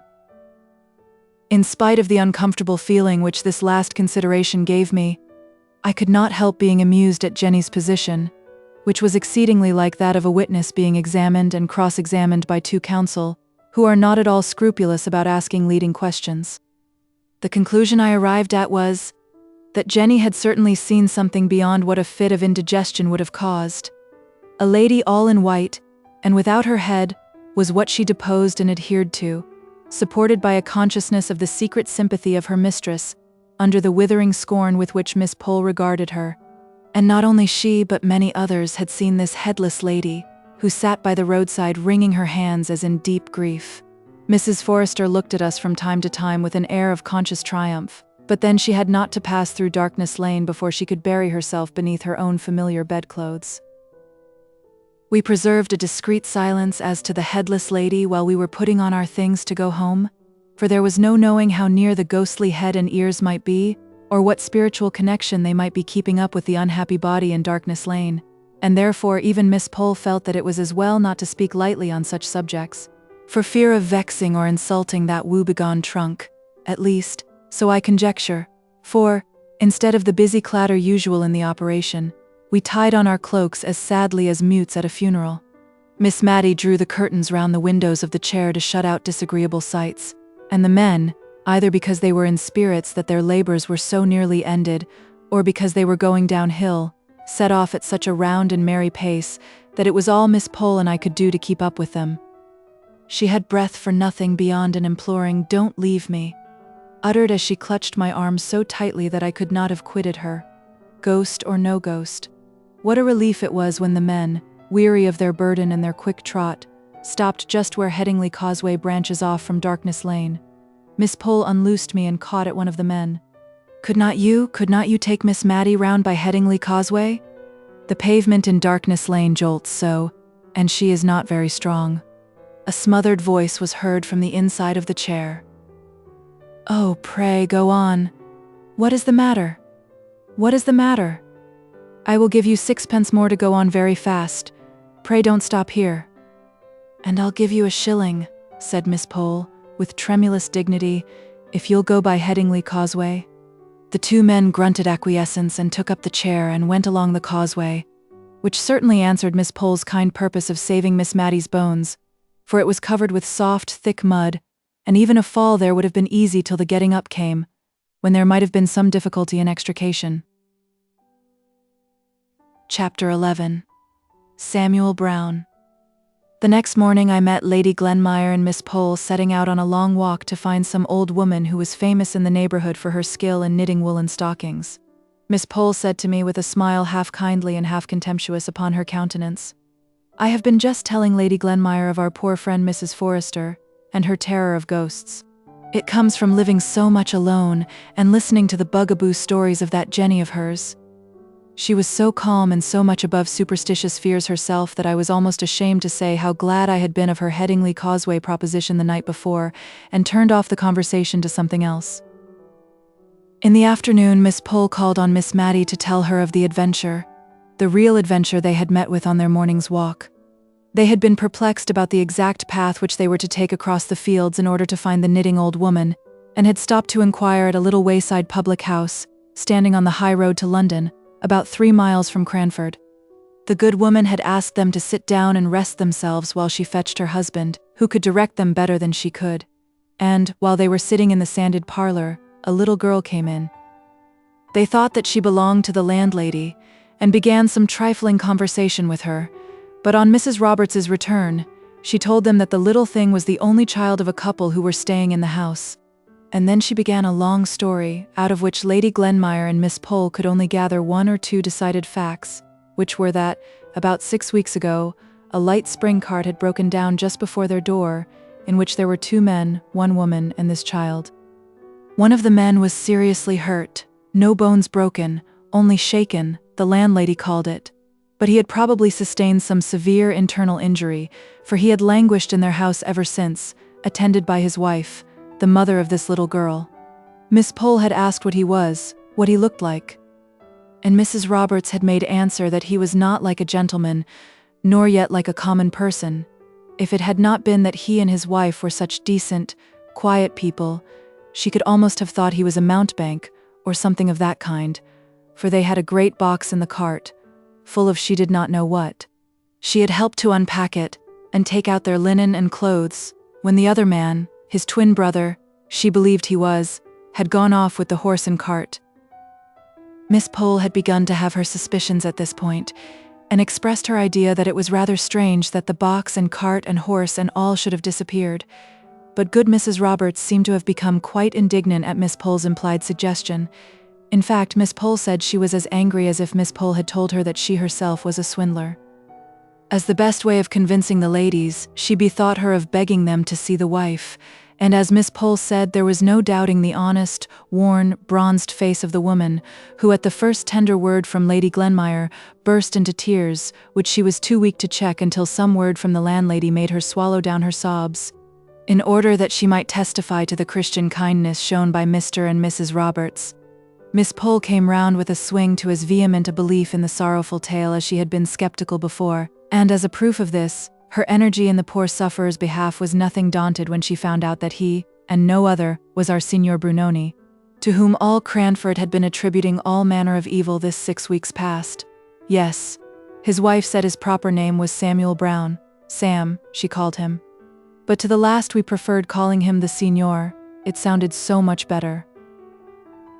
The end of their conversation with the Signora Brunoni was that it was agreed that he should be placed under medical advice, and for any expense incurred in procuring this Lady Glenmire promised to hold herself responsible, and had accordingly gone to Mr. Hoggins to beg him to ride over to the Rising Sun that very afternoon, and examine into the Signor's real state, and, as Miss Pole said, if it was desirable to remove him to Cranford to be more immediately under Mr. Hoggins's eye, she would undertake to see for lodgings and arrange about the rent. Mrs. Roberts had been as kind as could be all throughout, but it was evident that their long residence there had been a slight inconvenience. Before Miss Pole left us, Miss Matty and I were as full of the morning's adventure as she was. We talked about it all the evening, turning it in every possible light, and we went to bed anxious for the morning, when we should surely hear from someone what Mr. Hoggins thought and recommended. For, as Miss Matty observed, though Mr. Hoggins did say Jack's up, a fig for his heels, and called preference, she believed he was a very worthy man, and a very clever surgeon. Indeed, we were rather proud of our doctor at Cranford, as a doctor. We often wished, when we heard of Queen Adelaide or the Duke of Wellington being ill, that they would send for Mr. Hoggins. But, on consideration, we were rather glad they did not. For, if we were ailing, what should we do if Mr. Hoggins had been appointed physician in ordinary to the royal family? As a surgeon we were proud of him, but as a man, or rather, I should say, as a gentleman, we could only shake our heads over his name and himself, and wish that he had read Lord Chesterfield's letters in the days when his manners were susceptible of improvement. Nevertheless, we all regarded his dictum in the signor's case as infallible, and when he said that with care and attention he might rally, we had no more fear for him. But although we had no more fear, everybody did as much as if there was great cause for anxiety, as indeed there was until Mr. Hoggins took charge of him. Miss Pole looked out clean and comfortable, if homely, lodgings. Miss Matty sent the sedan chair for him, and Martha and I aired it well before it left Cranford, by holding a warming pan full of red-hot coals in it, and then shutting it up close, smoke and all, until the time when he should get into it at the rising sun. Lady Glenmire undertook the medical department under Mr. Hoggins's directions, and rummaged up all Mrs. Jameson's medicine glasses and spoons and bed tables in a free and easy way that made Miss Matty feel a little anxious as to what that lady and Mr. Mulliner might say if they knew. Mrs. Forrester made some of the bread jelly, for which she was so famous, to have ready as a refreshment in the lodgings when he should arrive. A present of this bread jelly was the highest mark of favor dear Mrs. Forrester could confer. Miss Pole had once asked her for the receipt, but she had met with a very decided rebuff. That lady told her that she could not part with it to anyone during her life, and that after her death it was bequeathed, as her executors would find to Miss Matty. What Miss Matty, or, as Mrs. Forrester called her, remembering the clause in her will and the dignity of the occasion, Miss Matilda Jenkins might choose to do with the receipt when it came into her possession, whether to make it public or to hand it down as an heirloom, she did not know, nor would she dictate. And a mold of this admirable, digestible, unique bread jelly was sent by Mrs. Forrester to our poor sick conjurer, who says that the aristocracy are proud. Here was a lady by birth a Tyrrell, and descended from the great Sir Walter that shot King Rufus, and in whose veins ran the blood of him who murdered the little princes in the Tower, going every day to see what dainty dishes she could prepare for Samuel Brown, a mountebank. But, indeed, it was wonderful to see what kind feelings were called out by this poor man's coming amongst us. And also wonderful to see how the great Cranford panic, which had been occasioned by his first coming in his Turkish dress, melted away into thin air on his second coming, pale and feeble, and with his heavy, filmy eyes, that only brightened a very little when they fell upon the countenance of his faithful wife, or their pale and sorrowful little girl. Somehow we all forgot to be afraid. I dare say it was that finding out that he who had first excited our love of the marvelous by his unprecedented arts had not sufficient everyday gifts to manage a shying horse, made us feel as if we were ourselves again. Miss Pole came with her little basket at all hours of the evening, as if her lonely house and the unfrequented road to it had never been infested by that murderous gang. Mrs. Forrester said she thought that neither Jenny nor she need mind the headless lady who wept and wailed in Darkness Lane, for surely the power was never given to such beings to harm those who went about to try to do what little good was in their power, to which Jenny tremblingly assented. But the mistress's theory had little effect on the maid's practice until she had sewn 2 pieces of red flannel in the shape of a cross on her inner garment. I found Miss Matty covering her penny ball, the ball that she used to roll under her bed with gay-colored worsted in rainbow stripes. "My dear," said she, "my heart is sad for that little careworn child. Although her father is a conjurer, she looks as if she had never had a good game of play in her life. I used to make very pretty balls in this way when I was a girl, and I thought I would try if I could not make this one smart and take it to Phoebe this afternoon. I think the gang must have left the neighborhood, for one does not hear any more of their violence and robbery now." We were all of us far too full of the signor's precarious state to talk either about robbers or ghosts. Indeed, Lady Glenmire said she never had heard of any actual robberies, except that 2 little boys had stolen some apples from Farmer Benson's orchard, and that some eggs had been missed on a market day off Widow Hayward's stall. But that was expecting too much of us. We could not acknowledge that we had only had this small foundation for all our panic. Miss Pole drew herself up at this remark of Lady Glenmire's, and said that she wished she could agree with her as to the very small reason we had had for alarm, but with the recollection of a man disguised as a woman who had endeavored to force himself into her house while his confederates waited outside, with the knowledge gained from Lady Glenmire herself, of the footprints seen on Mrs. Jameson's flower borders, with the fact before her of the audacious robbery committed on Mr. Hoggins at his own door.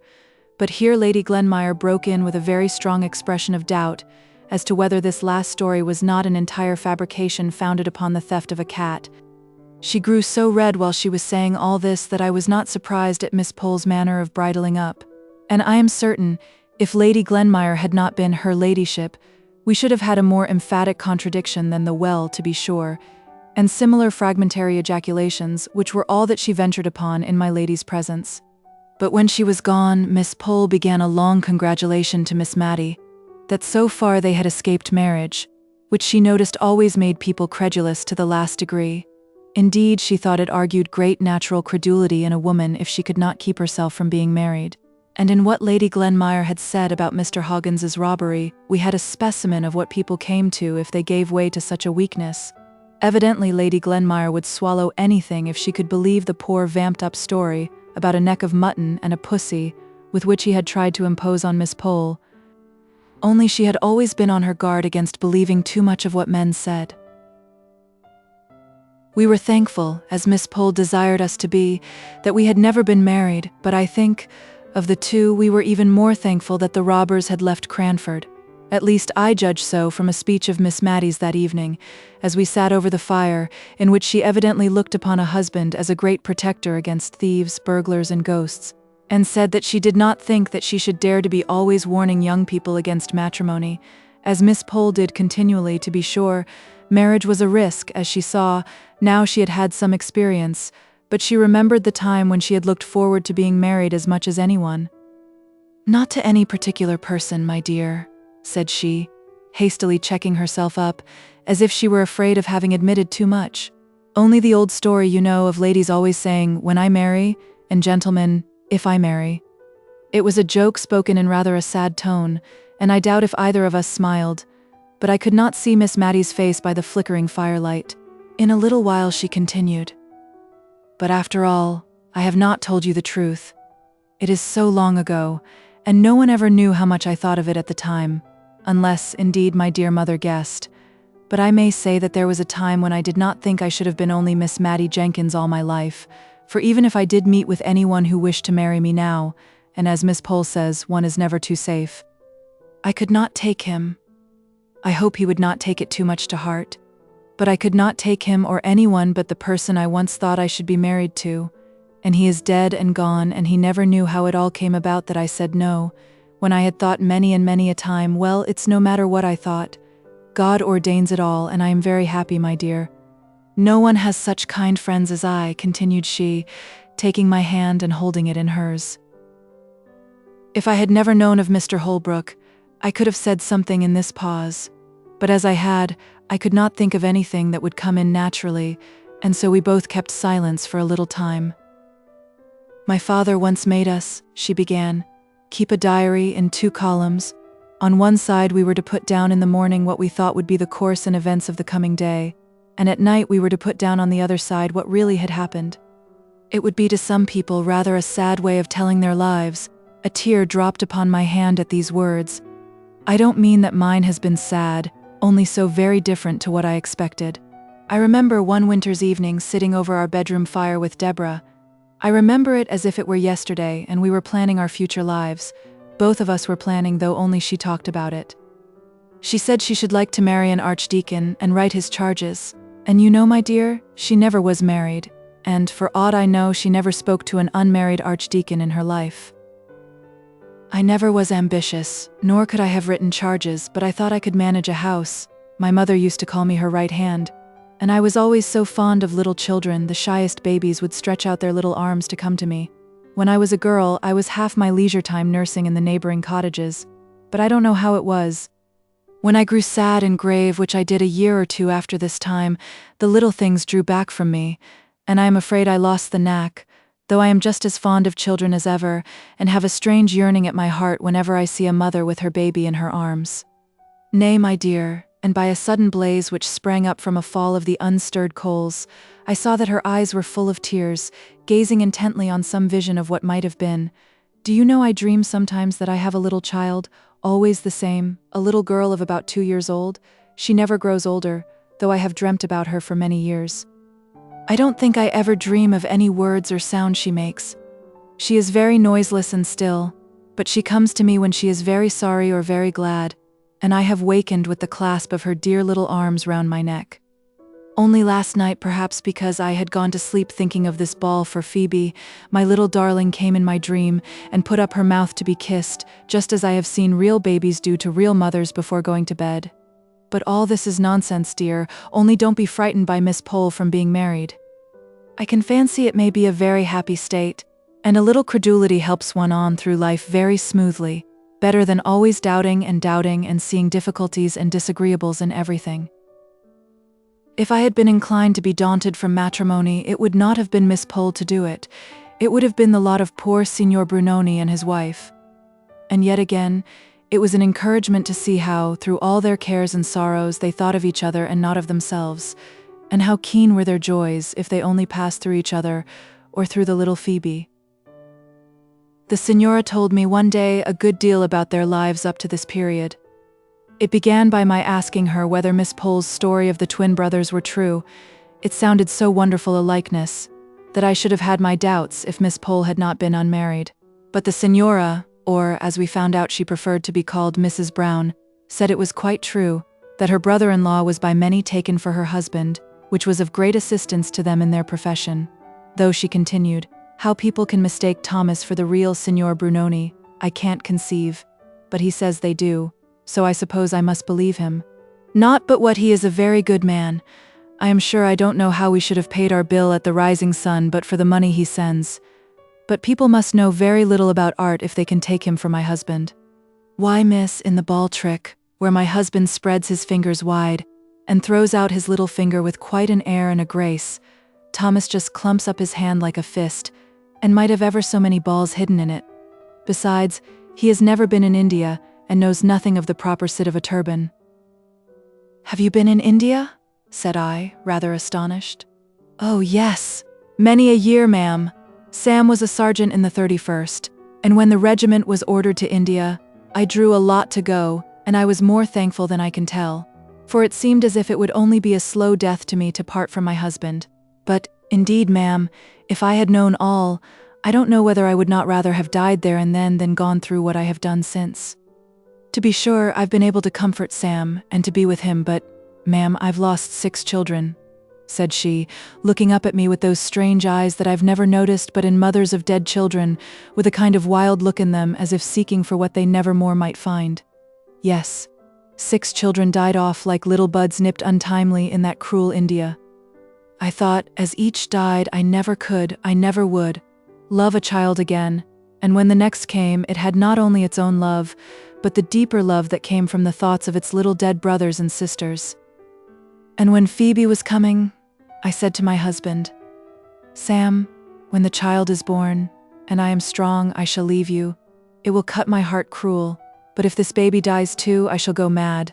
The madness is in me now, but if you let me go down to Calcutta, carrying my baby step by step, it will, maybe, work itself off, and I will save, and I will hoard, and I will beg, and I will die, to get a passage home to England where our baby may live. God bless him, he said I might go, and he saved up his pay, and I saved every pice I could get for washing or any way. And when Phoebe came and I grew strong again, I set off.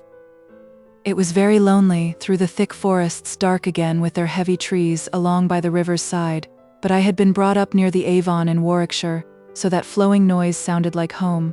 From station to station, from Indian village to village, I went along, carrying my child. I had seen one of the officers' ladies with a little picture, ma'am, done by a Catholic foreigner, ma'am, of the Virgin and the little Savior, ma'am. She had him on her arm, and her form was softly curled round him, and their cheeks touched. Well, when I went to bid goodbye to this lady for whom I had washed, she cried sadly, for she too had lost her children, but she had not another to save, like me, and I was bold enough to ask her would she give me that print. And she cried the more, and said her children were with that little blessed Jesus, and gave it me, and told me that she had heard it had been painted on the bottom of a cask, which made it have that round shape. And when my body was very weary and my heart was sick, for there were times when I misdoubted if I could ever reach my home, and there were times when I thought of my husband, and one time when I thought my baby was dying, I took out that picture and looked at it, till I could have thought the mother spoke to me, and comforted me. And the natives were very kind. We could not understand one another, but they saw my baby on my breast, and they came out to me, and brought me rice and milk, and sometimes flowers. I have got some of the flowers dried. Then the next morning I was so tired, and they wanted me to stay with them, I could tell that, and tried to frighten me from going into the deep woods, which indeed looked very strange and dark, but it seemed to me as if death was following me to take my baby away from me, and as if I must go on, and I thought how God had cared for mothers ever since the world was made, and would care for me. So I bade them goodbye and set off afresh. And once when my baby was ill, and both she and I needed rest, he led me to a place where I found a kind Englishman lived, right in the midst of the natives. And you reached Calcutta safely at last? Yes, safely. Oh, when I knew I had only 2 days' journey more before me, I could not help it, ma'am. It might be idolatry, I cannot tell. But I was near one of the native temples, and I went into it with my baby to thank God for his great mercy. For it seemed to me that where others had prayed before to their God, in their joy or in their agony, was of itself a sacred place. And I got as servant to an invalid lady who grew quite fond of my baby aboard ship. And in 2 years' time Sam earned his discharge, and came home to me, and to our child. Then he had to fix on a trade, but he knew of none, and once upon a time he had learnt some tricks from an Indian juggler, so he set up conjuring, and it answered so well that he took Thomas to help him, as his man, you know, not as another conjurer, though Thomas has set it up now on his own hook. But it has been a great help to us, that likeness between the twins, and made a good many tricks go off well that they made up together. And Thomas is a good brother, only he has not the fine carriage of my husband, so that I can't think how he can be taken for Signor Brunoni himself, as he says he is. Poor little Phoebe, said I, my thoughts going back to the baby she carried all those 100 miles. Ah, you may say so. I never thought I should have reared her, though when she fell ill at Chandrabadad, but that good kind Aga Jenkins took us in, which I believe was the very saving of her. Jenkins, said I. Yes, Jenkins, I shall think all people of that name are kind, for here is that nice old lady who comes every day to take Phoebe a walk. But an idea had flashed through my head. Could the Aga Jenkins be the lost Peter? True, he was reported by many to be dead, but equally true, some had said that he had arrived at the dignity of Great Lama of Tibet. Miss Mattie thought he was alive. I would make further inquiry. Chapter 12. Engaged to be married. Was the poor Peter of Cranford the Aga Jenkins of Chandrabadad? Or was he not? As somebody says, that was the question. In my own home, whenever people had nothing else to do, they blamed me for want of discretion. Indiscretion was my bugbear fault. Everybody has a bugbear fault, a sort of standing characteristic, a pièce de résistance for their friends to cut at, and in general they cut and come again. I was tired of being called indiscreet and incautious, and I determined for once to prove myself a model of prudence and wisdom. I would not even hint my suspicions respecting the Aga. I would collect evidence and carry it home to lay before my father, as the family friend of the 2 Miss Jenkinses. In my search after facts, I was often reminded of a description my father had once given of a ladies' committee that he had had to preside over. He said he could not help thinking of a passage in Dickens, which spoke of a chorus in which every man took the tune he knew best, and sang it to his own satisfaction. So, at this charitable committee, every lady took the subject uppermost in her mind, and talked about it to her own great contentment, but not much to the advancement of the subject they had met to discuss. But even that committee could have been nothing to the Cranford ladies when I attempted to gain some clear and definite information as to poor Peter's height, appearance, and when and where he was seen and heard of last. For instance, I remember asking Miss Pole, and I thought the question was very opportune, for I put it when I met her at a call at Mrs. Forrester's, and both the ladies had known Peter, and I imagined that they might refresh each other's memories. I asked Miss Pole what was the very last thing they had ever heard about him, and then she named the absurd report to which I have alluded, about his having been elected Great Lama of Tibet, and this was a signal for each lady to go off on her separate idea. Mrs. Forrester's start was made on the veiled prophet in Lalla Rookh, whether I thought he was meant for the Great Lama, though Peter was not so ugly, indeed rather handsome, if he had not been freckled.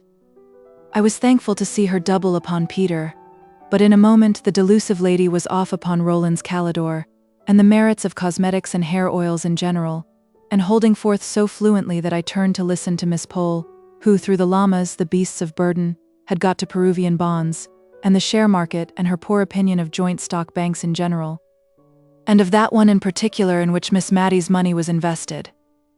In vain I put in, when was it? In what year was it that you heard that Mr. Peter was the Great Lama?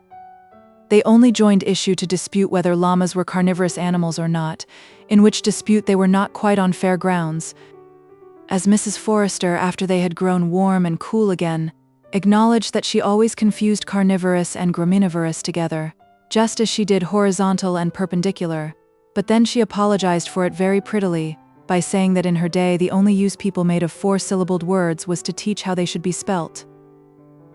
The only fact I gained from this conversation was that certainly Peter had last been heard of in India, or that neighborhood, and that this scanty intelligence of his whereabouts had reached Cranford in the year when Miss Pole had bought her Indian muslin gown, long since worn out. We washed it and mended it, and traced its decline and fall into a window blind before we could go on.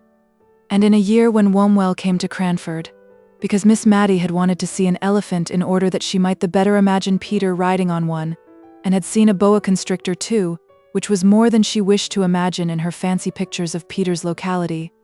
And in a year when Miss Jenkins had learnt some piece of poetry off by heart, and used to say, at all the Cranford parties, how Peter was surveying mankind from China to Peru, which everybody had thought very grand, and rather appropriate, because India was between China and Peru, if you took care to turn the globe to the left instead of the right.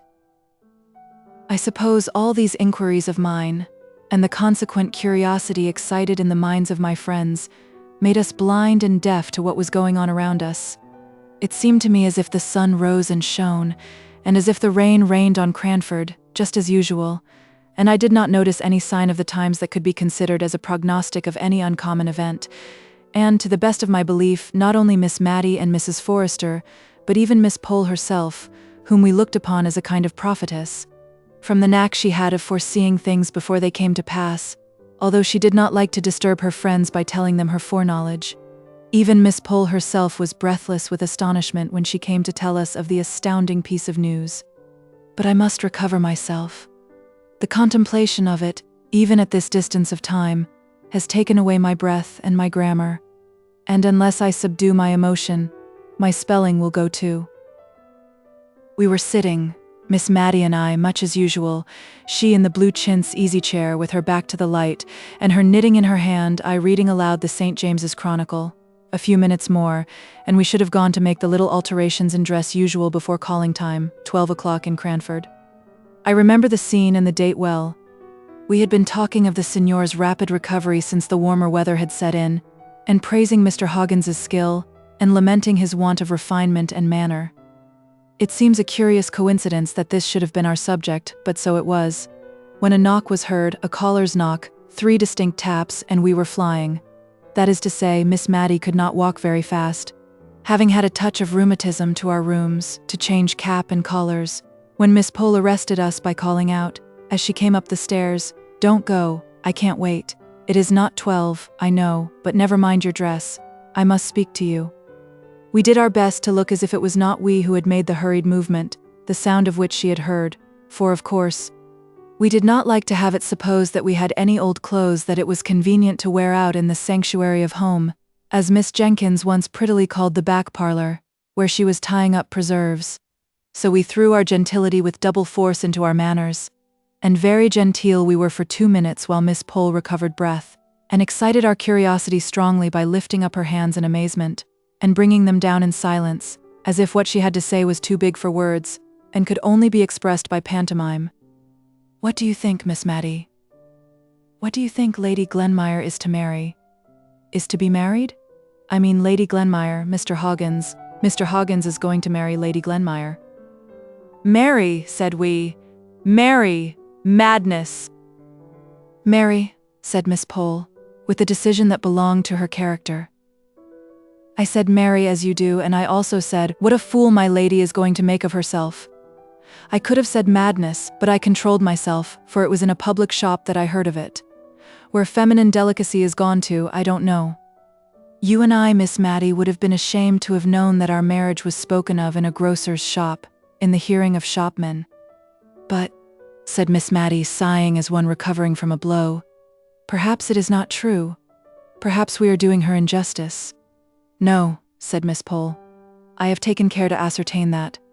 I went straight to Mrs. Fitzadam to borrow a cookery book which I knew she had, and I introduced my congratulations apropos of the difficulty gentlemen must have in housekeeping, and Mrs. Fitzadam bridled up and said that she believed it was true, though how and where I could have heard it she did not know. She said her brother and Lady Glenmire had come to an understanding at last. Understanding, such a coarse word, but my lady will have to come down to many a want of refinement. I have reason to believe Mr. Hoggins sups on bread and cheese and beer every night." "Marry," said Miss Mattie once again. "Well, I never thought of it. 2 people that we know going to be married. It's coming very near. So near that my heart stopped beating when I heard of it, while you might have counted 12, said Miss Pole. "One does not know whose turn may come next. Here in Cranford poor Lady Glenmire might have thought herself safe," said Miss Mattie, with a gentle pity in her tones. "Bah!" said Miss Pole, with a toss of her head. "Don't you remember poor dear Captain Brown's song Tibby Fowler, and the line, 'Set her on the tintock tap, the wind will blaw a man till her'? That was because Tibby Fowler was rich, I think."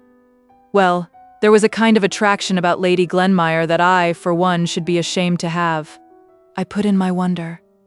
"But how can she have fancied Mr. Hoggins? I am not surprised that Mr. Hoggins has liked her." "Oh, I don't know.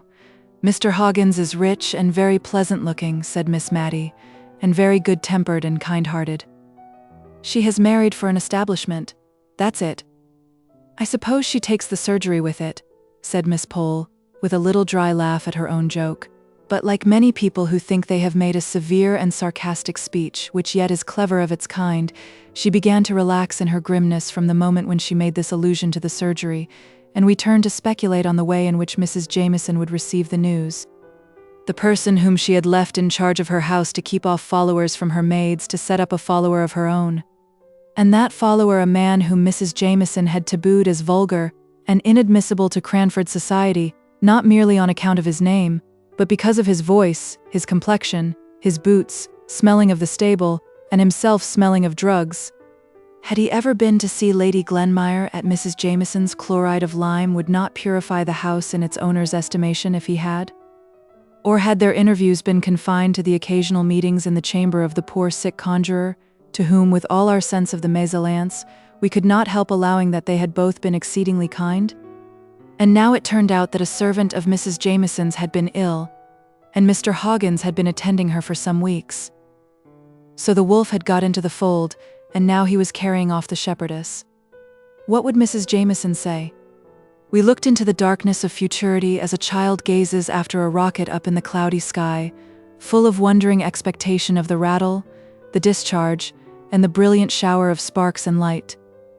Then we brought ourselves down to earth and the present time by questioning each other, being all equally ignorant, and all equally without the slightest data to build any conclusions upon, as to when it would take place, where, how much a year Mr. Hoggins had, whether she would drop her title, and how Martha and the other correct servants in Cranford would ever be brought to announce a married couple as Lady Glenmire and Mr. Hoggins. But would they be visited? Would Mrs. Jameson let us? Or must we choose between the Honourable Mrs. Jameson and the degraded Lady Glenmire?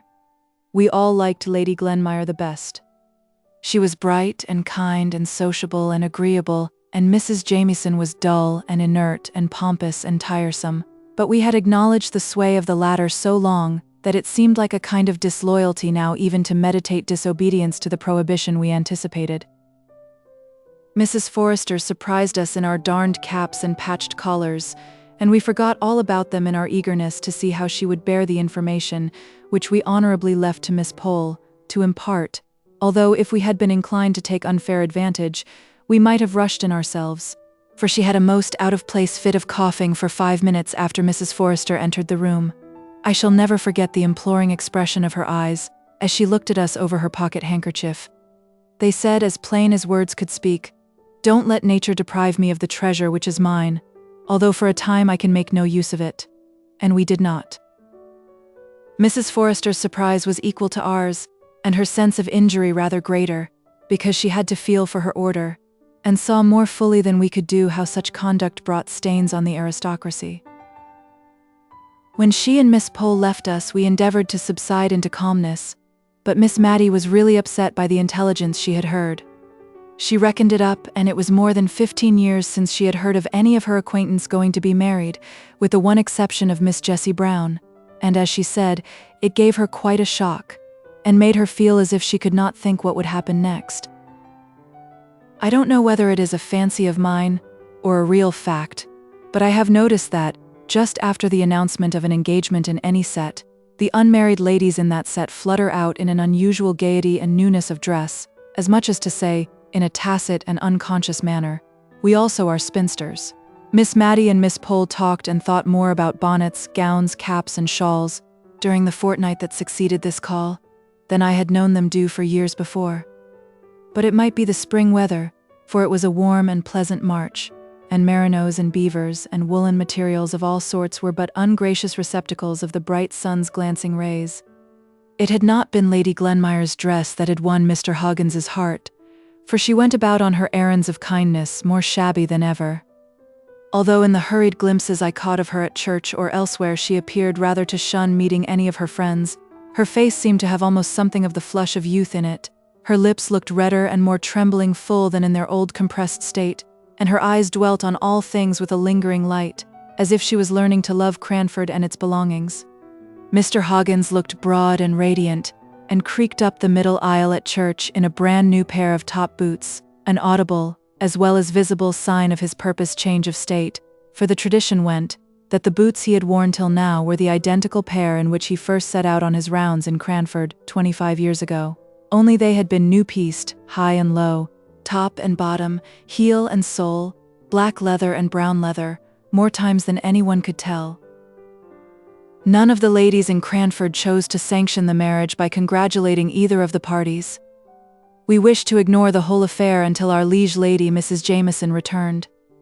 Till she came back to give us our cue, we felt that it would be better to consider the engagement in the same light as the Queen of Spain's legs, facts which certainly existed, but the less said about the better.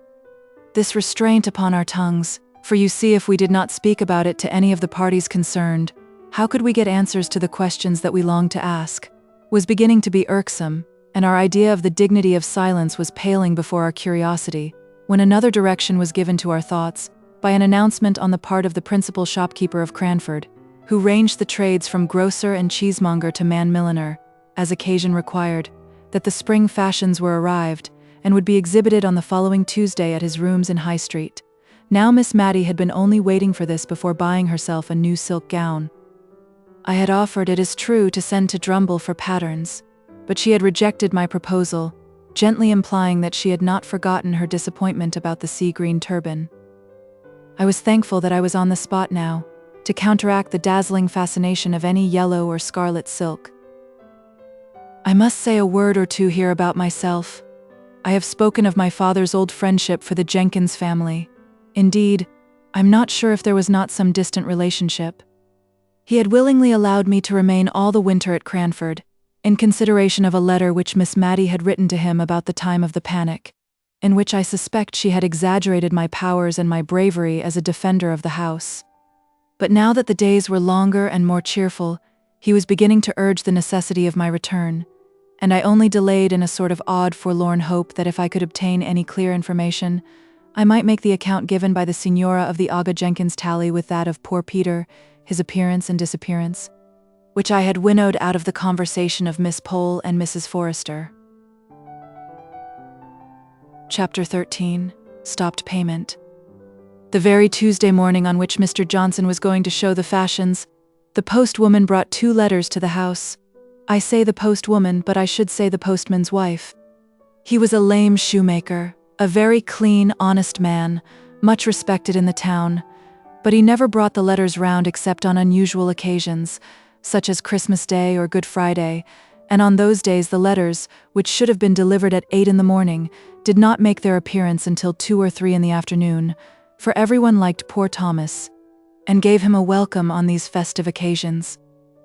He used to say he was welly stawed wi' eating, for there were 3 or 4 houses where nowt would serve him, but he must share in their breakfast, and by the time he had done his last breakfast, he came to some other friend who was beginning dinner, but come what might in the way of temptation, Tom was always sober, civil, and smiling, and, as Miss Jenkins used to say, it was a lesson in patience, that she doubted not would call out that precious quality in some minds where, but for Thomas, it might have lain dormant and undiscovered.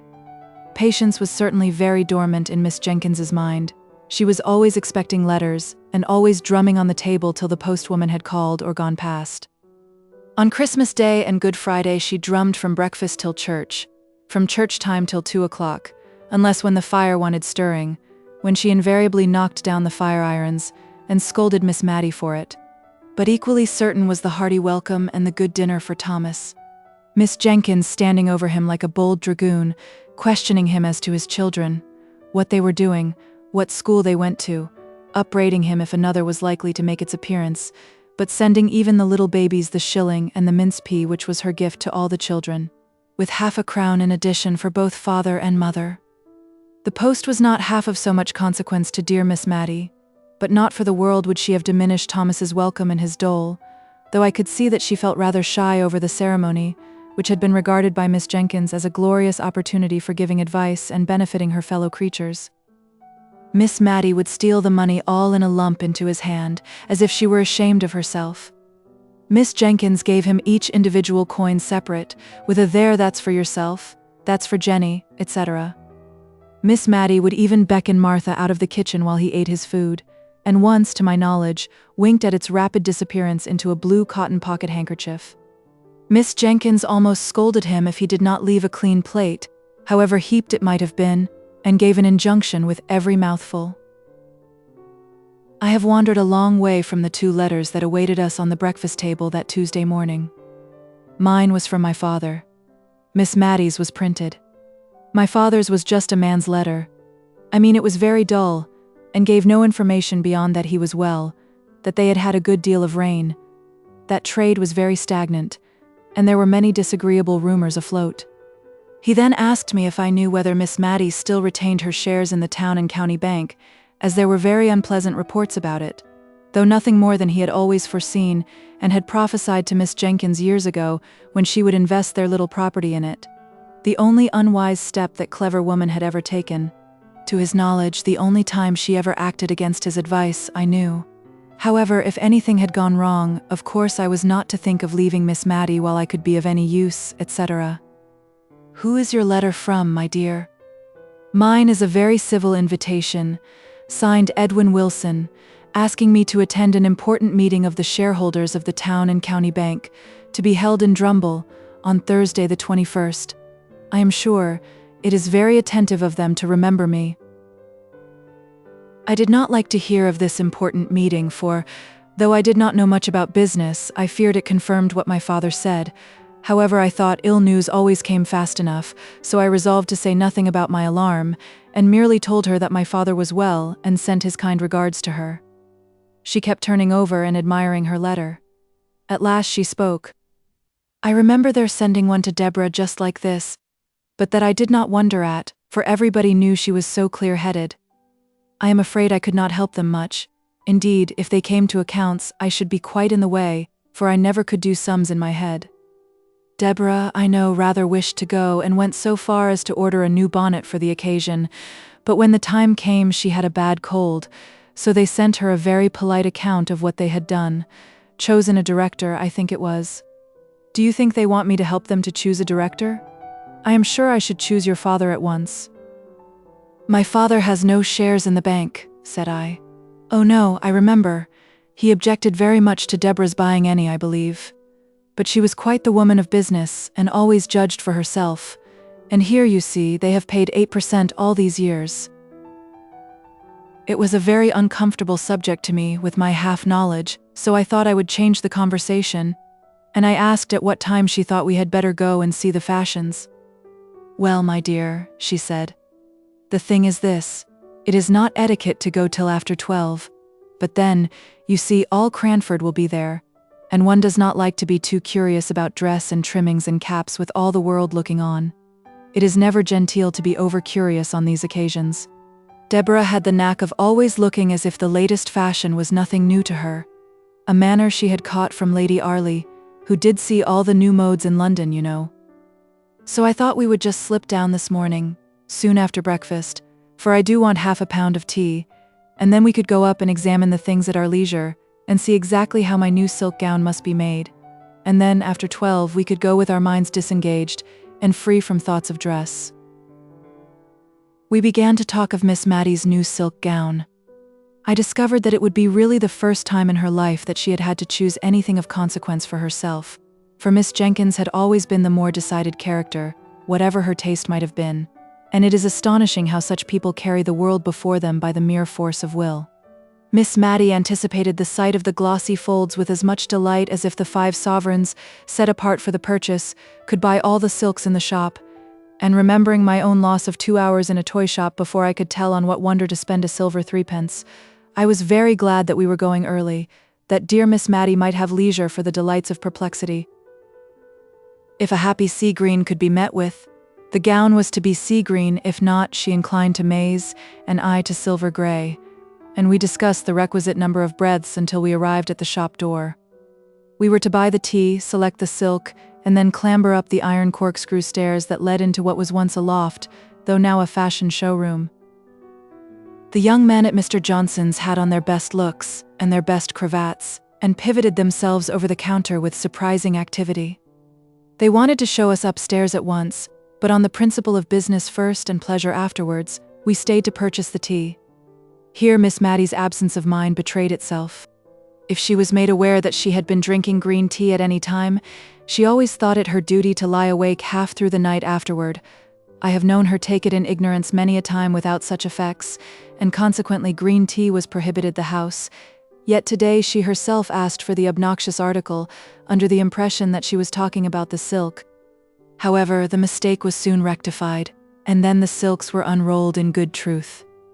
By this time the shop was pretty well filled, for it was Cranford market day, and many of the farmers and country people from the neighborhood round came in, sleeking down their hair, and glancing shyly about, from under their eyelids, as anxious to take back some notion of the unusual gaiety to the mistress or the lasses at home, and yet feeling that they were out of place among the smart shopmen and gay shawls and summer prints.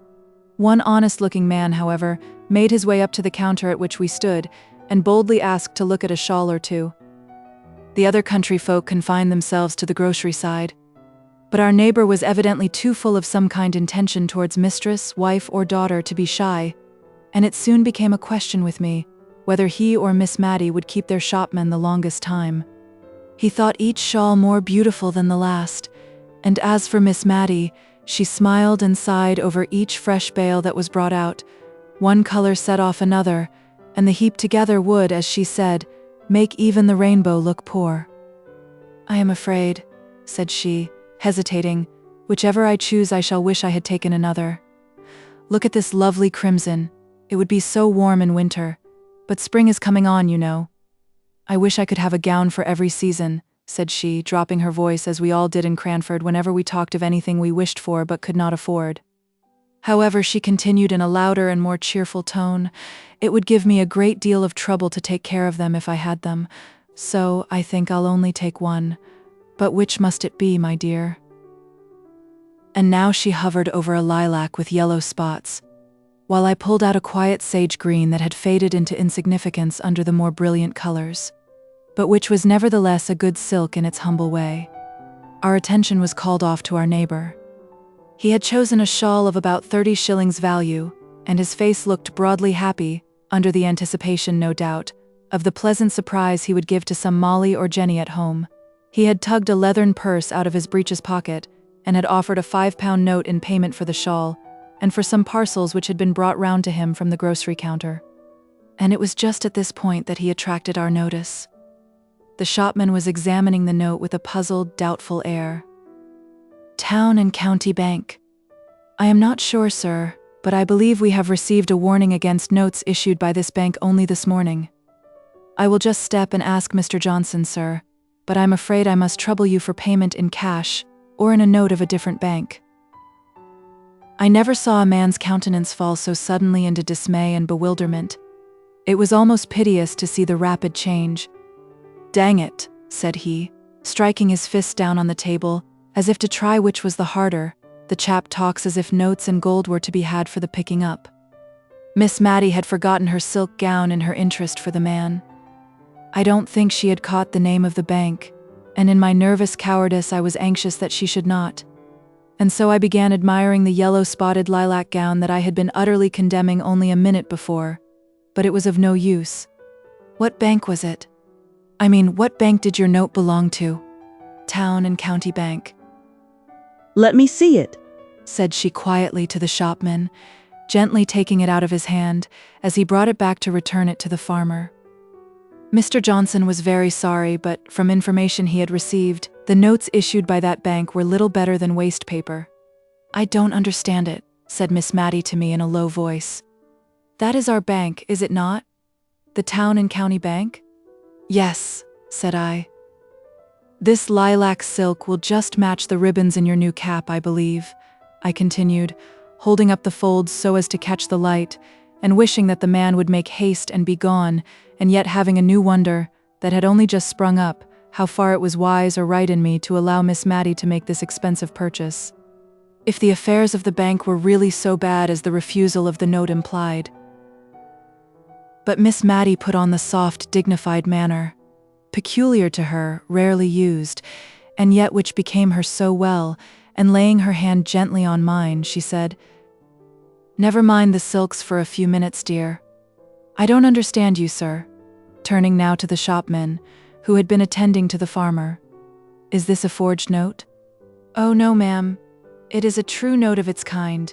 But you see, ma'am, it is a joint stock bank, and there are reports out that it is likely to break. Mr. Johnson is only doing his duty, ma'am, as I am sure Mr. Dobson knows." But Mr. Dobson could not respond to the appealing bow by any answering smile. He was turning the note absently over in his fingers, looking gloomily enough at the parcel containing the lately chosen shawl. "It's hard upon a poor man," said he, "as earns every farthing with the sweat of his brow. However, there's no help for it. You must take back your shawl, my man. Lizzle must go on with her cloak for a while. And yon figs for the little ones, I promised them to 'em, I'll take them, but the bacco and the other things." "I will give you 5 sovereigns for your note, my good man," said Miss Matty. "I think there is some great mistake about it, for I am one of the shareholders, and I'm sure they would have told me if things had not been going on right." The shopman whispered a word or two across the table to Miss Matty. She looked at him with a dubious air. "Perhaps so," said she, "but I don't pretend to understand business. I only know that if it is going to fail, and if honest people are to lose their money because they have taken our notes, I can't explain myself," said she, suddenly becoming aware that she had got into a long sentence with 4 people for audience. "Only I would rather exchange my gold for the note, if you please," turning to the farmer. "And then you can take your wife the shawl. It is only going without my gown a few days longer," she continued, speaking to me. "Then I have no doubt, everything will be cleared up." "But if it is cleared up the wrong way?" said I. "Why, then it will only have been common honesty in me, as a shareholder, to have given this good man the money. I am quite clear about it in my own mind, but, you know, I can never speak quite as comprehensibly as others can. Only you must give me your note, Mr. Dobson, if you please, and go on with your purchases with these sovereigns." The man looked at her with silent gratitude, too awkward to put his thanks into words, but he hung back for a minute or two, fumbling with his note. "I'm loath to make another one lose instead of me, if it is a loss, but, you see, £5 is a deal of money to a man with a family, and as you say, 10 to 1 in a day or two the note will be as good as gold again." No hope of that, my friend, said the shopman. "The more reason why I should take it," said Miss Matty quietly. She pushed her sovereigns towards the man, who slowly laid his note down in exchange. "Thank you. I will wait a day or two before I purchase any of these silks. Perhaps you will then have a greater choice. My dear, will you come upstairs?" We inspected the fashions with as minute and curious an interest as if the gown to be made after them had been bought.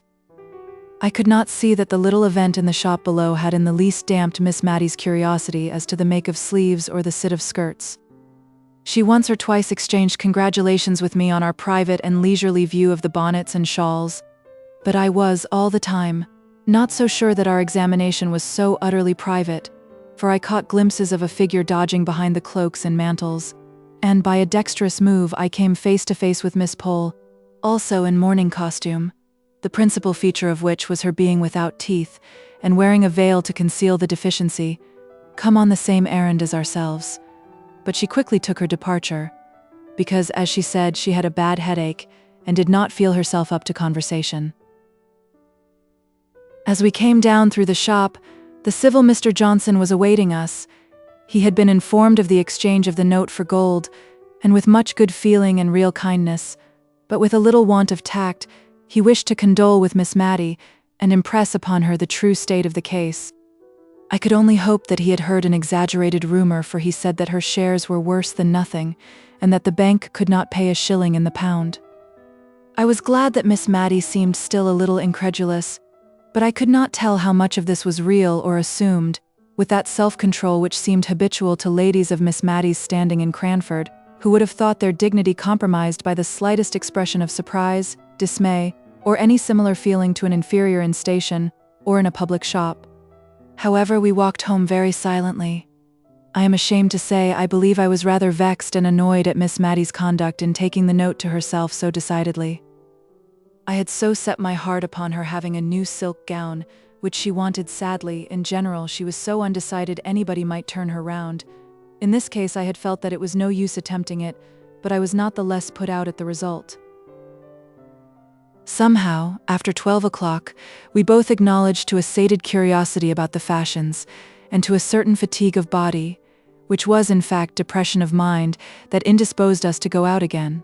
But still we never spoke of the note, till, all at once, something possessed me to ask Miss Matty if she would think it her duty to offer sovereigns for all the notes of the town and county bank she met with. I could have bitten my tongue out the minute I had said it. She looked up rather sadly, and as if I had thrown a new perplexity into her already distressed mind, and for a minute or two she did not speak. Then she said, "My own dear Miss Matty," without a shade of reproach in her voice. "My dear, I never feel as if my mind was what people call very strong, and it's often hard enough work for me to settle what I ought to do with the case right before me. I was very thankful that I saw my duty this morning, with the poor man standing by me, but it's rather a strain upon me to keep thinking and thinking what I should do if such and such a thing happened, and, I believe I had rather wait and see what really does come, and I don't doubt I shall be helped then if I don't fidget myself, and get too anxious beforehand. You know, love, I'm not like Deborah. If Deborah had lived, I've no doubt she would have seen after them, before they had got themselves into this state." We had neither of us much appetite for dinner, though we tried to talk cheerfully about indifferent things. When we returned into the drawing-room, Miss Matty unlocked her desk and began to look over her account books. I was so penitent for what I had said in the morning, that I did not choose to take upon myself the presumption to suppose that I could assist her. I rather left her alone as, with puzzled brow, her eye followed her pen up and down the ruled page. By and by she shut the book, locked the desk, and came and drew a chair to mine, where I sat in moody sorrow over the fire. I stole my hand into hers. She clasped it, but did not speak a word. At last she said, with forced composure in her voice, "If that bank goes wrong, I shall lose £149, 13 shillings and 4 pence a year. I shall only have £13 a year left. I squeezed her hand hard and tight. I did not know what to say. Presently, it was too dark to see her face. I felt her fingers work convulsively in my grasp, and I knew she was going to speak again. I heard the sobs in her voice as she said, "I hope it's not wrong, not wicked, but, oh, I am so glad poor Deborah is spared this. She could not have borne to come down in the world. She had such a noble, lofty spirit." This was all she said about the sister who had insisted upon investing their little property in that unlucky bank. We were later in lighting the candle than usual that night, and until that light shamed us into speaking, we sat together very silently and sadly. However, we took to our work after tea with a kind of forced cheerfulness, which soon became real as far as it went, talking of that never-ending wonder, Lady Glenmire's engagement. Miss Matty was almost coming round to think it a good thing. I don't mean to deny that men are troublesome in a house. I don't judge from my own experience, for my father was neatness itself, and wiped his shoes on coming in as carefully as any woman. But still a man has a sort of knowledge of what should be done in difficulties, that it is very pleasant to have one at hand ready to lean upon. Now, Lady Glenmire, instead of being tossed about, and wondering where she is to settle, will be certain of a home among pleasant and kind people, such as our good Miss Pole and Mrs. Forrester. And Mr. Hoggins is really a very personable man. And as for his manners, why, if they are not very polished, I have known people with very good hearts and very clever minds too, who were not what some people reckoned refined, but who were both true and tender. She fell off into a soft reverie about Mr. Holbrook, and I did not interrupt her. I was so busy maturing a plan I had had in my mind for some days, but which this threatened failure of the bank had brought to a crisis. That night, after Miss Matty went to bed, I treacherously lighted the candle again, and sat down in the drawing-room to compose a letter to the Aga Jenkins, a letter which should affect him if he were Peter, and yet seem a mere statement of dry facts if he were a stranger. The church clock pealed out 2 before I had done. The next morning news came, both official and otherwise, that the town and county bank had stopped payment.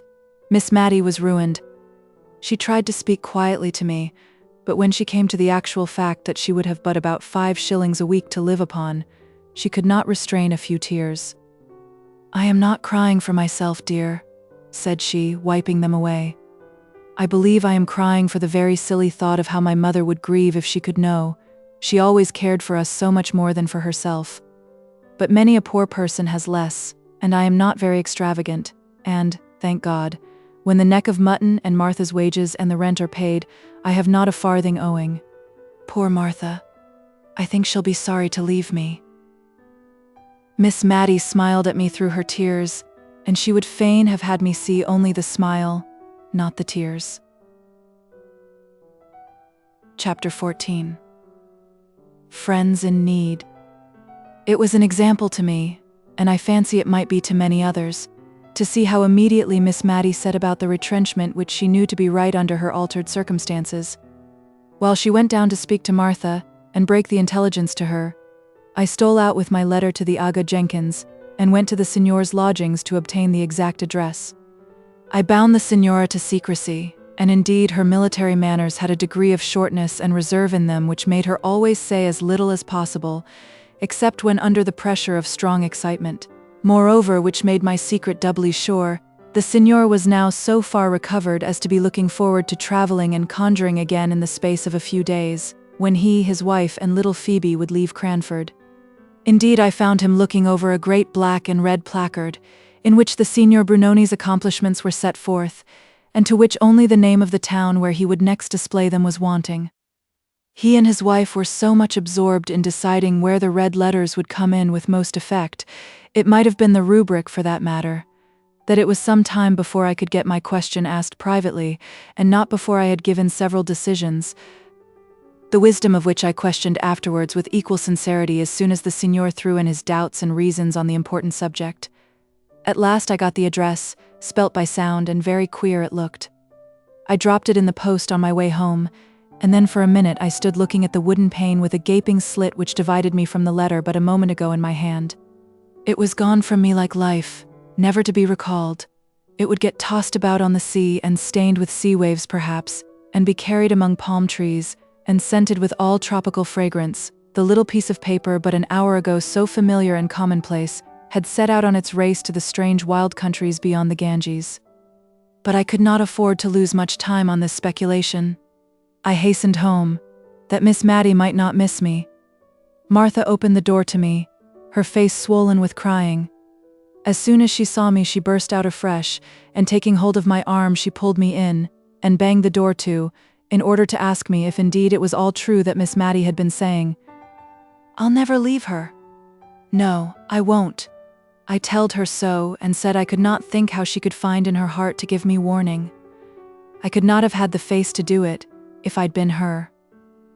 I might have been just as good for nothing as Mrs. Fitzadam's Rosie, who struck for wages after living 7 years and a half in one place. I said I was not one to go and serve mammon at that rate, that I knew when I'd got a good missus, if she didn't know when she'd got a good servant. "But Martha," said I, cutting in while she wiped her eyes. "Don't. But Martha, me?" she replied to my deprecatory tone. "Listen to reason." "I'll not listen to reason," she said, now in full possession of her voice, which had been rather choked with sobbing. "Reason always means what someone else has got to say. Now I think what I've got to say is good enough reason, but reason or not, I'll say it, and I'll stick to it. I've money in the savings bank, and I've a good stock of clothes, and I'm not going to leave Miss Mattie." "No, not if she gives me warning every hour in the day." She put her arms akimbo, as much as to say she defied me, and indeed I could hardly tell how to begin to remonstrate with her. So much did I feel that Miss Mattie, in her increasing infirmity, needed the attendance of this kind and faithful woman. "Well," said I at last, "I'm thankful you begin with well. If you'd have begun with but, as you did afore, I'd not ha' listened to you. Now you may go on." "I know you would be a great loss to Miss Mattie, Martha." I told her so. "A loss she'd never cease to be sorry for," broke in Martha triumphantly. "Still, she will have so little, so very little to live upon that I don't see just now how she could find you food. She will even be pressed for her own. I tell you this, Martha, because I feel you are like a friend to dear Miss Mattie, but you know she might not like to have it spoken about." Apparently this was even a blacker view of the subject than Miss Mattie had presented to her, for Martha just sat down on the first chair that came to hand, and cried out loud. We had been standing in the kitchen. At last she put her apron down, and looking me earnestly in the face, asked, "Was that the reason Miss Mattie wouldn't order a pudding today? She said she had no great fancy for sweet things, and she would just have a mutton chop. But I'll be up to her. Never you tell, but I'll make her a pudding, and a pudding she'll like too, and I'll pay for it myself, so mind you see she eats it." Many a one has been comforted in their sorrow by seeing a good dish come upon the table. I was rather glad that Martha's energy had taken the immediate and practical direction of pudding making, for it staved off the quarrelsome discussion as to whether she should or should not leave Miss Mattie's service. She began to tie on a clean apron, and otherwise prepare herself for going to the shop for the butter, eggs, and what else she might require. She would not use a scrap of the articles already in the house for her cookery, but went to an old teapot in which her private store of money was deposited, and took out what she wanted. I found Miss Mattie very quiet, and not a little sad, but by and by she tried to smile for my sake. It was settled that I was to write to my father, and ask him to come over and hold a consultation, and as soon as this letter was dispatched, we began to talk over future plans. Miss Mattie's idea was to take a single room, and retain as much of her furniture as would be necessary to fit up this, and sell the rest, and there to quietly exist upon what would remain after paying the rent. For my part, I was more ambitious and less contented. I thought of all the things by which a woman past middle age and with the education common to ladies 50 years ago could earn or add to a living without materially losing caste, but at length I put even this last clause on one side, and wondered what in the world Miss Mattie could do. Teaching was of course the first thing that suggested itself. If Miss Mattie could teach children anything, it would throw her among the little elves in whom her soul delighted. I ran over her accomplishments. Once upon a time I had heard her say she could play "Ah, vous dirais-je, maman?" on the piano. But that was long, long ago. That faint shadow of musical acquirement had died out years before. She had also once been able to trace out patterns very nicely for muslin embroidery, by dint of placing a piece of silver paper over the design to be copied, and holding both against the window pane while she marked the scallop and eyelet holes. But that was her nearest approach to the accomplishment of drawing, and I did not think it would go very far. Then again, as to the branches of a solid English education, fancy work and the use of the globes, such as the mistress of the ladies' seminary, to which all the tradespeople in Cranford sent their daughters, professed to teach. Miss Maddie's eyes were failing her, and I doubted if she could discover the number of threads in a worsted work pattern, or rightly appreciate the different shades required for Queen Adelaide's face in the loyal wool work now fashionable in Cranford. As for the use of the globes, I had never been able to find it out myself, so perhaps I was not a good judge of Miss Maddie's capability of instructing in this branch of education, but it struck me that equators and tropics and such mystical circles were very imaginary lines indeed to her, and that she looked upon the signs of the zodiac as so many remnants of the black art. What she piqued herself upon, as arts in which she excelled, was making candle lighters, or spills as she preferred calling them, of colored paper, cut so as to resemble feathers, and knitting garters in a variety of dainty stitches. I had once said on receiving a present of an elaborate pair, that I should feel quite tempted to drop one of them in the street, in order to have it admired. But I found this little joke, and it was a very little one, was such a distress to her sense of propriety, and was taken with such anxious, earnest alarm, lest the temptation might some day prove too strong for me, that I quite regretted having ventured upon it. A present of these delicately wrought garters, a bunch of gay spills, or a set of cards on which sewing silk was wound in a mystical manner, were the well-known tokens of Miss Maddie's favor. But would anyone pay to have their children taught these arts? Or indeed would Miss Maddie sell, for filthy lucre, the knack and the skill with which she made trifles of value to those who loved her? I had to come down to reading, writing, and arithmetic, and in reading the chapter every morning she always coughed before coming to long words. I doubted her power of getting through a genealogical chapter, with any number of coughs. Writing she did well and delicately, but spelling. She seemed to think that the more out of the way this was, and the more trouble it cost her, the greater the compliment she paid to her correspondent, and words that she would spell quite correctly in her letters to me became perfect enigmas when she wrote to my father. No, there was nothing she could teach to the rising generation of Cranford, unless they had been quick learners and ready imitators of her patience, her humility, her sweetness, her quiet contentment with all that she could not do. I pondered and pondered until dinner was announced by Martha, with a face all blubbered and swollen with crying. Miss Maddie had a few little peculiarities which Martha was apt to regard as whims below her attention, and appeared to consider as childish fancies of which an old lady of 58 should try and cure herself. But today everything was attended to with the most careful regard. The bread was cut to the imaginary pattern of excellence that existed in Miss Maddie's mind, as being the way which her mother had preferred. The curtain was drawn so as to exclude the dead brick wall of a neighbor's stable, and yet left so as to show every tender leaf of the poplar which was bursting into spring beauty. Martha's tone to Miss Maddie was just such as that good, rough-spoken servant usually kept sacred for little children, and which I had never heard her use to any grown-up person. I had forgotten to tell Miss Maddie about the pudding, and I was afraid she might not do justice to it, for she had evidently very little appetite this day, so I seized the opportunity of letting her into the secret while Martha took away the meat. Miss Maddie's eyes filled with tears, and she could not speak, either to express surprise or delight, when Martha returned bearing it aloft, made in the most wonderful representation of a lion couchant that ever was molded. Martha's face gleamed with triumph as she set it down before Miss Maddie with an exultant "there." Miss Maddie wanted to speak her thanks but could not, so she took Martha's hand and shook it warmly, which set Martha off crying, and I myself could hardly keep up the necessary composure. Martha burst out of the room, and Miss Maddie had to clear her voice once or twice before she could speak. At last she said, "I should like to keep this pudding under a glass shade, my dear," and the notion of the lion couchant, with his currant eyes, being hoisted up to the place of honor on a mantelpiece, tickled my hysterical fancy, and I began to laugh, which rather surprised Miss Maddie. "I am sure, dear, I have seen uglier things under a glass shade before now," said she. So had I, many a time and oft, and I accordingly composed my countenance, and now I could hardly keep from crying, and we both fell to upon the pudding, which was indeed excellent, only every morsel seemed to choke us, our hearts were so full.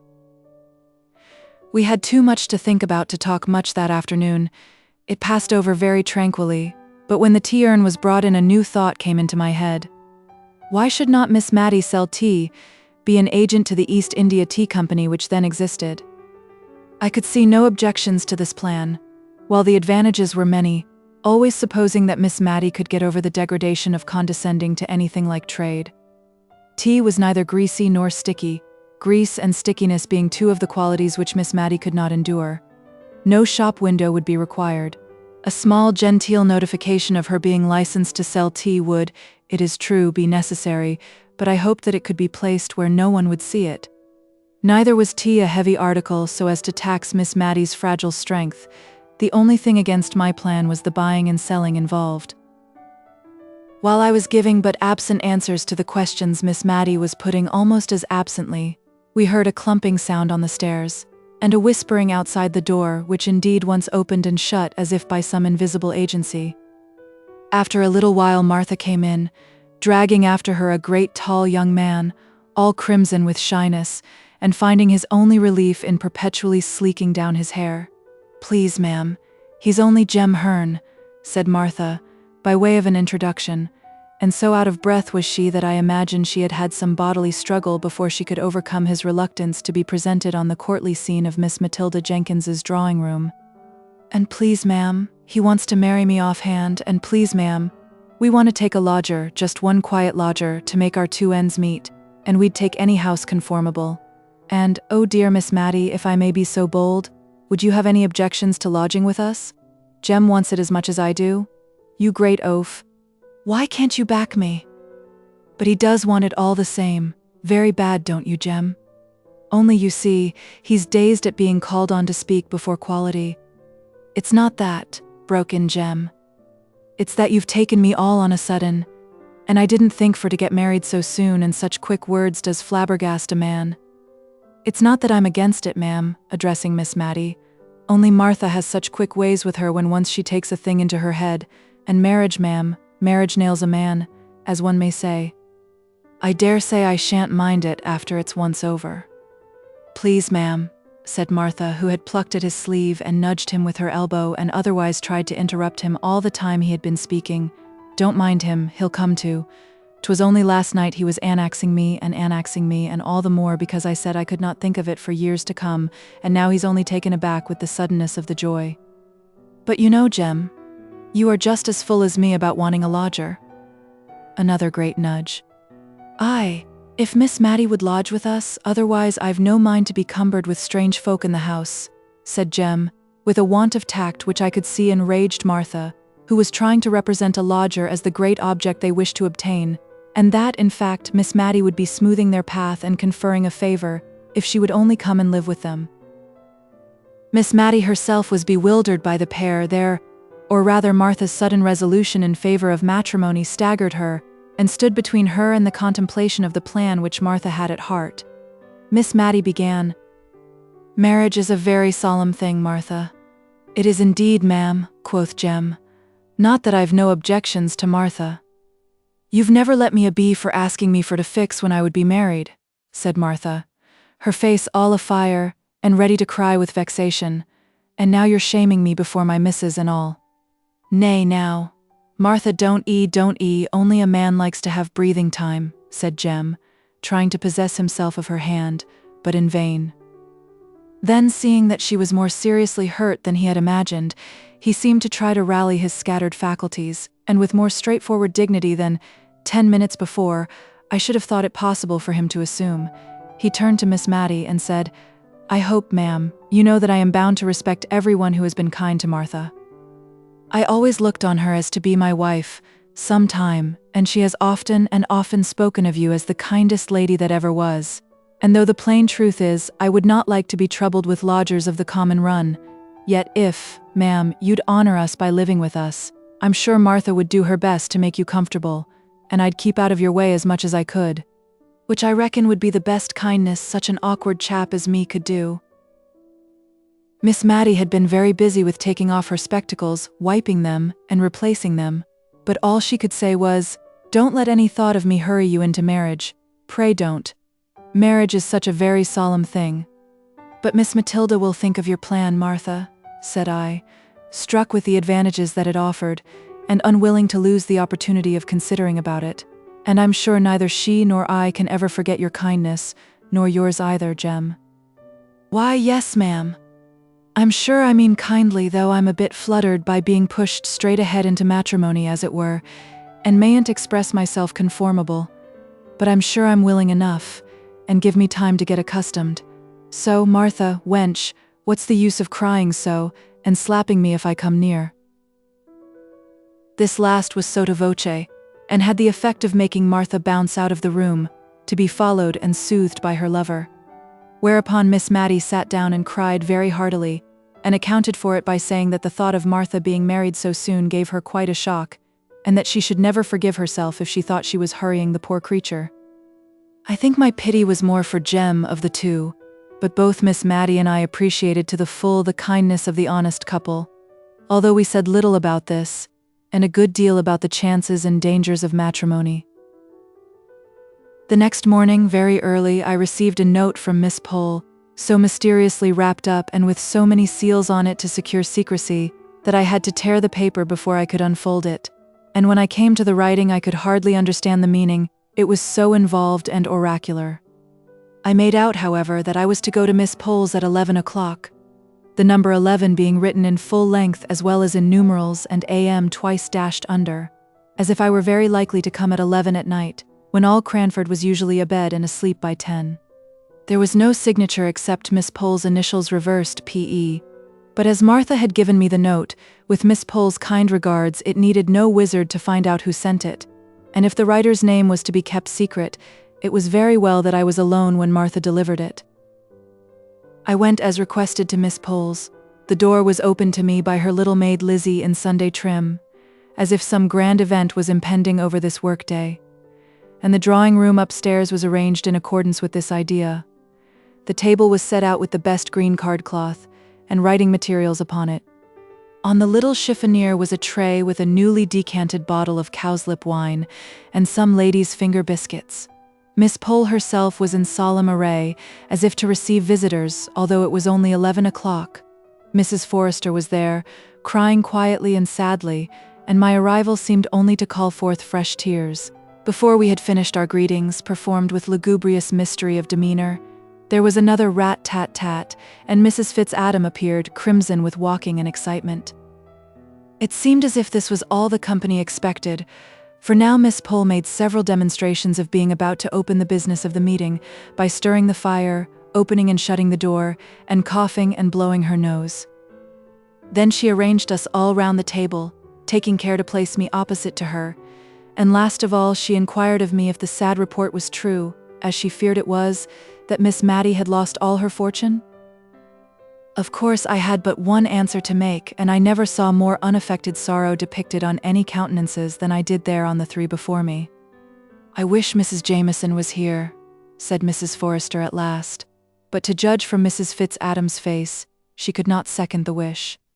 "But without Mrs. Jameson," said Miss Pole, with just a sound of offended merit in her voice, "we, the ladies of Cranford, in my drawing-room assembled, can resolve upon something. I imagine we are none of us what may be called rich, though we all possess a genteel competency, sufficient for tastes that are elegant and refined, and would not, if they could, be vulgarly ostentatious." Here I observed Miss Pole refer to a small card concealed in her hand, on which I imagined she had put down a few notes. "Miss Smith," she continued, addressing me, familiarly known as Mary to all the company assembled, but this was a state occasion, "I have conversed in private, I made it my business to do so yesterday afternoon, with these ladies on the misfortune which has happened to our friend, and one and all of us have agreed that while we have a superfluity, it is not only a duty, but a pleasure. A true pleasure, Mary." Her voice was rather choked just here, and she had to wipe her spectacles before she could go on. "To give what we can to assist her, Miss Matilda Jenkins, only in consideration of the feelings of delicate independence existing in the mind of every refined female, I was sure she had got back to the card now. We wish to contribute our mites in a secret and concealed manner, so as not to hurt the feelings I have referred to. And our object in requesting you to meet us this morning is that, believing you are the daughter, that your father is, in fact, her confidential advisor in all pecuniary matters, we imagine that, by consulting with him, you might devise some mode in which our contribution could be made to appear the legal due which Miss Matilda Jenkins ought to receive from, probably your father, knowing her investments, can fill up the blank. Miss Pole concluded her address and looked round for approval and agreement. I have expressed your meaning, ladies, have I not? And while Miss Smith considers what reply to make, allow me to offer you some little refreshment. I had no great reply to make. I had more thankfulness at my heart for their kind thoughts than I cared to put into words, and so I only mumbled out something to the effect that I would name what Miss Pole had said to my father, and that if anything could be arranged for dear Miss Mattie, and here I broke down utterly, and had to be refreshed with a glass of cowslip wine before I could check the crying which had been repressed for the last 2 or 3 days. The worst was, all the ladies cried in concert. Even Miss Pole cried, who had said 100 times that to betray emotion before anyone was a sign of weakness and want of self-control. She recovered herself into a slight degree of impatient anger, directed against me, as having set them all off, and moreover, I think she was vexed that I could not make a speech back in return for hers. And if I had known beforehand what was to be said, and had a card on which to express the probable feelings that would rise in my heart, I would have tried to gratify her. As it was, Mrs. Forrester was the person to speak when we had recovered our composure.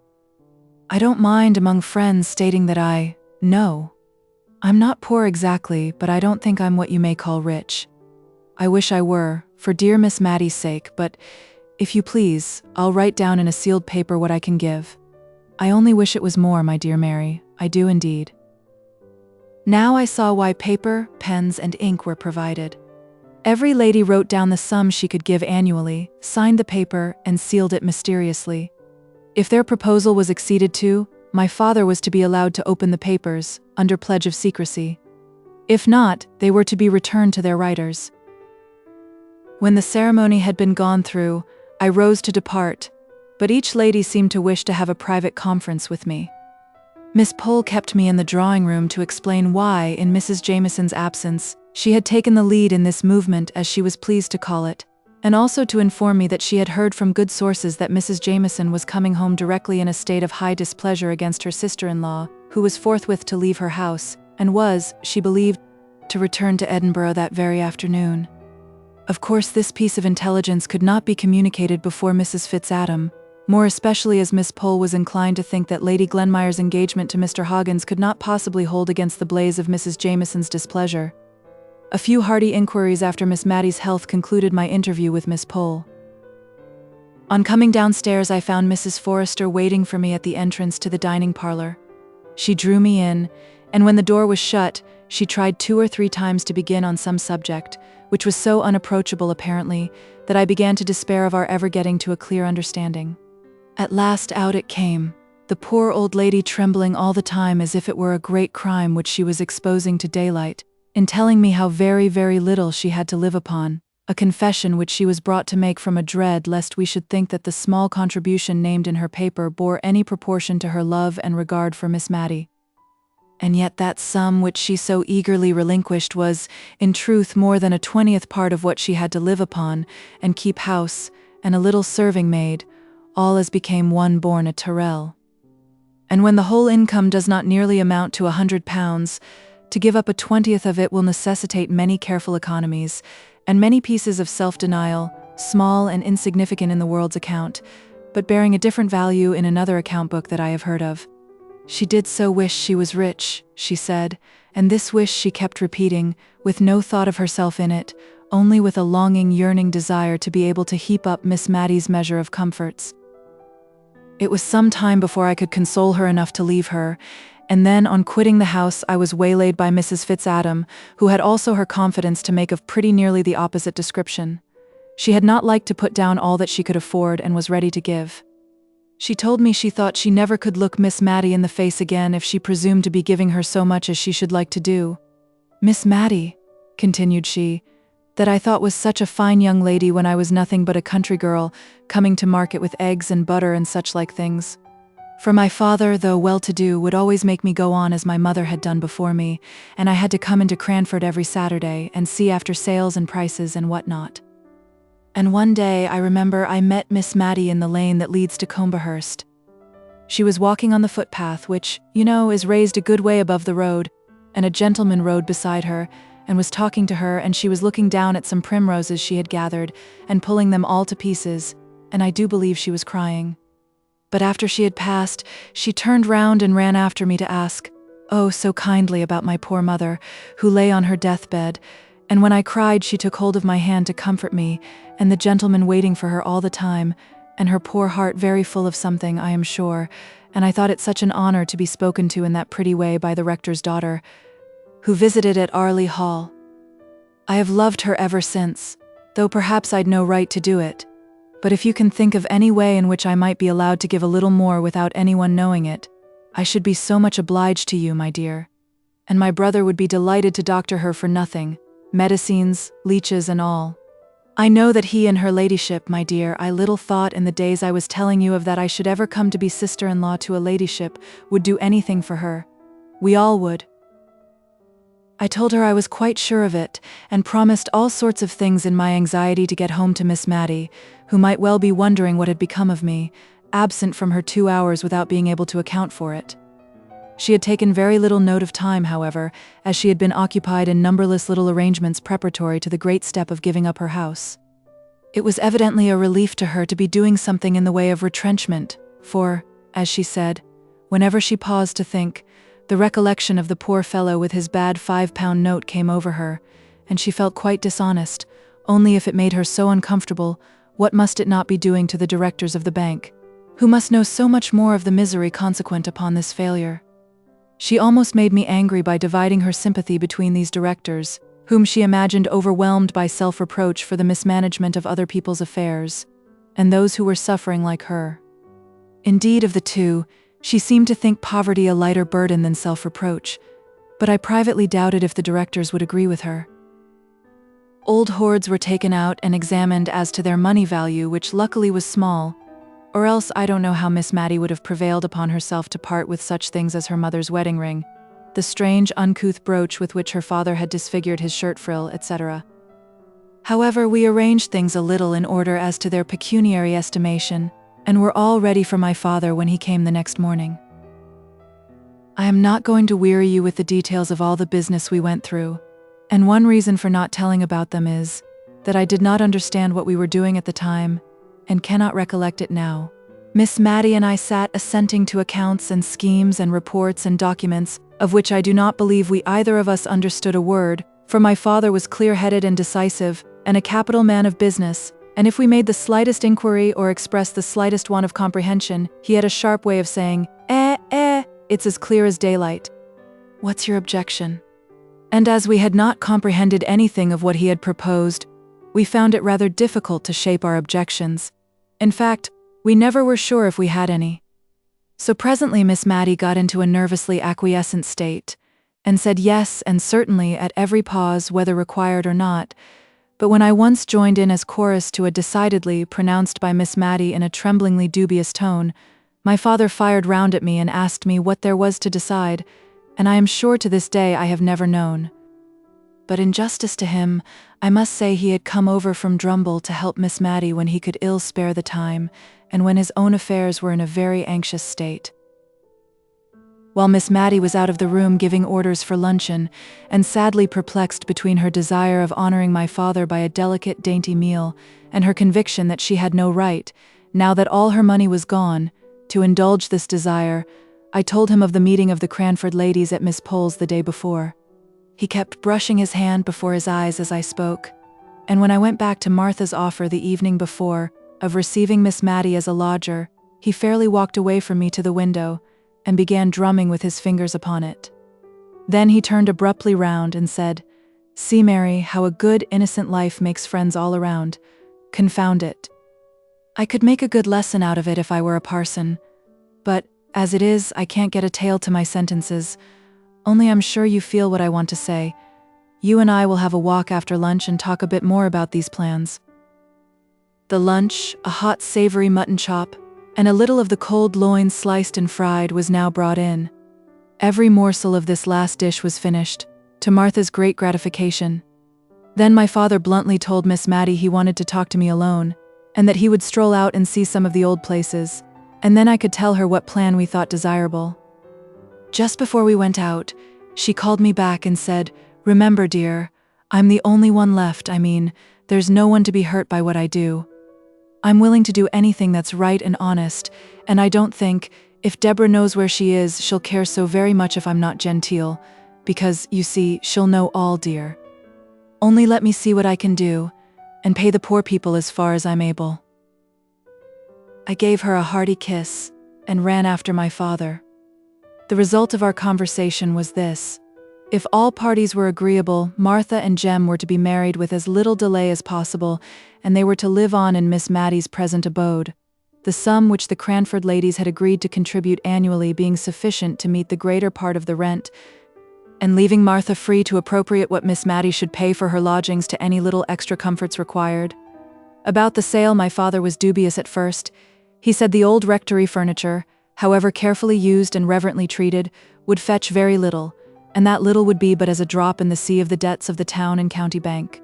But when I represented how Miss Mattie's tender conscience would be soothed by feeling that she had done what she could, he gave way, especially after I had told him the £5 note adventure, and he had scolded me well for allowing it. I then alluded to my idea that she might add to her small income by selling tea, and to my surprise, for I had nearly given up the plan, my father grasped at it with all the energy of a tradesman. I think he reckoned his chickens before they were hatched, for he immediately ran up the profits of the sales that she could effect in Cranford to more than £20 a year. The small dining parlour was to be converted into a shop, without any of its degrading characteristics. A table was to be the counter. One window was to be retained unaltered, and the other changed into a glass door. I evidently rose in his estimation for having made this bright suggestion. I only hoped we should not both fall in Miss Mattie's. But she was patient and content with all our arrangements. She knew, she said, that we should do the best we could for her, and she only stipulated, that she should pay every farthing that she could be said to owe, for her father's sake, who had been so respected in Cranford. My father and I had agreed to say as little as possible about the bank, indeed never to mention it again, if it could be helped. Some of the plans were evidently a little perplexing to her, but she had seen me sufficiently snubbed in the morning for want of comprehension to venture on too many inquiries now, and all passed over well with a hope on her part that no one would be hurried into marriage on her account. When we came to the proposal that she should sell tea, I could see it was rather a shock to her, not on account of any personal loss of gentility involved, but only because she distrusted her own powers of action in a new line of life, and would timidly have preferred a little more privation to any exertion for which she feared she was unfitted. However, when she saw my father was bent upon it, she sighed, and said she would try, and if she did not do well, of course she might give it up. One good thing about it was, she did not think men ever bought tea, and it was of men particularly she was afraid. They had such sharp, loud ways with them, and did up accounts, and counted their change so quickly. Now, if she might only sell comfits to children, she was sure she could please them. Chapter 15. A Happy Return. Before I left Miss Mattie at Cranford, everything had been comfortably arranged for her. Even Mrs. Jamieson's approval of her selling tea had been gained. That oracle had taken a few days to consider whether by so doing Miss Mattie would forfeit her right to the privileges of society in Cranford. I think she had some little idea of mortifying Lady Glenmire by the decision she gave at last, which was to this effect, that whereas a married woman takes her husband's rank by the strict laws of precedence, an unmarried woman retains the station her father occupied. So Cranford was allowed to visit Miss Mattie, and whether allowed or not, it intended to visit Lady Glenmire. But what was our surprise, our dismay, when we learnt that Mr. and Mrs. Hoggins were returning on the following Tuesday. Mrs. Hoggins, had she absolutely dropped her title, and so, in a spirit of bravado, cut the aristocracy to become a Hoggins. She, who might have been called Lady Glenmire to her dying day, Mrs. Jamieson, was pleased. She said it only convinced her of what she had known from the first, that the creature had a low taste. But the creature looked very happy on Sunday at church, nor did we see it necessary to keep our veils down on that side of our bonnets on which Mr. and Mrs. Hoggins sat, as Mrs. Jameson did, thereby missing all the smiling glory of his face and all the becoming blushes of hers. I'm not sure if Martha and Jem looked more radiant in the afternoon, when they too made their first appearance. Mrs. Jameson soothed the turbulence of her soul by having the blinds of her windows drawn down, as if for a funeral, on the day when Mr. and Mrs. Hoggins received callers, and it was with some difficulty that she was prevailed upon to continue the St. James's Chronicle. So indignant was she with its having inserted the announcement of the marriage. Miss Maddie's sale went off famously. She retained the furniture of her sitting room and bedroom, the former of which she was to occupy till Martha could meet with a lodger who might wish to take it, and into this sitting room and bedroom she had to cram all sorts of things, which were, the auctioneer assured her, bought in for her at the sale by an unknown friend. I always suspected Mrs. Fitzadam of this, but she must have had an accessory, who knew what articles were particularly regarded by Miss Maddie on account of their associations with her early days. The rest of the house looked rather bare, to be sure, all except one tiny bedroom, of which my father allowed me to purchase the furniture for my occasional use in case of Miss Maddie's illness. I had expended my own small store in buying all manner of comfits and lozenges, in order to tempt the little people whom Miss Maddie loved so much to come about her. Tea in bright green canisters and comfits in tumblers, Miss Maddie and I felt quite proud as we looked round us on the evening before the shop was to be opened. Martha had scoured the boarded floor to a white cleanness, and it was adorned with a brilliant piece of oilcloth on which customers were to stand before the table counter. The wholesome smell of plaster and whitewash pervaded the apartment. A very small Matilda Jenkins, licensed to sell tea, was hidden under the lintel of the new door, and 2 boxes of tea, with cabalistic inscriptions all over them, stood ready to disgorge their contents into the canisters. Miss Maddie, as I ought to have mentioned before, had had some scruples of conscience at selling tea when there was already Mr. Johnson in the town, who included it among his numerous commodities, and before she could quite reconcile herself to the adoption of her new business, she had trotted down to his shop, unknown to me, to tell him of the project that was entertained, and to inquire if it was likely to injure his business. My father called this idea of hers great nonsense, and wondered how tradespeople were to get on if there was to be a continual consulting of each other's interests, which would put a stop to all competition directly, and perhaps it would not have done in Drumble, but in Cranford it answered very well.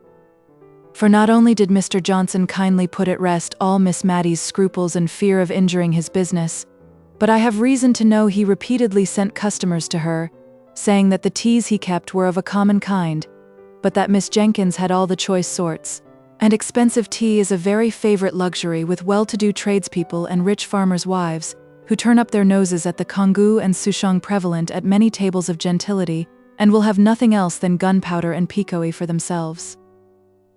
But to return to Miss Maddie, it was really very pleasant to see how her unselfishness and simple sense of justice called out the same good qualities in others.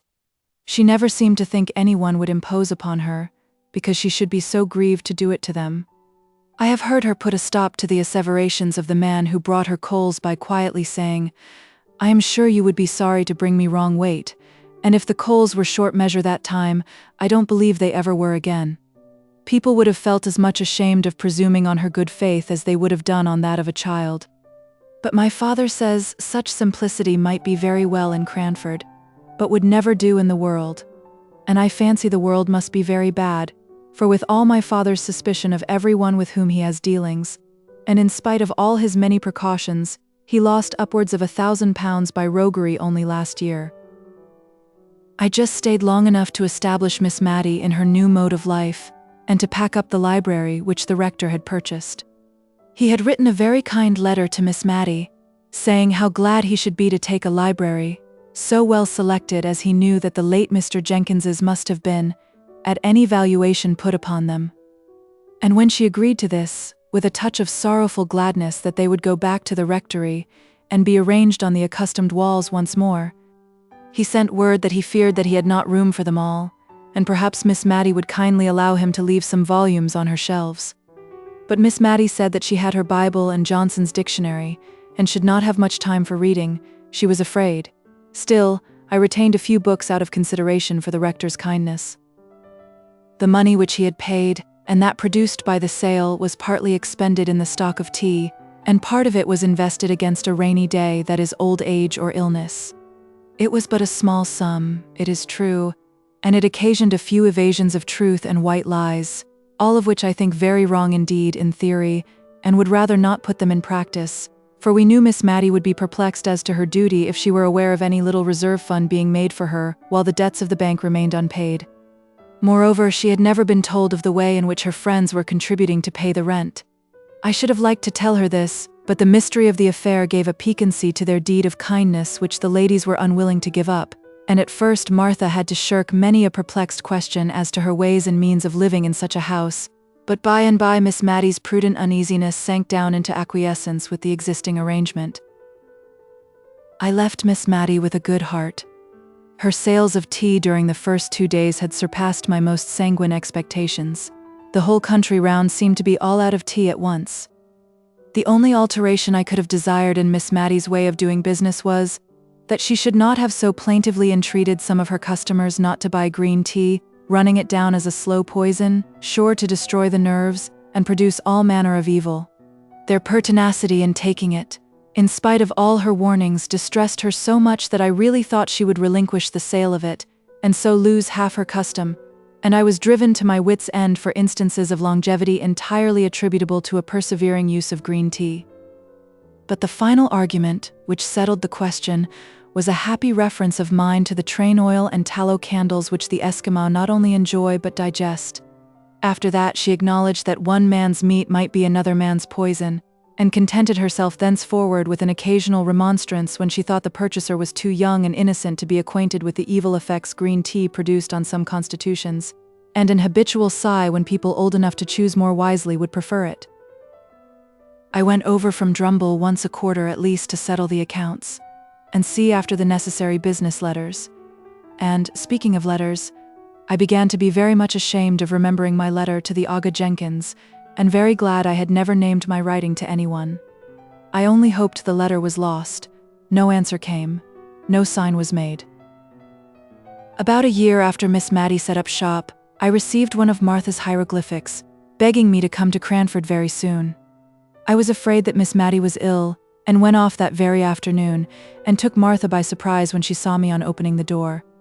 We went into the kitchen as usual, to have our confidential conference, and then Martha told me she was expecting her confinement very soon, in a week or two, and she did not think Miss Matty was aware of it, and she wanted me to break the news to her, for indeed, miss, continued Martha, crying hysterically, I'm afraid she won't approve of it. And I'm sure I don't know who is to take care of her as she should be taken care of when I am laid up. I comforted Martha by telling her I would remain till she was about again, and only wished she had told me her reason for this sudden summons, as then I would have brought the requisite stock of clothes. But Martha was so tearful and tender-spirited, and unlike her usual self, that I said as little as possible about myself, and endeavored rather to comfort Martha under all the probable and possible misfortunes which came crowding upon her imagination. I then stole out of the house door and made my appearance as if I were a customer in the shop, just to take Miss Matty by surprise and gain an idea of how she looked in her new situation. It was warm May weather, so only the little half door was closed, and Miss Matty sat behind the counter, knitting an elaborate pair of garters.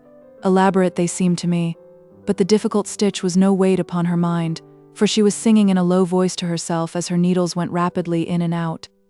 I call it singing, but I dare say a musician would not use that word to the tuneless yet sweet humming of the low, worn voice.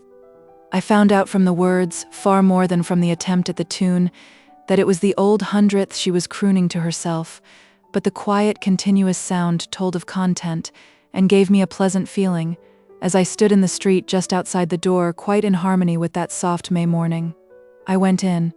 At first she did not catch who it was, and stood up as if to serve me, but in another minute watchful pussy had clutched her knitting, which was dropped in eager joy at seeing me. I found, after we had had a little conversation, that it was as Martha said, and that Miss Matty had no idea of the approaching household event. So I thought I would let things take their course, secure that when I went to her with the baby in my arms, I should obtain that forgiveness for Martha which she was needlessly frightening herself into believing that Miss Matty would withhold, under some notion that the new claimant would require attentions from its mother that it would be faithless treason to Miss Mattie to render. But I was right. I think that must be an hereditary quality, for my father says he is scarcely ever wrong. One morning, within a week after I arrived, I went to call Miss Mattie with a little bundle of flannel in my arms. She was very much awestruck when I showed her what it was, and asked for her spectacles off the dressing table, and looked at it curiously, with a sort of tender wonder at its small perfection of parts. She could not banish the thought of the surprise all day, but went about on tiptoe, and was very silent. But she stole up to see Martha, and they both cried with joy, and she got into a complimentary speech to Jem, and did not know how to get out of it again, and was only extricated from her dilemma by the sound of the shop bell, which was an equal relief to the shy, proud, honest Jem, who shook my hand so vigorously when I congratulated him, that I think I feel the pain of it yet. I had a busy life while Martha was laid up. I attended on Miss Mattie, and prepared her meals.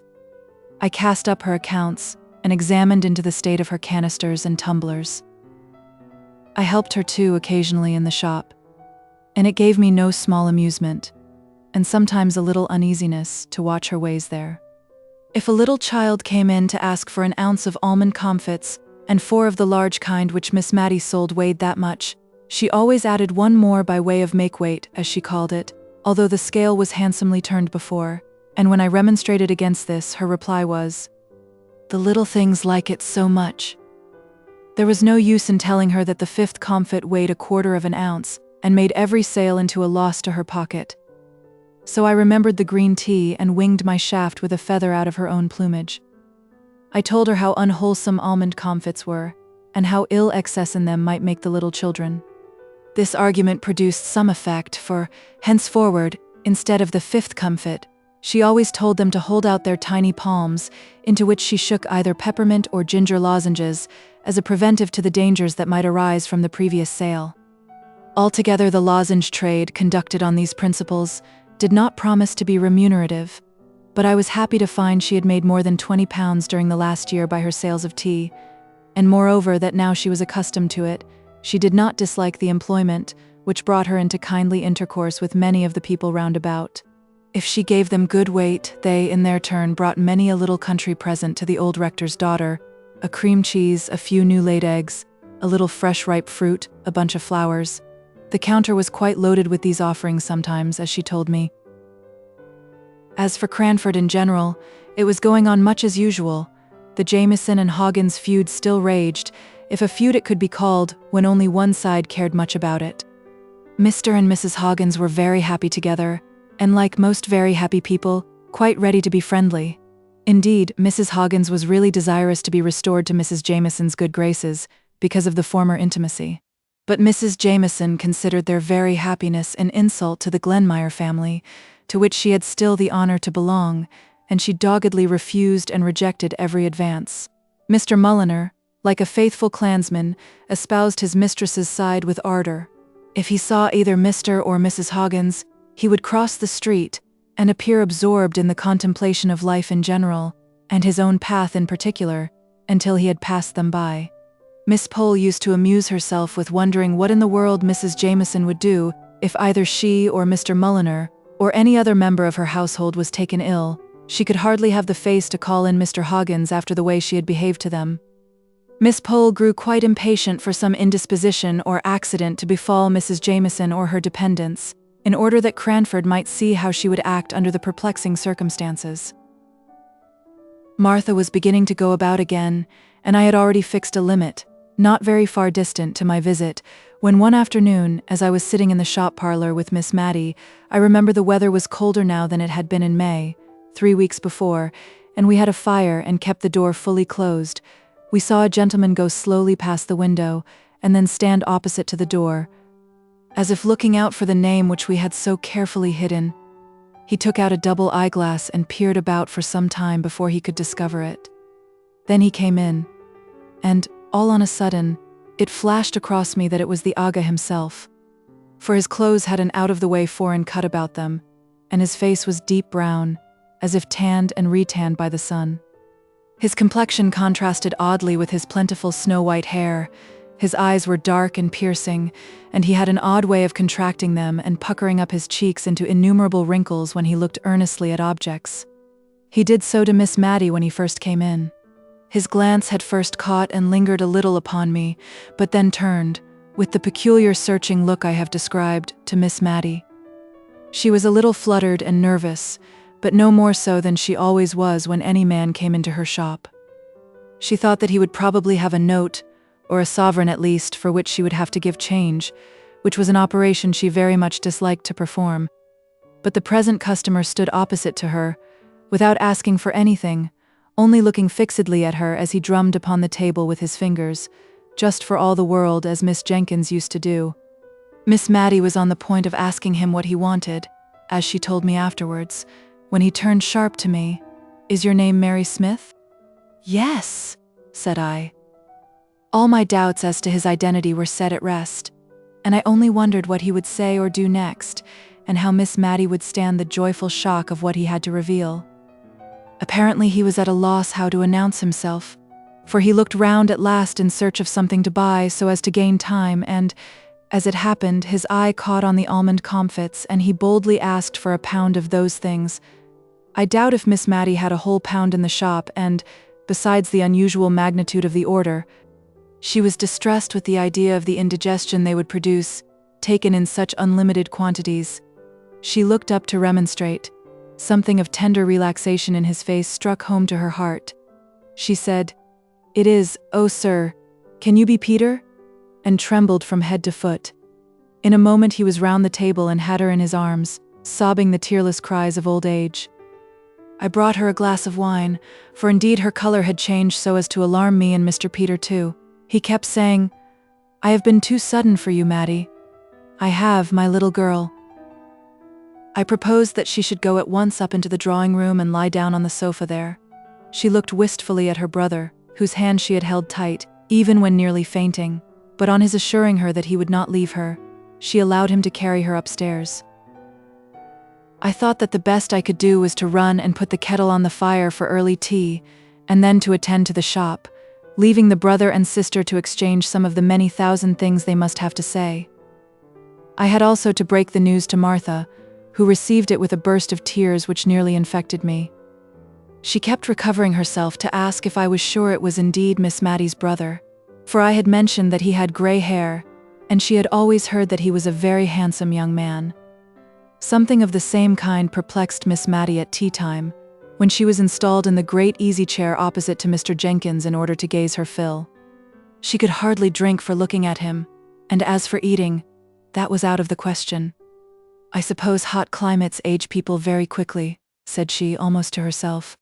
"When you left Cranford you had not a grey hair in your head." "But how many years ago is that?" said Mr. Peter, smiling. "Ah, true. Yes, I suppose you and I are getting old. But still, I did not think we were so very old. But white hair is very becoming to you, Peter," she continued, a little afraid lest she had hurt him by revealing how his appearance had impressed her. "I suppose I forgot dates too, Mattie, for what do you think I have brought for you from India? I have an Indian muslin gown and a pearl necklace for you somewhere in my chest at Portsmouth." He smiled as if amused at the idea of the incongruity of his presence with the appearance of his sister, but this did not strike her all at once, while the elegance of the articles did.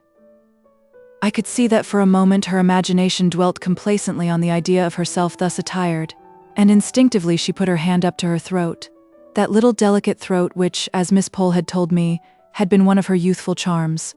But the hand met the touch of folds of soft muslin in which she was always swathed up to her chin, and the sensation recalled a sense of the unsuitableness of a pearl necklace to her age. She said, "I'm afraid I'm too old, but it was very kind of you to think of it. They are just what I should have liked years ago when I was young." So I thought, my little Mattie. I remembered your tastes, they were so like my dear mother's. At the mention of that name, the brother and sister clasped each other's hands yet more fondly, and although they were perfectly silent, I fancied they might have something to say if they were unchecked by my presence, and I got up to arrange my room for Mr. Peter's occupation that night, intending myself to share Miss Mattie's bed. But at my movement he started up. "I must go and settle about a room at the George. My carpet bag is there too." "No," said Miss Mattie in great distress. "You must not go, please, dear Peter. Pray, Mary. Oh, you must not go." She was so much agitated that we both promised everything she wished. Peter sat down again and gave her his hand, which for better security she held in both of hers, and I left the room to accomplish my arrangements. Long, long into the night, far, far into the morning, did Miss Matty and I talk. She had much to tell me of her brother's life and adventures, which he had communicated to her as they had sat alone. She said all was thoroughly clear to her, but I never quite understood the whole story, and when in after days I lost my awe of Mr. Peter enough to question him myself, he laughed at my curiosity, and told me stories that sounded so very much like Baron Munchausen's that I was sure he was making fun of me. What I heard from Miss Matty was that he had been a volunteer at the siege of Rangoon, had been taken prisoner by the Burmese, and somehow obtained favor and eventual freedom from knowing how to bleed the chief of the small tribe in some case of dangerous illness. That on his release from years of captivity he had had his letters returned from England with the ominous word "dead" marked upon them, and believing himself to be the last of his race, he had settled down as an indigo planter, and had proposed to spend the remainder of his life in the country, to whose inhabitants and modes of life he had become habituated, when my letter had reached him, and, with the odd vehemence which characterized him in age as it had done in youth, he had sold his land and all his possessions to the first purchaser, and come home to the poor old sister, who was more glad and rich than any princess when she looked at him. She talked me to sleep at last, and then I was awakened by a slight sound at the door, for which she begged my pardon as she crept penitently into bed. But it seems that when I could no longer confirm her belief that the long-lost was really here, under the same roof, she had begun to fear lest it was only a waking dream of hers, that there never had been a Peter sitting by her all that blessed evening, but that the real Peter lay dead far away beneath some wild sea wave or under some strange eastern tree. And so strong had this nervous feeling of hers become, that she was fain to get up and go and convince herself that he was really there by listening through the door to his even, regular breathing.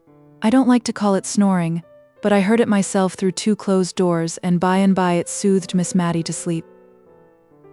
I don't believe Mr. Peter came home from India as rich as a nabob. He even considered himself poor, but neither he nor Miss Matty cared much about that. At any rate, he had enough to live upon very genteelly at Cranford, he and Miss Matty together. And a day or two after his arrival, the shop was closed, while troops of little urchins gleefully awaited the shower of comfits and lozenges that came from time to time down upon their faces as they stood up gazing at Miss Matty's drawing-room windows. Occasionally Miss Matty would say to them, half hidden behind the curtains, "My dear children, don't make yourselves ill." But a strong arm pulled her back, and a more rattling shower than ever succeeded. A part of the tea was sent in presents to the Cranford ladies, and some of it was distributed among the old people who remembered Mr. Peter in the days of his frolicsome youth. The Indian muslin gown was reserved for darling Flora Gordon, Miss Jessie Brown's daughter. The Gordons had been on the continent for the last few years, but were now expected to return very soon, and Miss Matty, in her sisterly pride, anticipated great delight in the joy of showing them Mr. Peter. The pearl necklace disappeared, and about that time many handsome and useful presents made their appearance in the households of Miss Pole and Mrs. Forrester, and some rare and delicate Indian ornaments graced the drawing-rooms of Mrs. Jameson and Mrs. Fitzadam. I myself was not forgotten. Among other things, I had the handsomest bound and best edition of Dr. Johnson's works that could be procured, and dear Miss Matty, with tears in her eyes, begged me to consider it as a present from her sister as well as herself. In short, no one was forgotten, and what was more, every one, however insignificant, who had shown kindness to Miss Matty at any time, was sure of Mr. Peter's cordial regard. Chapter 16. Peace to Cranford. It was not surprising that Mr. Peter became such a favorite at Cranford. The ladies vied with each other who should admire him most, and no wonder, for their quiet lives were astonishingly stirred up by the arrival from India, especially as the person arrived told more wonderful stories than Sinbad the Sailor, and as Miss Pole said, was quite as good as an Arabian Night any evening. For my own part, I had vibrated all my life between Drumble and Cranford, and I thought it was quite possible that all Mr. Peter's stories might be true, although wonderful, but when I found that, If we swallowed an anecdote of tolerable magnitude one week, we had the dose considerably increased the next. I began to have my doubts, especially as I noticed that when his sister was present, the accounts of Indian life were comparatively tame. Not that she knew more than we did, perhaps less. I noticed also that when the rector came to call, Mr. Peter talked in a different way about the countries he had been in. But I don't think the ladies in Cranford would have considered him such a wonderful traveler if they had only heard him talk in the quiet way he did to him. They liked him the better, indeed, for being what they called so very oriental. One day, at a select party in his honor, which Miss Pole gave, and from which, as Mrs. Jameson honored it with her presence, and had even offered to send Mr. Mulliner to wait, Mr. and Mrs. Hoggins and Mrs. Fitzadam were necessarily excluded. One day at Miss Pole's, Mr. Peter said he was tired of sitting upright against the hard-backed uneasy chairs, and asked if he might not indulge himself in sitting cross-legged. Miss Pole's consent was eagerly given, and down he went with the utmost gravity. But when Miss Pole asked me, in an audible whisper, if he did not remind me of the father of the faithful, I could not help thinking of poor Simon Jones, the lame tailor, and while Mrs. Jameson slowly commented on the elegance and convenience of the attitude, I remembered how we had all followed that lady's lead in condemning Mr. Hoggins for vulgarity because he simply crossed his legs as he sat still on his chair. Many of Mr. Peter's ways of eating were a little strange amongst such ladies as Miss Pole and Miss Mattie and Mrs. Jameson, especially when I recollected the untasted green peas and two-pronged forks at poor Mr. Holbrook's dinner. The mention of that gentleman's name recalls to my mind a conversation between Mr. Peter and Miss Mattie one evening in the summer, after he returned to Cranford. The day had been very hot, and Miss Mattie had been much oppressed by the weather, in the heat of which her brother revelled. I remember that she had been unable to nurse Martha's baby, which had become her favorite employment of late, and which was as much at home in her arms as in its mother's, as long as it remained a lightweight portable by one so fragile as Miss Mattie. This day to which I refer, Miss Mattie had seemed more than usually feeble and languid, and only revived when the sun went down, and her sofa was wheeled to the open window, through which, although it looked into the principal street of Cranford, the fragrant smell of the neighboring hayfields came in every now and then, borne by the soft breezes that stirred the dull air of the summer twilight, and then died away. The silence of the sultry atmosphere was lost in the murmuring noises which came in from many an open window and door. Even the children were abroad in the street, late as it was between 10 and 11, enjoying the game of play for which they had not had spirits during the heat of the day. It was a source of satisfaction to Miss Mattie to see how few candles were lighted, even in the apartments of those houses from which issued the greatest signs of life. Mr. Peter, Miss Mattie, and I had all been quiet, each with a separate reverie for some little time, when Mr. Peter broke in. "Do you know, little Mattie, I could have sworn you were on the high road to matrimony when I left England that last time. If anybody had told me you would have lived and died an old maid then, I should have laughed in their faces." Miss Mattie made no reply, and I tried in vain to think of some subject which should effectually turn the conversation. But I was very stupid, and before I spoke he went on. "It was Holbrook, that fine manly fellow who lived at Woodley, that I used to think would carry off my little Mattie. You would not think it now, I dare say, Mary, but this sister of mine was once a very pretty girl. At least I thought so, and so I've a notion did poor Holbrook. What business had he to die before I came home to thank him for all his kindness to a good-for-nothing cub as I was? It was that made me first think he cared for you, for in all our fishing expeditions it was Mattie we talked about. Poor Deborah, what a lecture she read me on having asked him home to lunch one day, when she had seen the Arley carriage in the town, and thought that my lady might call. Well, that's long years ago, more than half a lifetime, and yet it seems like yesterday. I don't know a fellow I should have liked better as a brother-in-law.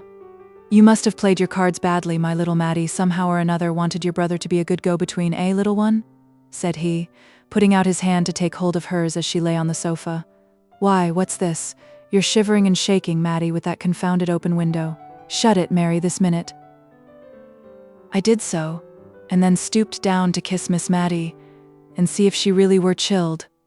She caught at my hand and gave it a hard squeeze, but unconsciously, I think for in a minute or two, she spoke to us quite in her usual voice, and smiled our uneasiness away. although she patiently submitted to the prescriptions we enforced of a warm bed and a glass of weak negus. I was to leave Cranford the next day, and before I went I saw that all the effects of the open window had quite vanished. I had superintended most of the alterations necessary in the house and household during the latter weeks of my stay. The shop was once more a parlor, the empty resounding rooms again furnished up to the very garrets. There had been some talk of establishing Martha and Jem in another house, but Miss Mattie would not hear of this. Indeed, I never saw her so much roused as when Miss Pole had assumed it to be the most desirable arrangement. As long as Martha would remain with Miss Mattie was only too thankful to have her about her. Yes, and Jem too, who was a very pleasant man to have in the house, for she never saw him from week's end to week's end. And as for the probable children, if they would all turn out such little darlings as her goddaughter, Matilda, she should not mind the number if Martha didn't. Besides, the next was to be called Deborah, a point which Miss Mattie had reluctantly yielded to Martha's stubborn determination that her firstborn was to be Matilda. So Miss Pole had to lower her colors, and even her voice, as she said to me that, as Mr. and Mrs. Hearn were still to go on living in the same house with Miss Mattie, we had certainly done a wise thing in hiring Martha's niece as an auxiliary. I left Miss Mattie and Mr. Peter most comfortable and contented, the only subject for regret to the tender heart of the one, and the social friendly nature of the other, being the unfortunate quarrel between Mrs. Jameson and the plebeian Hogginses and their following.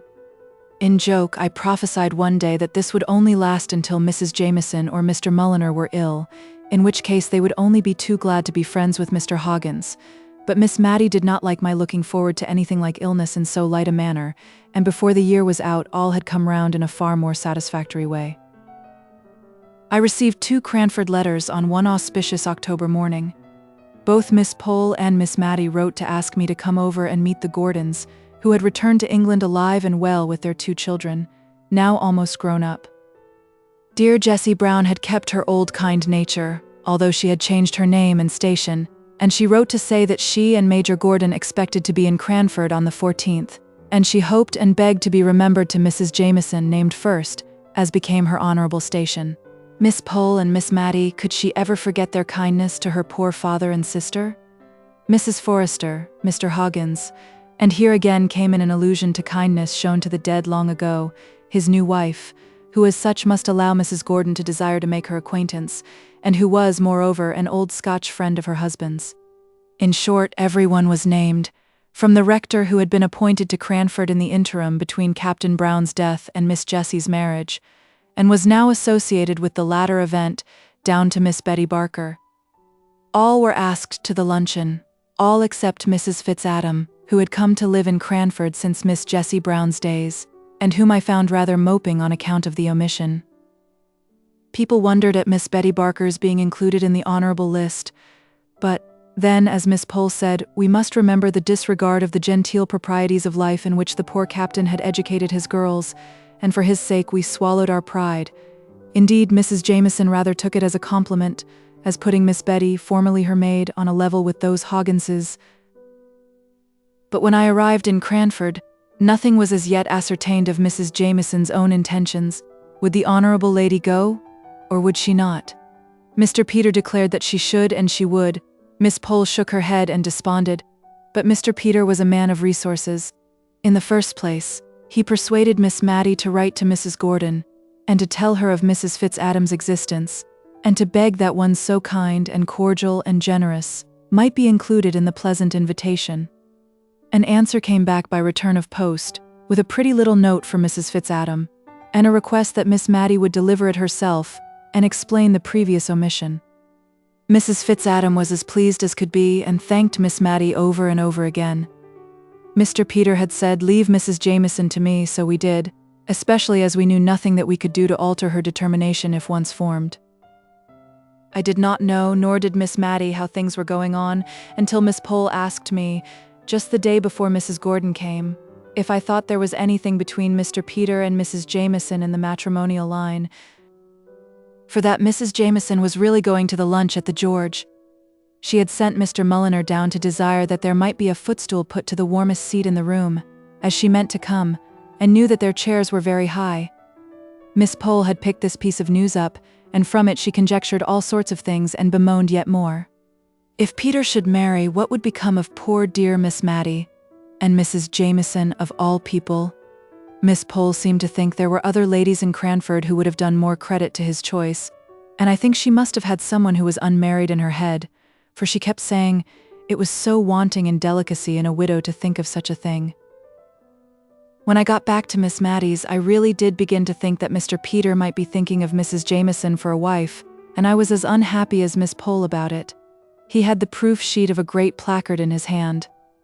Signor Brunoni, magician to the King of Delhi, the Rajah of Uday, and the Great Lama of Tibet, etc., etc., was going to perform in Cranford for one night only, the very next night, and Miss Mattie, exultant, showed me a letter from the Gordons, promising to remain over this gaiety, which Miss Mattie said was entirely Peter's doing. He had written to ask the signor to come, and was to be at all the expenses of the affair. Tickets were to be sent gratis to as many as the room would hold. In short, Miss Mattie was charmed with the plan, and said that tomorrow Cranford would remind her of the Preston Guild, to which she had been in her youth, a luncheon at the George, with the dear Gordons, and the senior in the assembly room in the evening.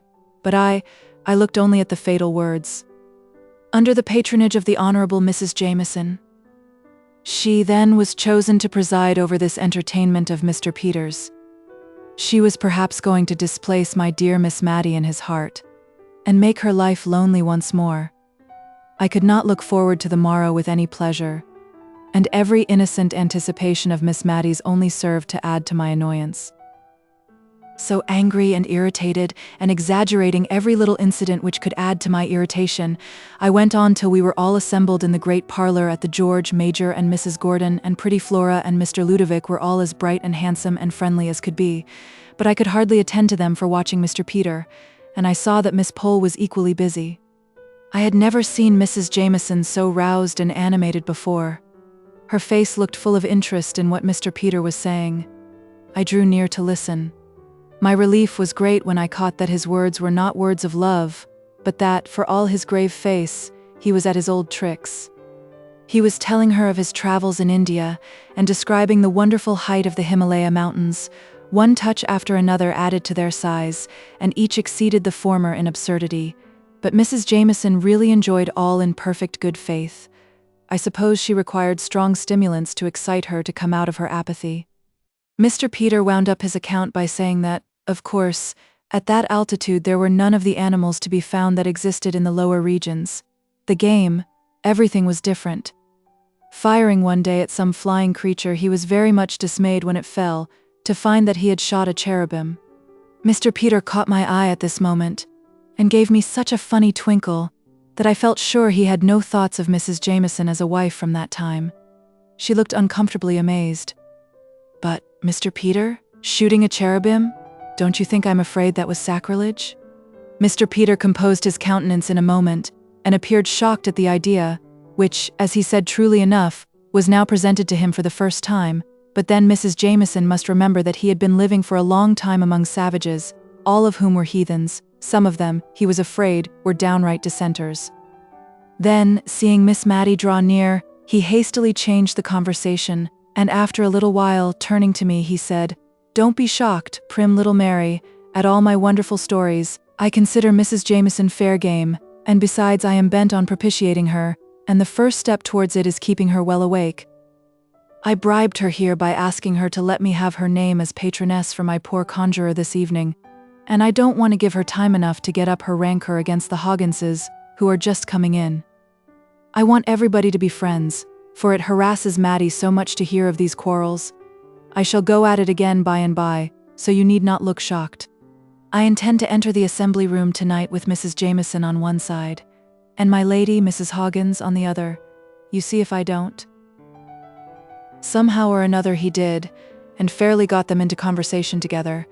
Major and Mrs. Gordon helped at the good work with their perfect ignorance of any existing coolness between any of the inhabitants of Cranford.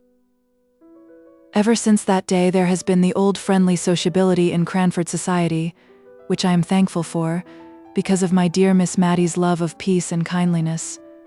We all love Miss Mattie, and I somehow think we are all of us better when she is near us. The end.